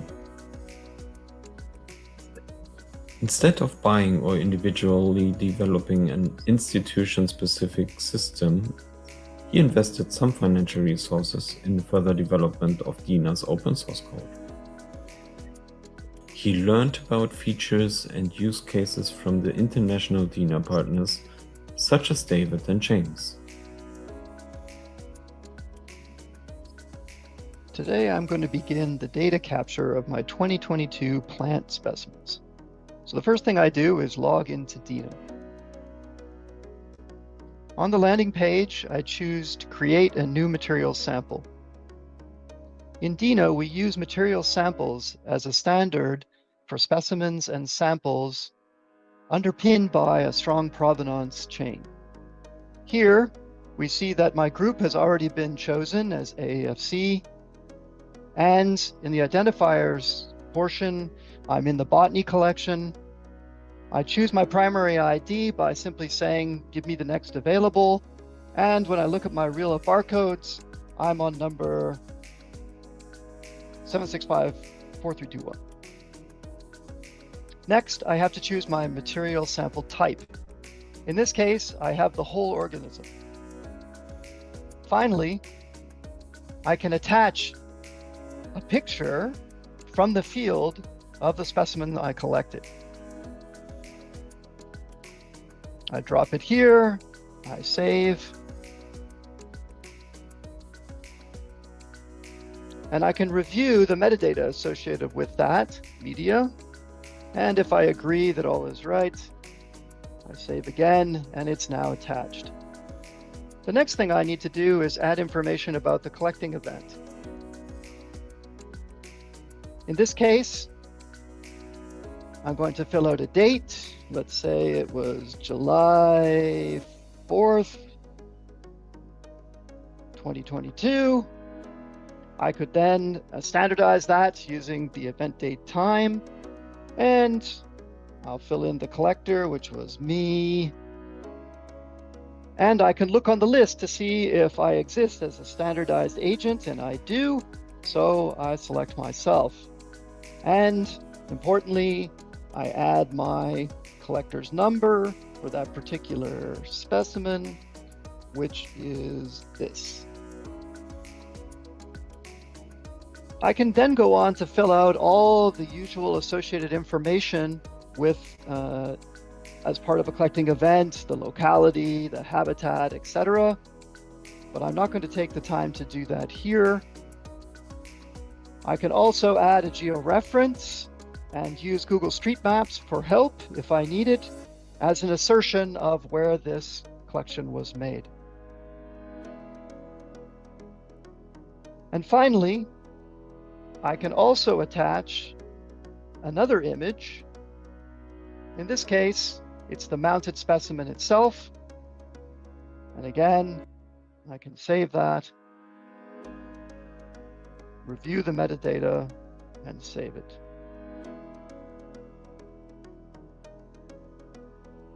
The next information I want to add is associated with the organism. So I'll toggle that. And I'm given the ability to type in information that I know. In this case, I'm just going to add a new determination. I'm going to say that this is a primary determination and should be filed as such. And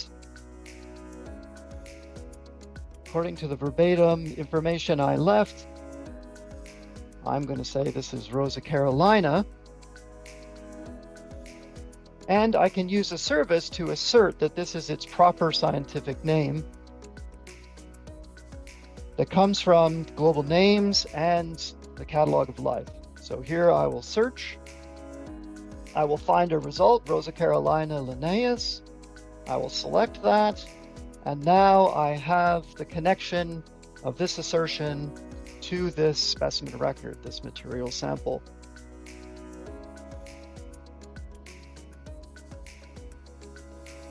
Unlike in botany, where there is typically a single collecting event per material sample, entomological collections frequently share collecting events among many material samples. Here's one such example of a pitfall trap that may passively collect active ground-dwelling invertebrates, which are later sorted in the laboratory. It is often most convenient to bulk load all collecting events and then later attach the material samples as the individual organisms are identified and then accessioned into a collection.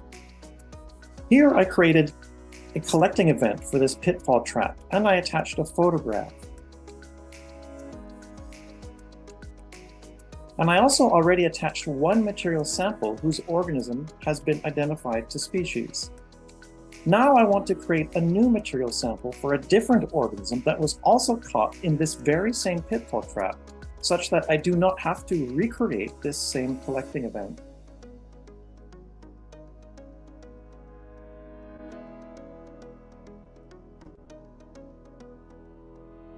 Here I'm assigning a primary ID, just as I did before in the other material sample. And now I want to enable collecting event. Now that that's been enabled, I can go searching for an existing collecting event. And here's one listed in the table already from the previous one that I already created, and now I may select it. And now it is attached to this new material sample such that I do not have to recreate it. Integrating the data for all cataloged objects across the breadth of an institution with many different collection types, such as preserved or living samples, is an immense challenge.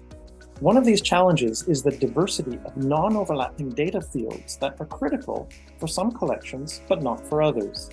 And this requirement for custom data fields may also be dependent on particular object types, such as multimedia, collecting events, or transactions, or specific to subcomponents within a material sample, such as the determinations. We solve this challenge in DINA with a flexible and innovative solution called managed attributes. These custom fields may be further specified as numeric,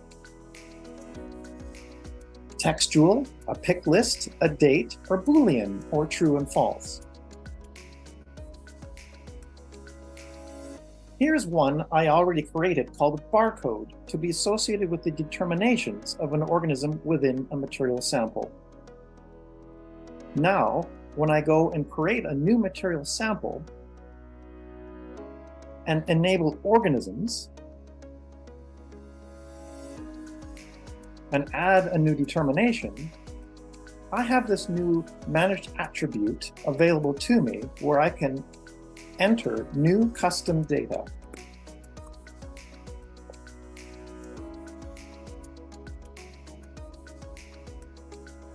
One of the powerful aspects of the DINA system is its ability to support bulk input or output of data and multimedia objects through its application programming interface. The data elements and their relationships are specified using a structure called JSON API that also permits filtering, sorting, and pagination. Authentication is coordinated using time-dependent access tokens that expire and must be refreshed. This elevates DINA to a secure yet flexible machine-to-machine platform that has the potential to support a whole host of creative solutions, unencumbered by the complications of a bespoke user interface. To help lower the bar of entry, DINA developers have worked on client libraries of code to help simplify the writing of scripts. Here's one client library offered as a publicly available Ruby gem, with some simple installation instructions and configuration settings. The DINA Ruby gem has a helper method to view all of the classes and other helper methods to view the properties of a particular class.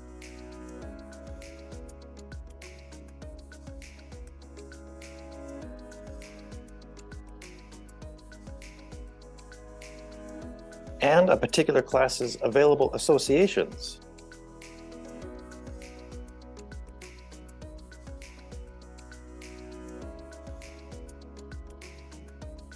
Let's make a new material sample and watch how this works.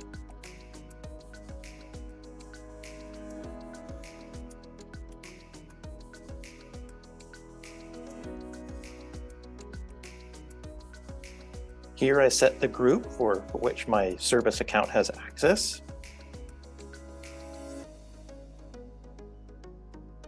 Here I'll set a material sample name, one of the required properties of this particular class.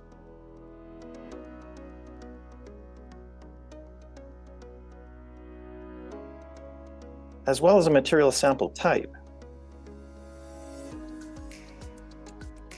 In this case, a whole organism. And now I can save it. And perhaps I might have also forgotten to specify a barcode on this particular whole organism material sample.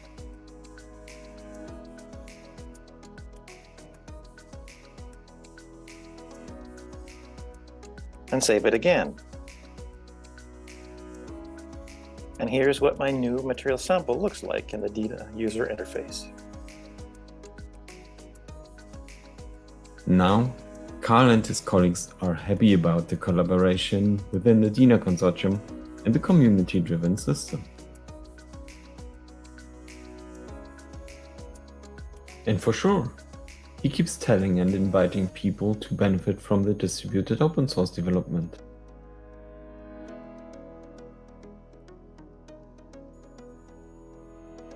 And if you want to learn more about DINA, be like Carl and visit dina-project.net.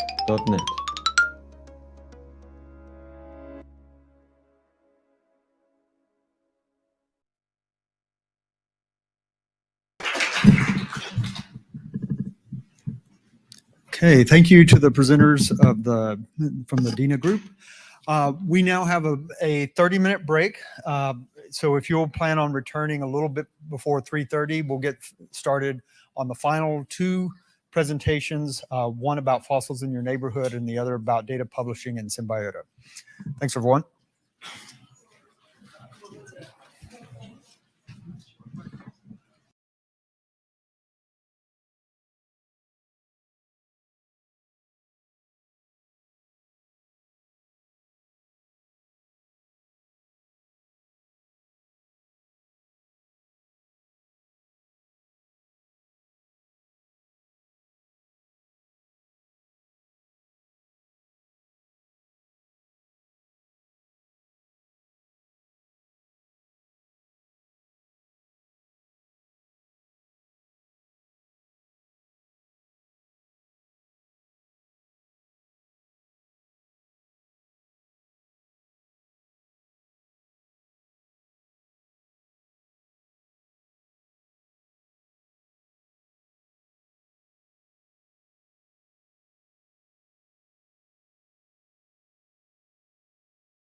presenter in the room, Daniel Bright.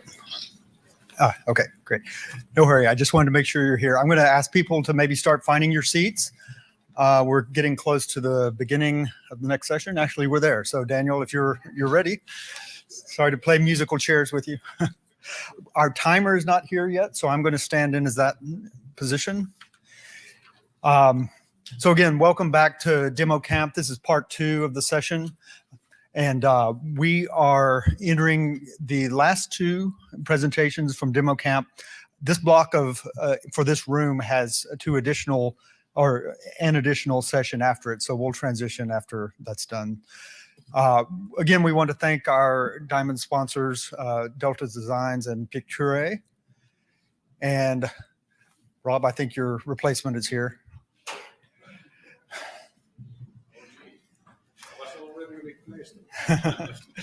Okay, and Daniel, if you're ready, I think we're ready to get started.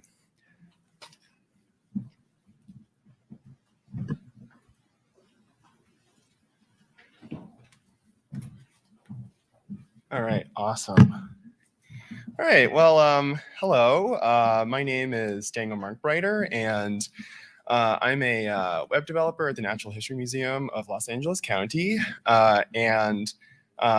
This app is maybe a little different than some of the other things you saw earlier. This isn't really focused for collection management per se, but rather a way in which you can actually use some of those digitized collections. And specifically, the app that I developed and I'm demoing for you now was developed when I was an assistant collection manager of Invert Paleo. And at the time, it was during the pandemic, the museum had completely shut down. And a couple of things happened that were very serendipitous for me, which is we were starting work on our newest exhibit, LA Underwater, and the museum was gifted a 5-year license to use ArcGIS Online by Jack Dagerman, which is the CEO of Esri. And so there was a lot of pressure to use mapping software in the museum space. That was sort of the task we're given by Jack Dagerman.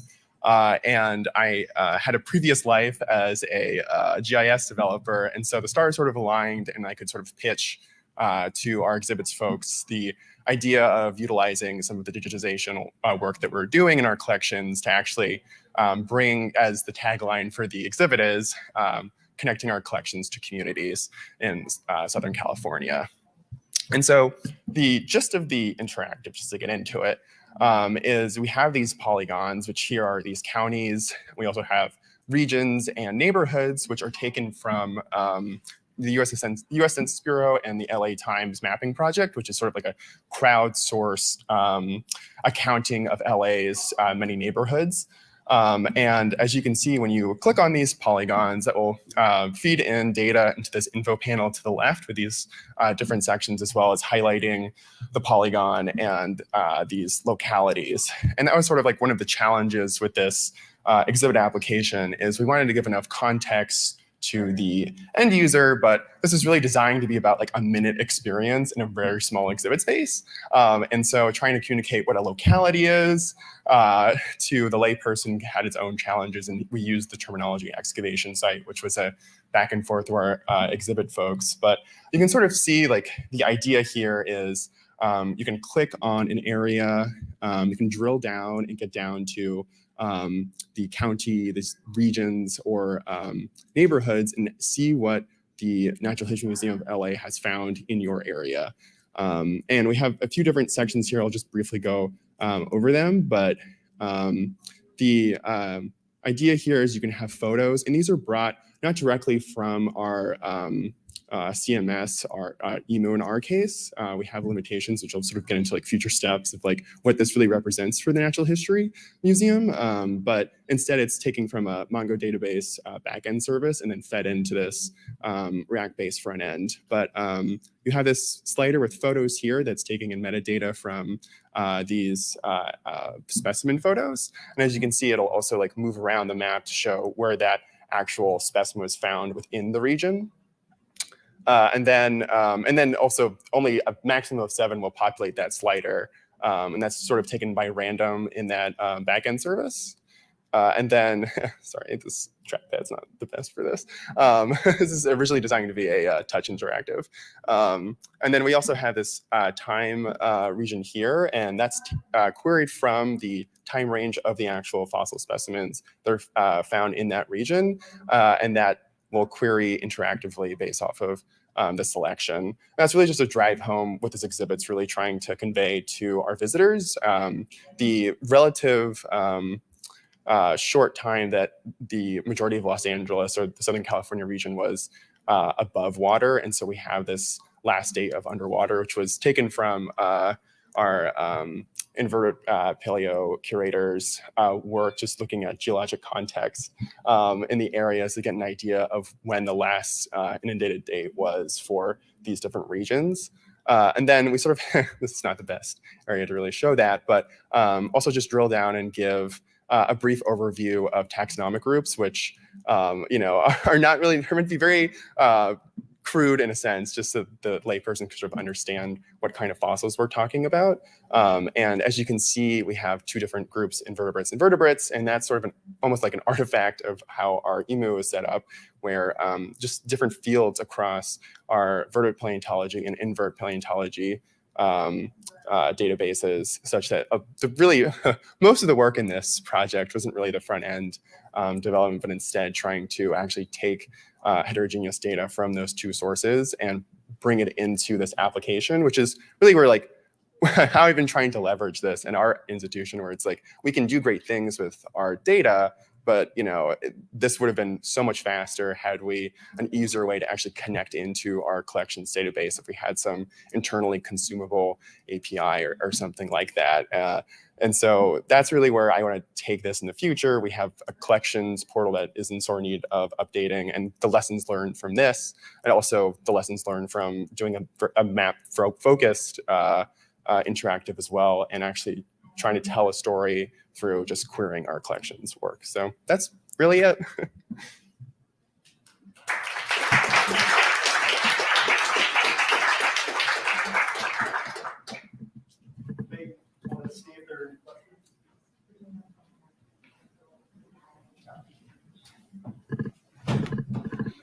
Thanks for showing that great interface. I think I have two questions. Do you fuzzy your location data, and by how much do you fuzzy it? Yeah, that's a great point. I kind of anticipated someone asking that. So yeah, so all the data you see here is fuzzied. If we do it by, I want to say 100th of a point, though I don't really quite, yeah, decimal degree. I don't really quite remember off the top of my head, but that was something that was like the first thing that curators asked when we queried that data. I mean, it looked fairly precise, so I didn't think it was a tenth. I thought maybe it was a little more. I'd have to look back, honestly. And I mean, it's a great tool for education. Is there any way, I'm from San Diego, is there any way that we could get our data incorporated into this and use the tool? Great question. I mean, so ultimately what I'd rather do is just take data from GBIF, honestly. The reason why this is taken from EMU is we didn't have enough georeference points to really have an interactive. But talk to me. I'd love to incorporate y'all's data into this. Okay, thank you. Hi, this is a really great project. What kind of land ownership are you dealing with in this? And how are you dealing with like federal or state entities? Yeah, so for land ownership, we don't really have those polygons like as part of the project. However, the points that we do have were cleared by our curatorial staff and registrar to be published in the map. Though you'll see there's some pretty large empty points in terms of some of the national forests in the area as well.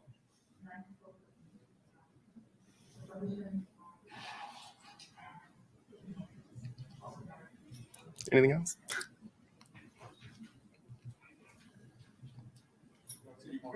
Cool, awesome.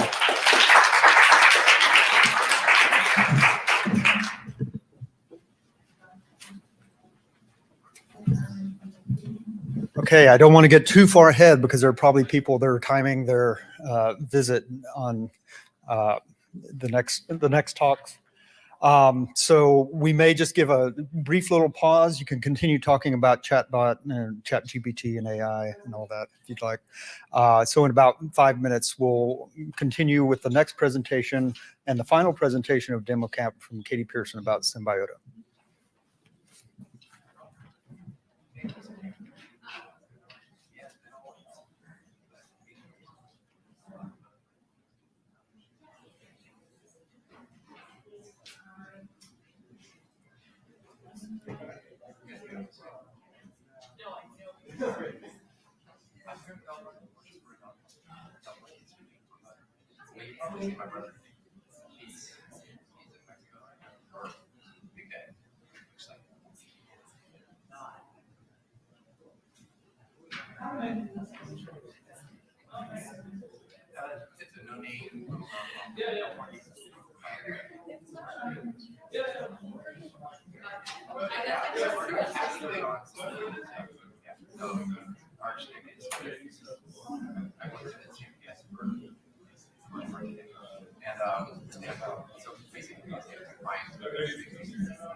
Yeah, we worked with the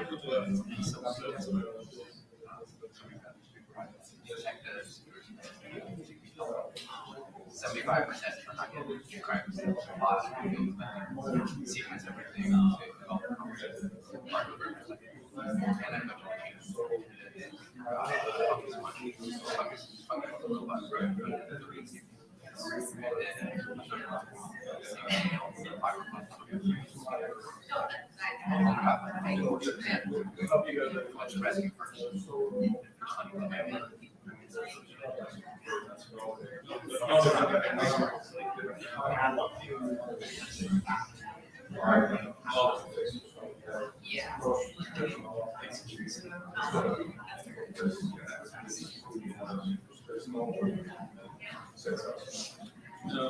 And it's just California. Process. Yeah, California, you squint at the map and the map is fine. Well, is it California's collected specimens? Whatever, save them and yeah. But we're not. Yeah, that's also something. There's no mostly trying to hire and so we're missing a lot of just like writing things on the back. Okay, I'll check out your yeah, it's the narrative.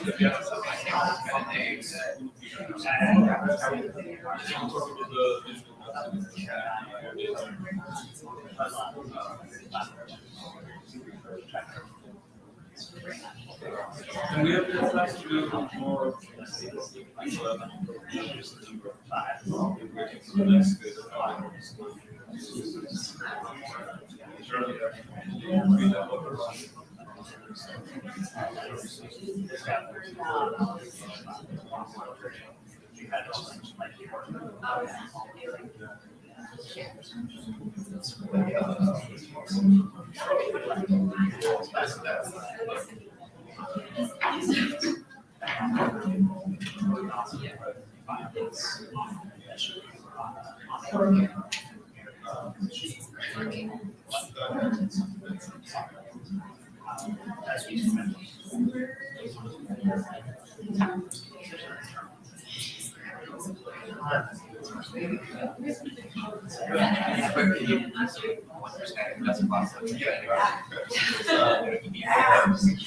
You can't for $100 this time. Yeah. What's the dollars?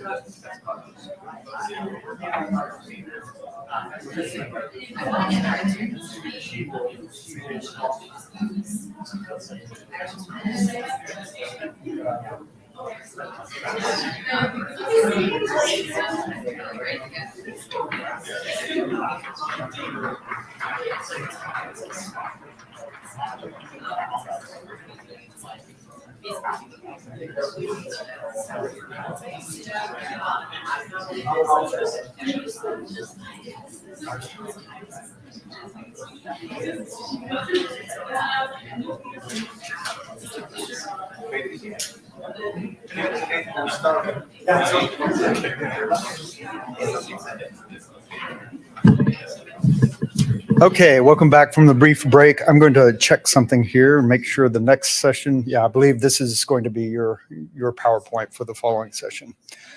So here we are on the last section and the last presentation of Demo Camp. So Katie, I think you can take it away. Thank you, Jason, and thanks for those of you who've stuck around or are coming in for this last demo camp. So I am Katie Pearson. I'm the project and data manager for the Symbiota Support Hub. Symbiota is a CMS and also kind of like a mini biodiversity aggregator. And I'm just going to show you what that looks like. So here is one of our portals. This is a consortium of bryophyte herbaria.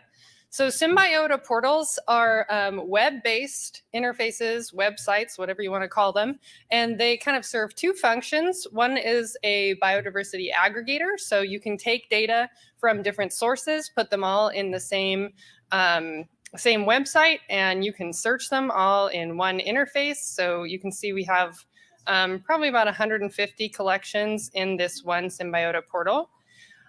You can search through all of them. You can search through some of them. You can search based off of taxonomy, locality, collector information, etc. But it also serves another, Symbiota portals also serve another function wherein they are actually like a collection management system built in for any of the collections that choose to use it. So for example, the Arizona State University Bryophyte Herbarium does all their data entry right there in the portal. Whereas maybe the Smithsonian, they do all their transcriptions somewhere else, but then they send a copy of their data to the Bryophyte portal. And that way, bryophyte biologists will go into this portal and get all the data that they need, or lichenologists will do this with the lichen portal, or we have lots and lots of different portals based on taxonomy or region, and they can be these centralized portal communities of practice. So one highlight I wanted to do today before I show you kind of just the ins and outs of Symbiota is how really easy it is to publish from a Symbiota portal to other aggregators. So one of the main strengths of Symbiota portals and using Symbiota as a collection management system is that it's really easy to get data in and really easy to get data out, which can be kind of rare. So I have queued up for us today this collection, the Bryophyte Herbarium at the UC Santa Cruz. And let me log in real quick so that I can do what I'm going to tell you.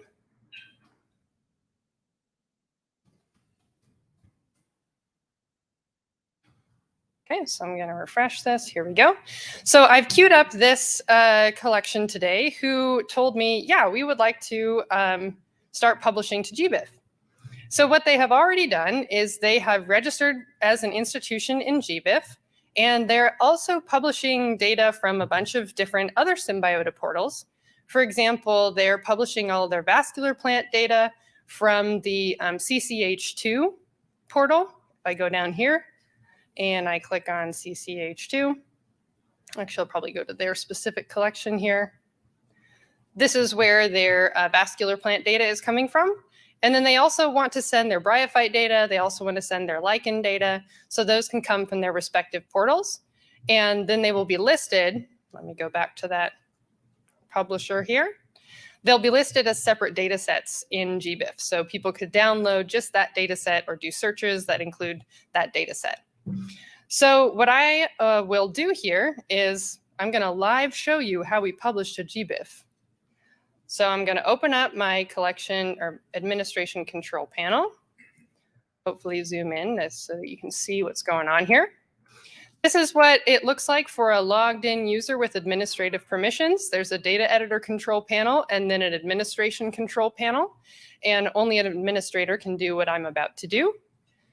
We go into this tool called the Darwin Core Archive Publishing.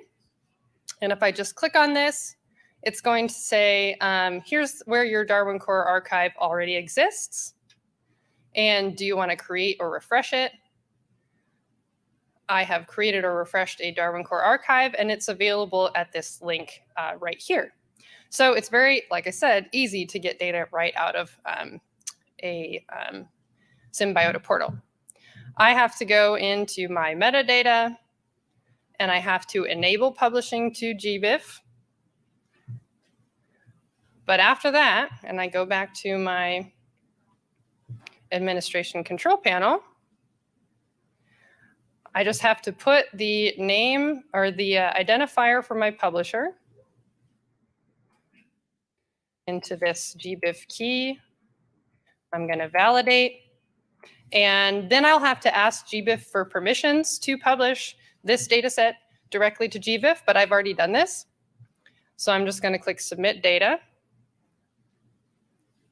And it's going to talk to GBIF. And there it is. There's my data set. So it's going to take maybe 15 minutes to a half an hour before the actual occurrences show up. But you can see that it's already created a data set. And it might not show up under here quite yet because it still has to load all that data in. But eventually it's going to list 8 data sets under here. And it's going to list all the occurrences. It's going to have all the metadata that it derived directly from the Symbiota portal. So all of this information is going to be what shows up on this data set here. But that was it. It was like 3 clicks and my data is in GBIF in a couple of minutes. Oh, oops, I can also download a Darwin Core Archive just like that. And one of the really slick things that you might have seen when I popped over to their CCH2 or their vascular plant collection is that there's this little widget here that says how many citations this particular data set has been involved in.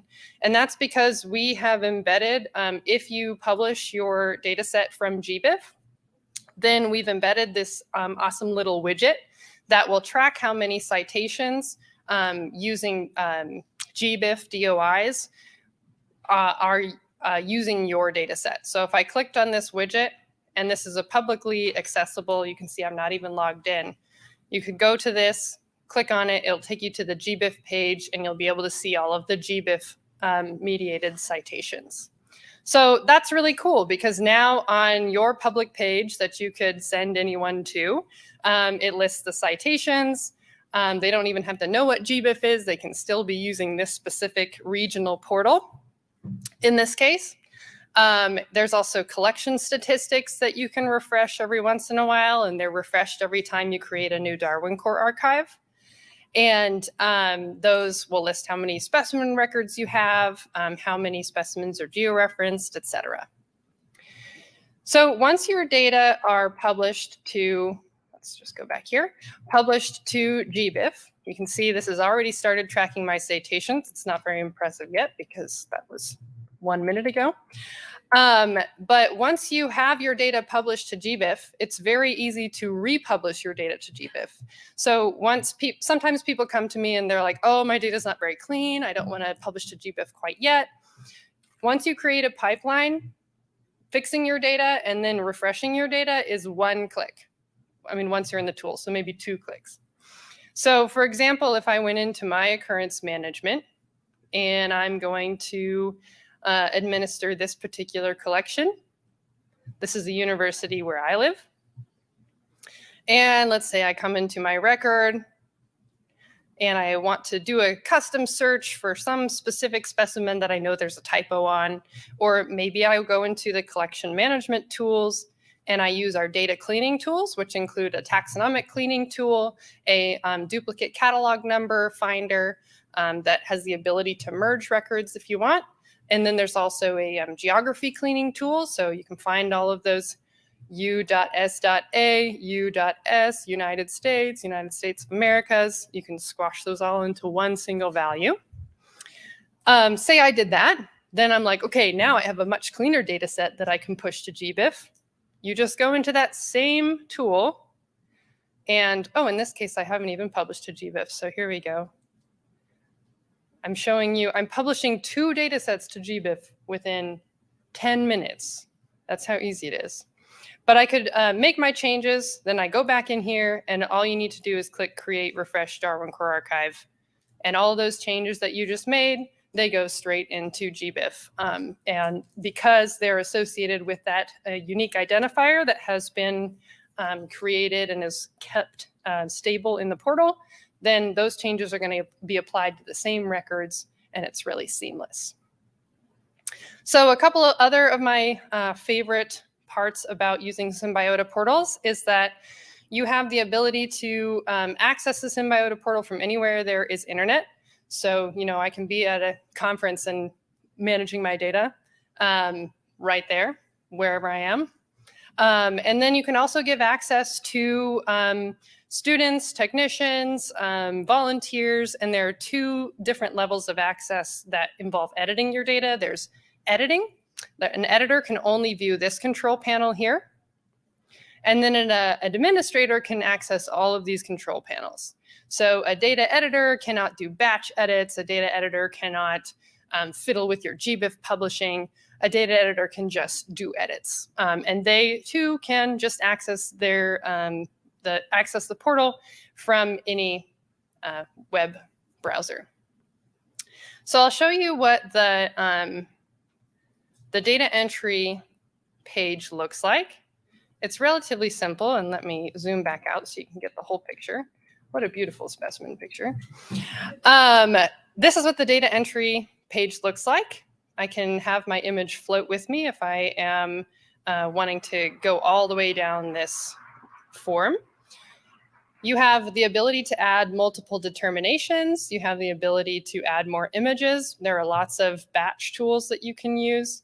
You have the ability to add linked resources, which can include associated occurrences. So that means these could be specimens that are in some other platform, such as Arctos or Specify, and you can link them directly to saying, like, this is the host plant of this bryophyte, for example. And then in the occurrence data, there are duplicate matching tools. So as soon as you enter the collector number and date, it'll be like, hey, I found a duplicate for you. Do you want to import all of the specimen data or related to that, or just some of the specimen data, maybe just the locality data?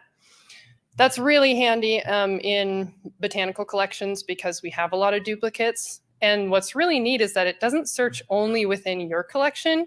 It searches within all the collections across the entire portal. So the more collections that are contributing to a portal, the easier it is to do data entry, because you might have a duplicate in the Smithsonian or Harvard or some other really big collection.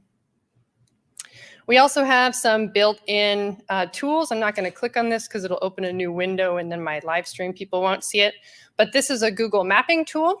And then over here, this is the geolocate tool. So geolocate is a really powerful georeferencing application, and it's built right in here. So you could georeference using geolocate, click import coordinates, and it will import the coordinates and all the metadata associated with. So the georeferenced remarks, georeferenced datum, by, etc.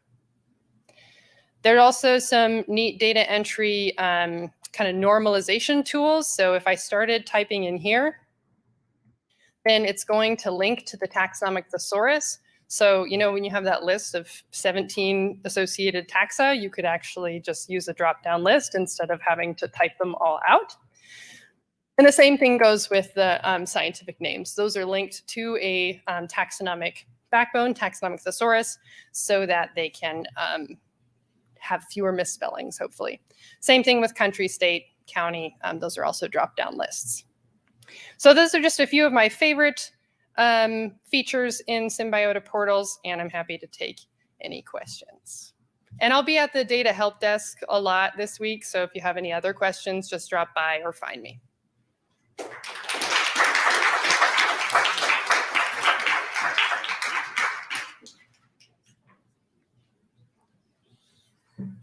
for the duplicate check, what kind of methods do you use? I mean, do you just check the catalog numbers, or is there any other way? I mean, how do you confirm that it's the really duplicate?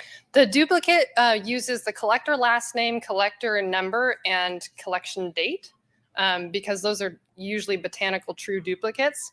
But if it finds a match based off of collector last name and date, but not number, it will also say, hey, we think we found a potential matching duplicate event. Do you want to just import the locality data instead of all of the data? And I think that's all the time I have, but feel free to ask me more questions.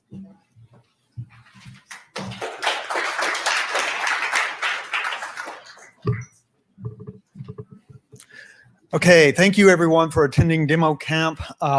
We have we would like to thank our sponsors, particularly the diamond sponsors, Delta Design and Picture. And thank you also to all the presenters and also the AV and other support staff for helping pull off this oddball format, making all those special accommodations. So thank you, everyone.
Hello, everybody, and welcome to this general member session for Access, Engagement and Assorted Talks. My name is Sankari Pai.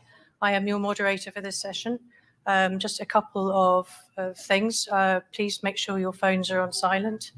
If there is time for questions, please use the microphones. If not, please use the Oxford Abstracts platform. So to start off with, I'd like to introduce Ralph Kugler. Thank you.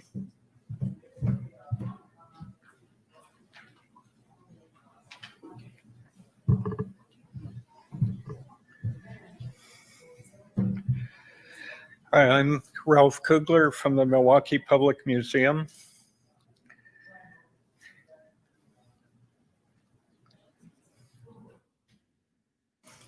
And Milwaukee Public Museum in its current building was built prior to the implementation of the Americans with Disabilities Act.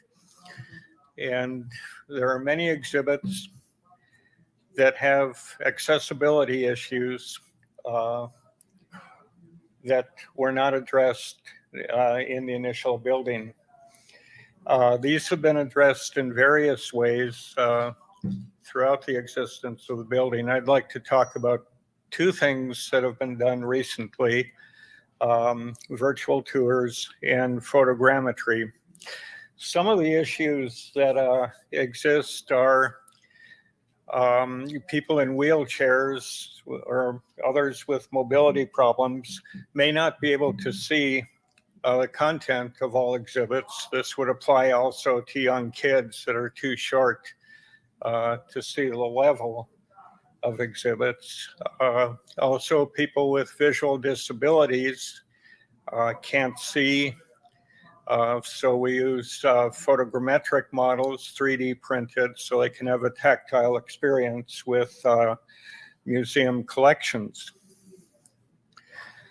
So the two types of things we're doing are virtual tours and photogrammetry.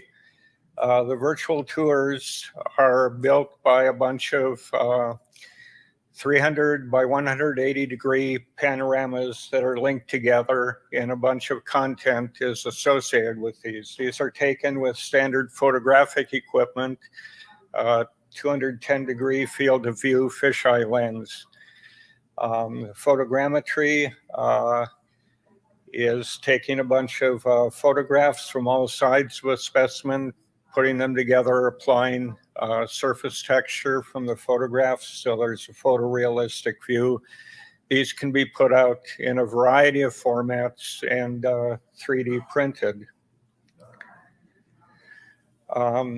So far on the museum website, the URL is shown on the upper right here.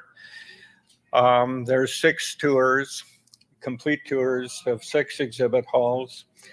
A couple more are in progress or in the next week will about to be posted on the website. And those are also shown on the right. Each tour has a set of navigation instructions on the web page, a button to start the tour, and maybe significantly, especially for people like teachers bringing their class or looking at the tours in the classroom, there's a script of the tours in PDF format that can be printed out. There's a lot of information associated with the tours, various ways of navigating. There's navigation buttons, the gray buttons down in the bottom center of the page that can be used. The mouse can be used to navigate around, and in the upper right-hand corner, there's a map of each of the panoramas, each of the rooms in this exhibit hall that can be clicked on to move about. And it's a little bit difficult to see. There's a green semicircle in the middle of the map on the upper right there that shows the direction in that room, which is what we're looking at here with the dinosaurs, and where you're looking, that can be grabbed onto, and you can move around the room with that partial circle as well. So there's a bunch of things here. There's information that can be clicked on, the eye icons there. There's PDF exercises for school kids. The sounds that you'd hear if you were in the museum in person can be heard in the tour as well. That can be turned on or off. There's a 3D model, photogrammetric model in here, and each of the signs have audio associated with them. So in reality, there's a lot more information in the tours than what you see just by walking through the museum. And aside from the emphasis here on people with disabilities, it can be beneficial to walk through the museum with a tablet or even a phone and get more information than what's there. So I'll show you a series of movies that emphasize some things. Here we're looking at Ptorosaur on the beginning of the geology exhibit hall. You can click on each of the exhibit labels to read them, move around, click on that arrow and go into the next room, or click on the map and go to another exhibit room. And here there's more information. There's a 3D model here of a trilobite that can be manipulated. This is from Sketchfab, or stored in Sketchfab. More recent version of this software allows direct incorporation of models. Now we'll go to the dinosaurs that we saw on the previous slide. again, we see a variety of information. We can click on exhibit windows, see the exhibit labels. We can look at more detail on these, or we can listen to what the exhibit labels say. And there's additional information, again, that's not on any sign within the exhibit itself. And another 3D model out of Sketchfab. This is a dinosaur skull that we'll see in some of the next slides. And these can be manipulated within the tour.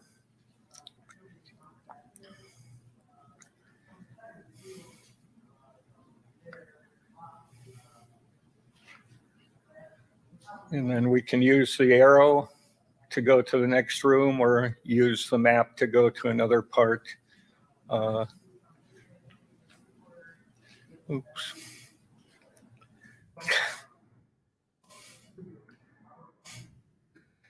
And another useful use of the tours is to allow people to see parts of the museum that are generally closed to the public, such as the collection storage areas. And this is a tour that's just beginning to be put together, so it's not complete yet. But on these types of tours, we can look in the specimen drawers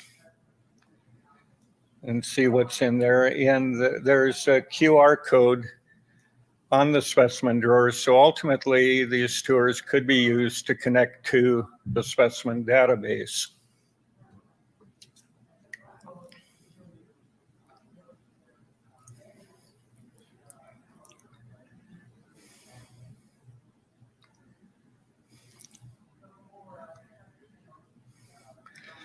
And a final tour is of a mezzanine area that's inaccessible because it's closed. The elevator is not working, and there will be 2 kiosks put in front of the elevator with this tour. It'll also be on the web.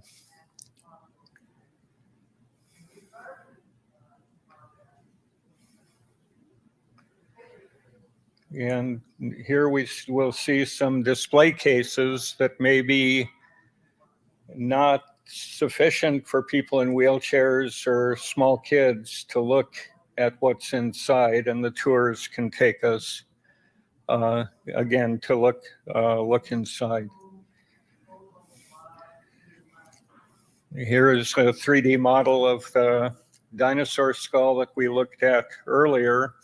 This is a type specimen for the genus, so it's a rather important specimen for the museum, and not to be handled by the public in general. But one thing we can do is make a 3D print of it, and here we've made a print.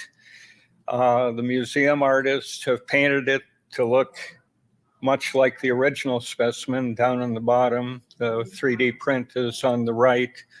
And then these can be used by visually disabled people to feel what the specimen looks like, or school kids, or here a docent with the general public. And these 3D models have lots of use. They can be put out in 3D PDF files, again, for use with teachers. But here we've scaled the model to exact dimensions of the original specimens. And this model was sent to a graduate student to use in his dissertation research. So in conclusion, there's a number of aspects that we've talked about. One thing, Milwaukee Museum in a couple of years is moving into a new building. Thus, these tours preserve some of the legacy exhibits. They provide, as we've tried to emphasize, increased access to those with disabilities. The 3D models help preserve the original specimens by the originals not having to be handled as much. And we can see areas of the museum typically closed to the public, and lots and lots of other possibilities. So thank you for your attention.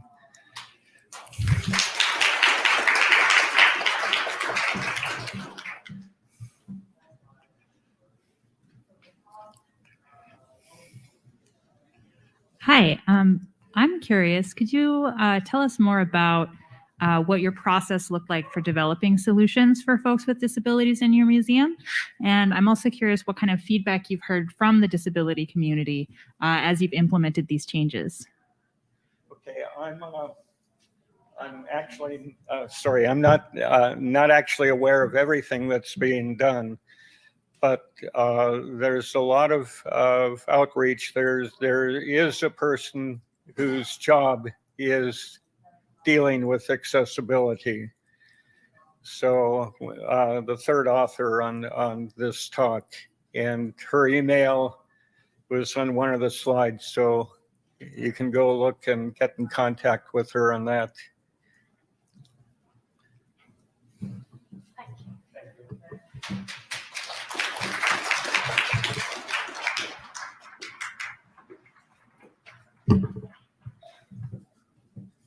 Thank you.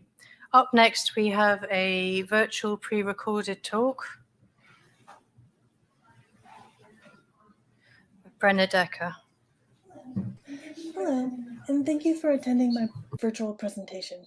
My name is Brenna Decker, and today I will share with you a course I designed that introduced students to the university resources stored within campus collections and museums. First, I want to provide some background about the development of this course before diving into the various activities and trips. The USU College of Humanities and Social Sciences offers a museum study certificate, which is geared towards the four-year undergrad degree. Since I'm a PhD student, I have had the time to complete this program, which included designing this course. The material that I used took inspiration from the Entomology Collections Network. I was fortunate to attend the 2022 ECN Collections Workshop in Tempe, Arizona, where I learned from the Smithsonian's Dr. Dave Firth and Dr. Floyd Shockley about issues, protocols, and tools for managing entomology collections. I was able to use the information from this workshop as well as from discussions with various managers at USU and Dr. Tommy McElrath at the Illinois Natural History Survey to create the topics and activities for this course. I also pulled information from the SPNHC website and the USU Anthropology Department's Intro to Museum Studies course. On the first day of classes, I emphasize a museum's place within our society, so I want to also do that here. Museums have to really think critically about their position in their community and how objects are both linked historically to awful events, as well as having current high-impact relevance. This is especially true for collections that relate to land colonization and genocides of various cultures, including what happened specifically on the lands USU campuses now occupy. I made sure to note that our discussions should consider these sides of museums, collections, and the act of collecting and preserving objects that have or could have significant implications to society. Not including the full story and all the information is erasing history.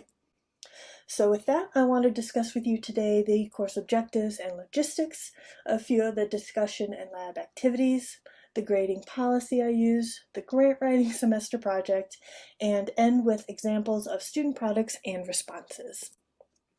The main goal of this course was to get students into the collections.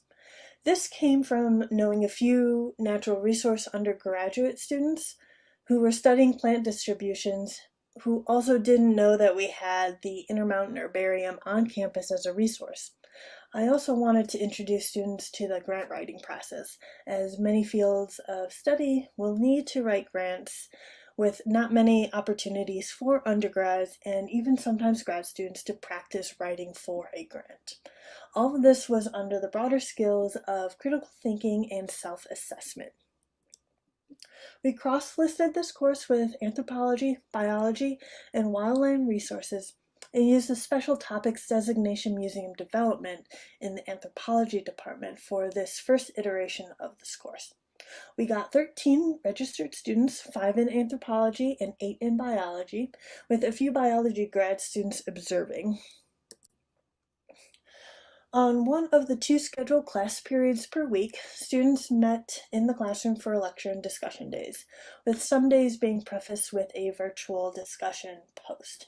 To make the course more accessible, I recorded our discussion days upon request, or if I knew a student would be missing from that day.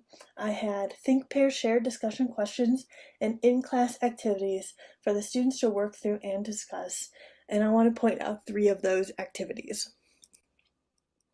During the first discussion day, we talked about collection documentation, and I had the students get into groups of 4 to play Monopolicy, which is available for download at this website. And this was to start practicing critical thinking skills about the issues that could arise in the museum setting. While there was one group who discussed John wicking a thief with their pencil, most of the discussions were very well thought out, with some suggestions for additional cards, including freezers, different size external hard drive and cloud storages for data, and additional funding resources for outreach. On another day, I had students explore various online publicly available databases, answering questions about the ease of searching for a specimen or object and assessing the provided information. We then discussed how each student would set up their own database, leading to a lively discussion about what bits of information are important to the public versus research versus for internal collection uses. We also discussed how to survey if an exhibit or a protocol is helping the institution achieve their mission statement. This turned into a very intense and extensive discussion on inherent biases and ways to rephrase and order questions as to not elicit a certain answer. On the other scheduled meeting time during each week, we had collection field trips. There are 11 different collections on the USU Logan campus, mostly natural history teaching collections that many students on campus would never interact with if they didn't take a specific course. So back in 2021 even, I started discussing with other professors and managers across all of these 11 collections, as well as an off-campus zoo director, planning activities that were implemented during this course, and I want to point out a few of those. One activity was to profile the ichthyology teaching collection. This collection had been stored in a closet under stairwell in the biology building and only recently got flame cabinets. The jars had been sitting on open shelves just the previous year. The de facto manager, and I say this because no one is actually assigned to take care of this collection, he and I showed students the types of damage that can occur in the fish collection and directed them in assessing each jar's condition. These worksheets were given to the manager so he can use the data to request more funds for additional proper storage and acquiring new specimens. I also had students assess grade school outreach activities that were designed by the Mesa Wildlife Exhibit Director. And this director, she had greatly increased the educational presence of this exhibit within the community, doing a bunch of different grade levels, using 16 different activities. So we were able to help her refine some of those. At the Fine Art Museum on campus, we first let students explore the exhibit, which is 2 levels, before going to the basement to help catalog newly donated 3D art pieces. And we learned how to use tools for various shaped objects and identify an item damage. Throughout these weekly activities, I discussed with students more about self-assessments and how to use them in their own career goals. I had them complete a SWOT analysis, which I think is more clear about identifying components of a project, course, or activity compared to a SOAR analysis, which is strengths, opportunities, aspirations, and results. I gave them my own SWOT analysis about how I feel I'm doing in the course as an instructor, and we discussed these during mid-semester and final individual meetings. We also spent a day discussing our curation philosophies during the last week of classes. I created guided worksheets that help students identify personal values, favorite aspects of collections, then linked the two to create at first short sentences leading into paragraph formation. I also created my own philosophy and example for them to use and model off of. The last assignment in the course was a learning portfolio, which included self-assessments in the form of proposing their own grade for the course with supporting material and explanations of their experiences. Like I just mentioned, students at the end of the course proposed their own grade. I did not give any letter grades or percentages during the course, but instead provided extensive feedback on each student's personalized learning objectives, their written work, and their progress throughout. I also made time for peer communication during each class meeting, so everybody received feedback from others with various educational backgrounds.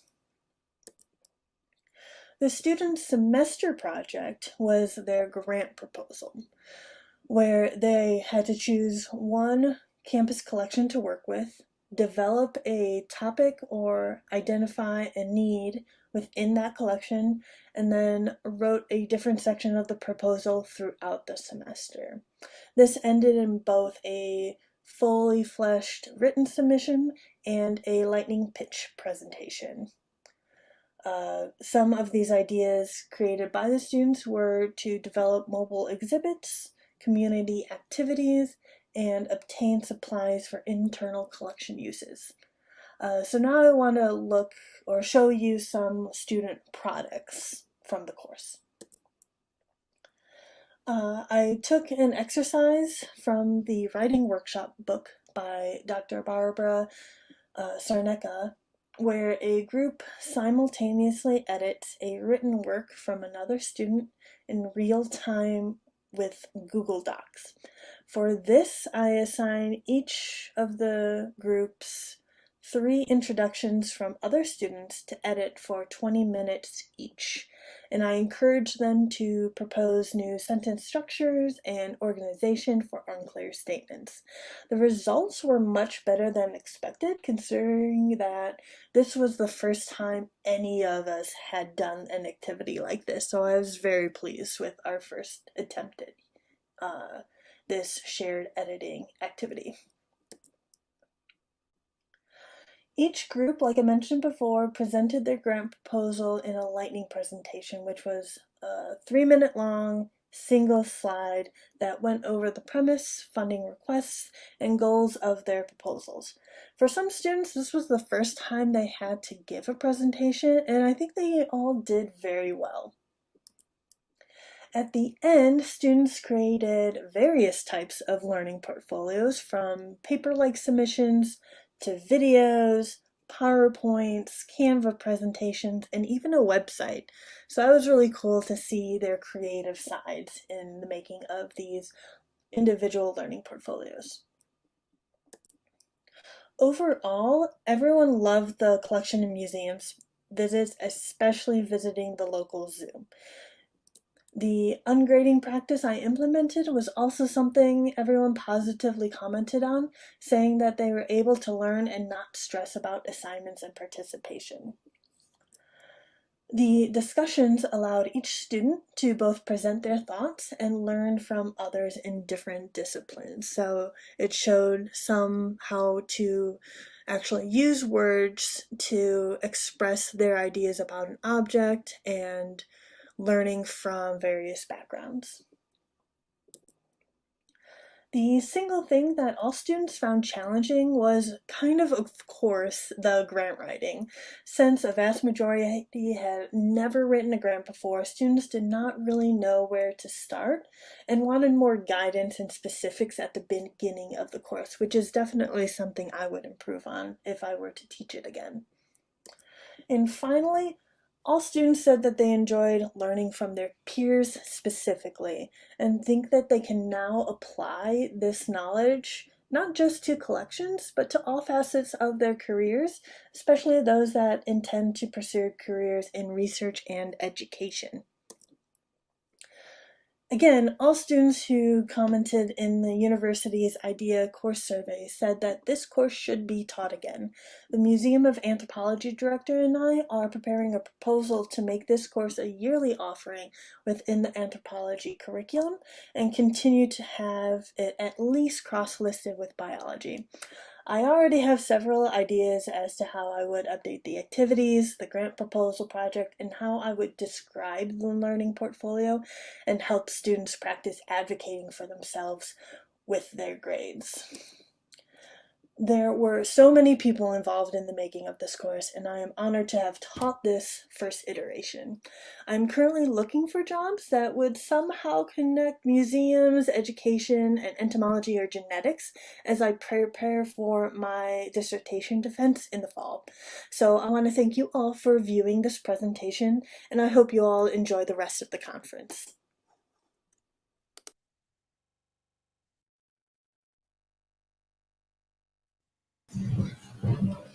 Thank you, Brenna. Our next speaker is Todd Clardy.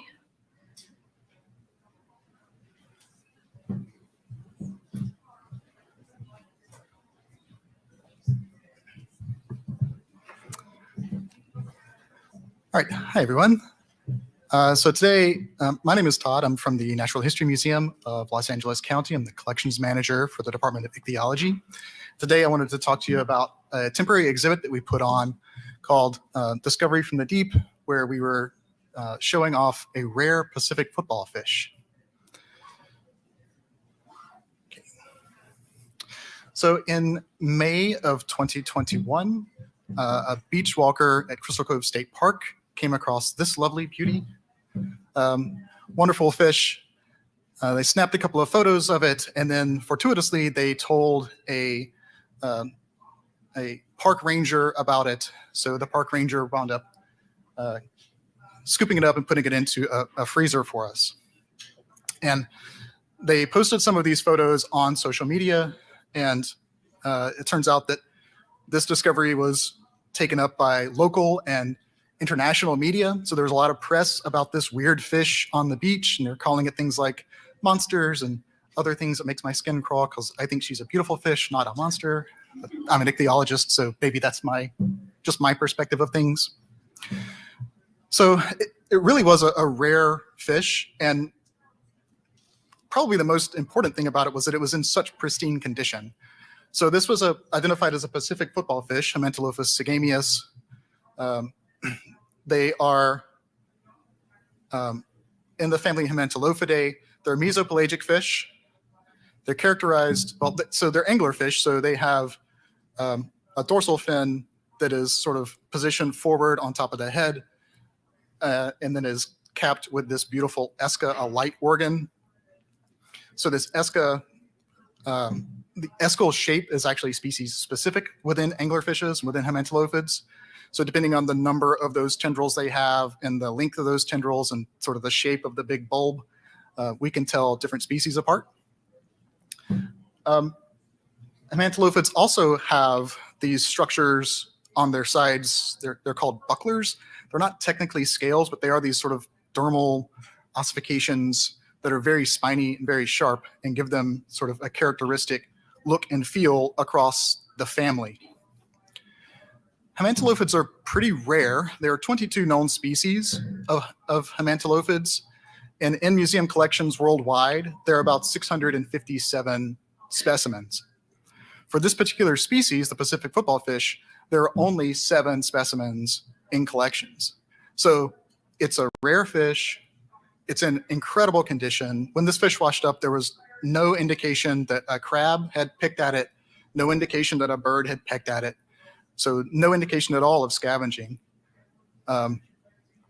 So it's just in good condition, and it was getting some attention. People were wanting to know about this fish. So we made a decision across the museum to put together a temporary public display for this fish. But we had some conservation concerns about it. Like, how do we actually do this for the best care of the specimen? So we identified sort of three main goals here for presenting this specimen. One is that the specimen must lay flat. So these fish are kind of big jelly balls, basically, with giant heads, and so they're kind of flabby, and there's not a lot of like structural support for these fish. So we were concerned that if we built some sort of cradle and put the fish in it, that the weight of the specimen would sort of sag down, it would be deformed. The worst case scenario is that since the abdominal wall is pretty thin, we were worried that if we set it upright, that we would come in one day and the side might have ruptured and our beautiful, rare, pristine fish might have exploded overnight, which is not good for the fish, not good for the collections, and not good for the public who comes in and finds that. So we decided that we needed to come up with a solution where the specimen laid flat. Another consideration is that this specimen needs to be preserved in 70% ethanol. This is most of our collection is a wet collection. We have some skeletal material as well and some other types of preserved materials, but it's mostly in 70% ethanol. So this is the ultimate fate of this fish, is to be preserved in 70% ethanol. And that's kind of, so we're going to have a display that has alcohol. How do we minimize that? The final conservation issue is light exposure. So deep sea fishes have some of the darkest pigments of any animals on Earth, very, very dark pigments. And they tend to break down pretty easily. So they're, one of the things that causes those dark pigments to break down is alcohol, which is unfortunate. Not much we can do about that. We know that the specimen's going to be in alcohol.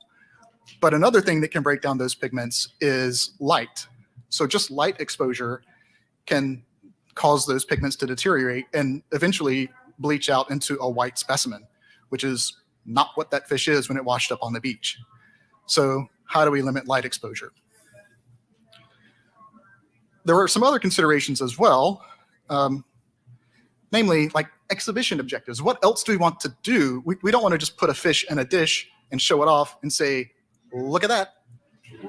What else can we do to bring more to this exhibit? And we hit on a couple of things. We were contacted actually by a Gyotaku artist who found out about this fish and, like everyone else, was freaking out, saying, this is on my bucket list of fish to make a Gyotaku print. Can I come in and work with it? Which was great for us because normally our specimens are used for they're used for science, right? That's mostly what our specimens are used for. So an opportunity to use one of our specimens for art was very exciting for us. We also wanted to make a 3D print of it because give some sort of tactile representation. Let people touch the anglerfish. You can't touch the actual fish, but we can use photogrammetry to create a 3D model of it and let you touch that. And then we had a lot of like public engagement to just tell people about the process and about the cool, like just how cool this fish is and how rare it is. So the first thing was like the specimen must lay flat. So we put the fish in a dish, covered it in alcohol, put a lid on the tank. This is basically a stainless steel cooking dish. We put a plexiglass lid over the top. That's not the end. If you notice, there's a pretty big airspace in there. And so what will happen in that airspace is alcohol will evaporate. You get alcohol vapor. Alcohol vapor condenses on the surface of the lid. And now you can't see our beautiful fish. So we worked on a method to sort of heat shrink, basically melt down the plastic and drop the lid into the tank. So here's one of the early attempts that we had where you can see we've sort of melted the center, pressed it down, and attached it to the tank.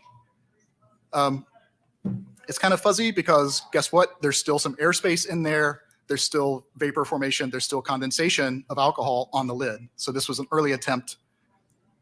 It didn't quite work. Eventually, though, we got it to where the lid was actually depressed into the tank, even with the surface of the alcohol, And that created a clear viewing window. It also helped us with our second objective, which was limiting alcohol. So we didn't have to fill the tank or the dish all the way to the top with alcohol. We could sort of minimize, basically just cover the specimen, drop the lid on top, and then we're done. So then the question is, like, how do we have people view this?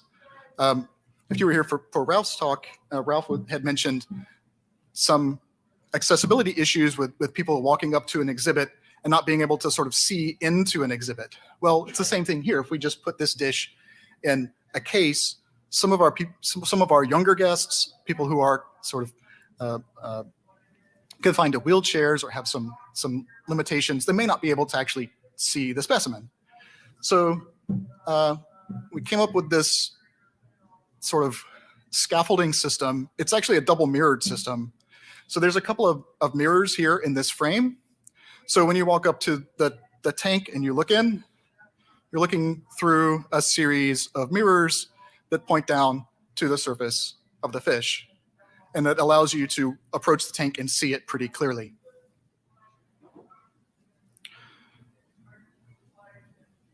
So what about light limitation? How do we limit lights? Well, we did a couple of things. One is that we had the light, we put it in a relatively dark area of the museum, and all of the track lighting that was behind the specimen were directed away. It was on the signage, it was on the case, but not on the fish itself. The lighting was provided by these low emission LED lights that were attached to the frame. And then the other thing that we did was we put a motion sensor on the sort of the bar, the information bar as you walked up to the specimen. So that's what these are.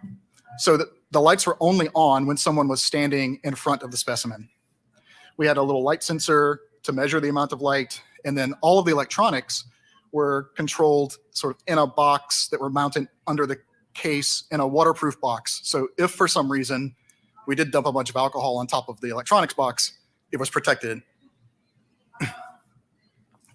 We also had the Gyotaku print. So Dwight came in. So in this process, it's a traditional Japanese art process where it's a water-soluble black ink, cover the fish in that, put paper over the top of that, and when Dwight does his thing, it's this beautiful art print which went beside the tank for the fish.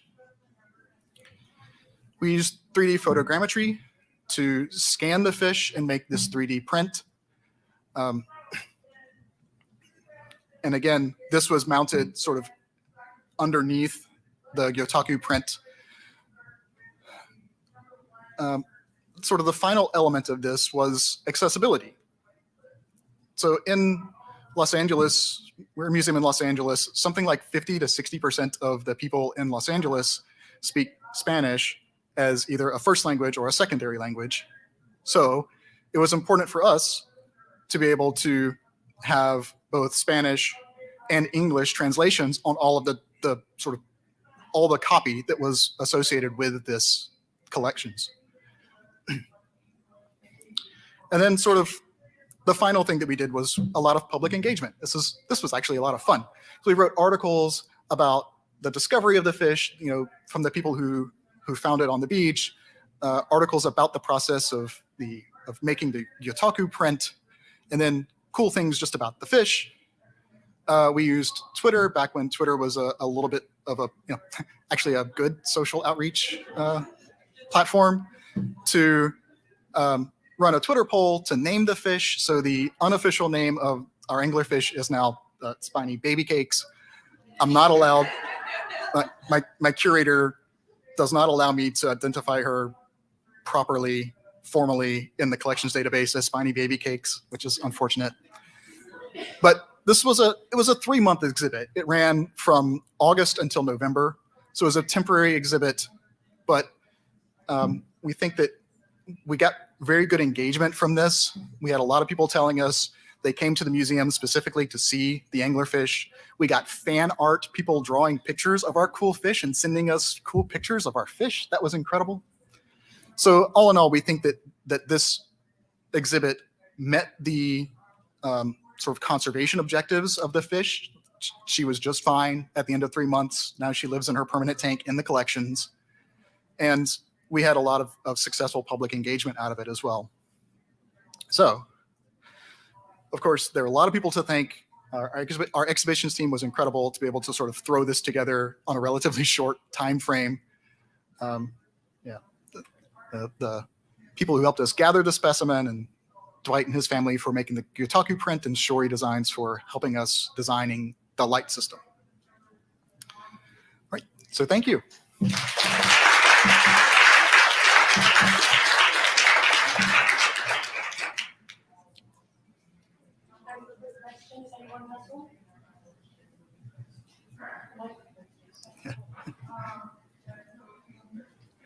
Hello, thank you. That was great.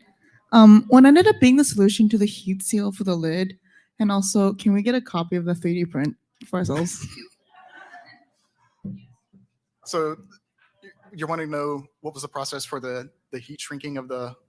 I actually don't know. That was part of our exhibitions team came up with that idea, and he had the tools in his shop at home. And he just came in one day and said, "Look what I made. I'm going to make a better one that fits properly next time." So I'm not entirely sure. Okay. Do we have time or no? Sorry, for the time. I'll catch up with you. If you have further questions, please go through the Oxford Abstracts platform. Our last speaker of the day is Bernhard Zipfel. Sorry, I hope I got that name right. Thank you.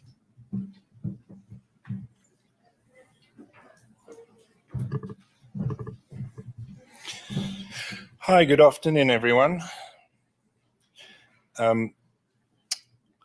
South Africa has probably one of the most complete fossil records of life on Earth anywhere, all in one country, ranging a huge span of time. Among these fossils representing life on Earth, there are also fossilized feces called coprolites. And they have not received as much attention as they should. I'm not a coprolite person, but I have an interest in the collections of coprolites and giving people access.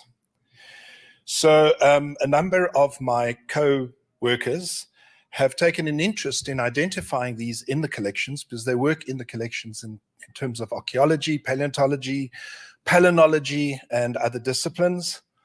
And if you want to know what it looks like, some of it looks like poo, some of it does not. And it seems to get interest. We have toilet humor, and we seem to like to refer to feces in various forms. And there's an interesting South African guy who wrote a book called Scatological Verse, Brian Warner. And it's hilarious, but there's a rhyming couplet I sort of picked out, which says, "We are what we eat, minus that which we excrete." If you Google coprolites, there usually comes up first is the museum, which I have no contact with. And if there's anyone who knows anything about this museum on coprolites, I'd be fascinated. But it talks about how to identify a coprolite in terms of its shape, burrows, the location. Is it located near fossils? Are there inclusions, bones, other things inside of it? And then its chemistry. What's it made up of, which gives us some idea of what can be preserved in it. We have one of my co-workers, John Hancox, who's a vertebrate paleontologist and has been excavating at a site in South Africa called Driefontein 11. It's part of the Karoo supergroup, which is an early Permian site. In other words, mammal-like reptiles, therapsids. And he pointed out that he's been collecting boxes and boxes, about 30,000 coprolites. And that was interesting, because when we go to our databases, we just don't find many coprolites there. People don't catalog them, and they don't pay much attention. So we embarked on a very simple study to try and figure out in some way what we have in our collections, and we published a paper earlier this year. And I'll just summarize that very briefly. So in terms of the materials and methods, we took 23 significant sites or collections. We have many, many collections. The very first one at the top is the so-called Karoo collection, which consists of Karoo supergroup vertebrates, and these range from the Permian through to the early Jurassic. The rest of those sites, the UW numbers, are all Cenozoic, so they're under 4 million years old and represent more recent origins of various fauna. We are also famous for discovering many hominins, and that is where much of the attention is placed.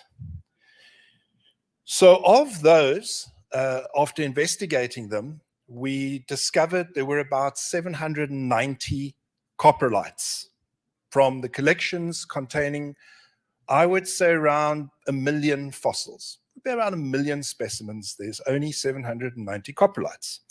Of those, there were only 4 assemblages that had been specifically described in 6 publications. The first one from Bushman's Rock is, in fact, interestingly, modern Homo sapiens sapiens fossilized feces. And that was chemically analyzed, and some very interesting information found out about hunter-gatherer, early agriculturist, pastoralist type of lifestyles. Then there was from Gladysvale, which is a site from about 500,000 years through to 1.8 million years, where there was a latrinite, which is the word for a fossil latrine, found extinct brown hyena, Parahyena brunea, feces that contained hominin or human hair and the hair of other fauna. There was then also the Malapa site, which is the famous place where Australopithecus sediba was discovered. That's at 1.97 million years. And there they found some plant material in the feces that gave a lot of indication of the environment at the time in terms of wet and dry seasons. And finally, from Driefontein's site, the John Hancocks I pointed out earlier, they found some mollusks, bivalves, and fish in those coprolites. So that's all. That's very little formal work. So going back to these significant collections, we went through them. And of them, we only found 11 of those collections contained any officially recognized coprolites. We obviously didn't go through all million fossils. We looked at catalogs, we looked at boxes which had the word coprolite written on it. Other than that, we suspect there's a lot of this material that's hidden away there. So here we found in the Karoo collection only about 40 specimens, and that's out of about 9,000 collected, a lot of them also from the Driefontein site. And in the remainder, very few fossils. So broadly speaking, from the Permo-Triassic, from therapsids, of course, there we'll probably never really know who these coprolites belong to, but certainly we can look at what's included in them. There was some jackal, hyenids, both extinct and extant, and leopard, and then, of course, also human Homo sapiens at about 500 years. So that is the summary of that. Now, interestingly enough, in the Cenozoic, the last 4 million years, we find exclusively hyenid, almost exclusively hyenid coprolites. And we were wondering why. And it has to do with the type of carnivore they are, the type of caves in which they dwelt. And Hunt and Lucas in 2020 came up with some interesting ideas, which I was unaware of. That we had the hyena copris provenance, where we find in Africa, Asia, and Europe, you find really hyena coprolites in the Cenozoic environments. In the Americas, strangely enough, it's Castrocopris, which is herbivores. So it's really interesting that on the one side of the world, it's hyenas, on the other side of the world, it's not. Here's some examples of coprolites of potential hyena origin from Plover's Lake in Gauteng. That's an area around 1.9 to 2.2 million years old, also primarily a hyenid. early Triassic coprolites from the Driefontein Farm, Free State. That's about 250 million years old. And they seem to have different morphologies, indicating probably different taxa that produced them. A recent paper produced also on the Driefontein site. You see the very bottom picture, how large that particular coprolite is. And I wonder how big that animal was that produced it. And then here you can see some Triassic coprolites from the Karoo vertebrate catalog. So that was a catalog we call BP1. And this was also from BP1, but these are Permian coprolites, and you really can't tell the difference. So it's really important that they are recorded in terms of their context. There was one example, and I'll just say here that we have a student that's been working on this who's produced a new catalog, the so-called BP21, where we want to produce we started making a catalog that is exclusively for coprolites. And so that if you want to come study these things, you ask me and I can actually tell you, here we've got so many, that's what they are, and this is where they're stored. In this case, high-resolution micro-CT showed an inclusion of almost a complete lower limb of a therocephalian, that's a mammal-like reptile, within the coprolite. And this is currently being studied using synchrotron scanning, so we can get it down to almost histological level. So in this case, we would take it, the actual coprolite on your left, and give it a catalog number of BP21. And then once we have the inclusion on the right, it would receive its catalog number according to which collection it should belong to. And then, of course, it's a completely different subject on how these catalogs would cross-reference each other. And I think it's probably a better way of dealing with it. The student I mentioned, Shondelay Montgomery, has taken this quite seriously. And you can see some of the catalogued material, mostly from Driefontein. These are Triassic coprolites. And with the high resolution scans, we can find beetles beautifully preserved, fish scales. There are various mollusks, bivalves, lungfish, tooth plates, and many other articles, which once we can synchrotron scan them with the extremely high resolution scanning, I think there's a lot of information that can be gleaned from these. So in summary, every paleontological repository should carry out an audit of their coprolite collections and ensure that they are documented for further use. We need to say that poo has a place in the fossil record. Communicate to geologists and paleontologists that coprolites are both common and potentially useful. We suspect that these things are being thrown away, or they end up in boxes, or quite frankly, we don't know what they are. It looks like a pebble to me, but to someone who's paid a bit of attention, they'll know it might have valuable information in it.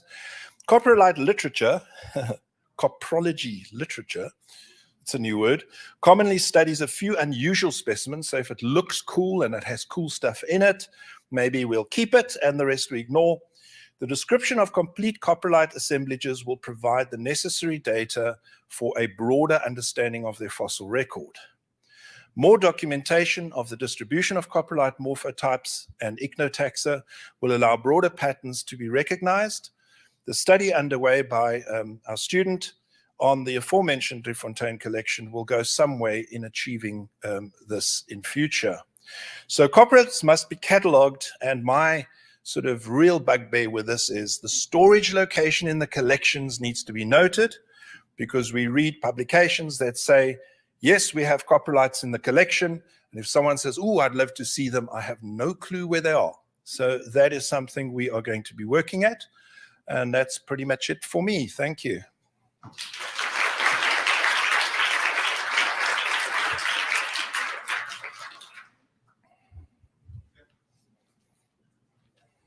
Thank you. That was a great presentation.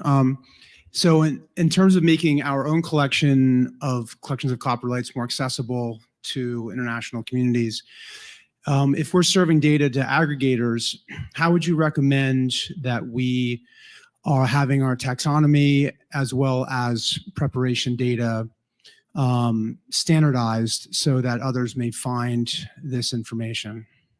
Yeah, that I actually don't know, and it's an excellent question, and that's the reason why I'm here, because in South Africa, we're actually still a bit behind in the way we're doing this. Things are still in sort of access databases, which we're trying to migrate to specify, and we don't all seem to read the same language. I mean, looking at the literature on something like coprolites, it's very varied. We also have a problem, particularly in the Cenozoic, that the people who excavate these things run the sites very independently and very selfishly, and they basically means to create their own personal careers without any thought about the future. So we're a bit stuck, and I'm very open to ideas. I mean, what we do is, of course, because these are it's ichnotaxa, so there's typically no higher taxonomy, but we do use specify. So we do root the genus within, I think it's ichnotaxon, phylum. And then I think in our preparations, I think we typically always would say coprolite for searchability, but I don't know how others do it. Thank you very much. It would be good if Chandler, our student, could be in touch with someone like yourself and chat about it. Okay, sounds good. Thank you.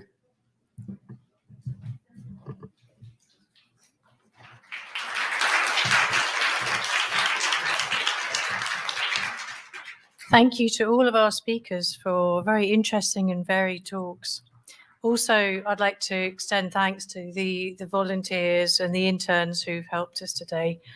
And a special thanks to the sponsors, the diamond sponsors, Delta Designs and Picturi. Please go and interact with them either in the stalls or on the platform. Thank you very much, everybody.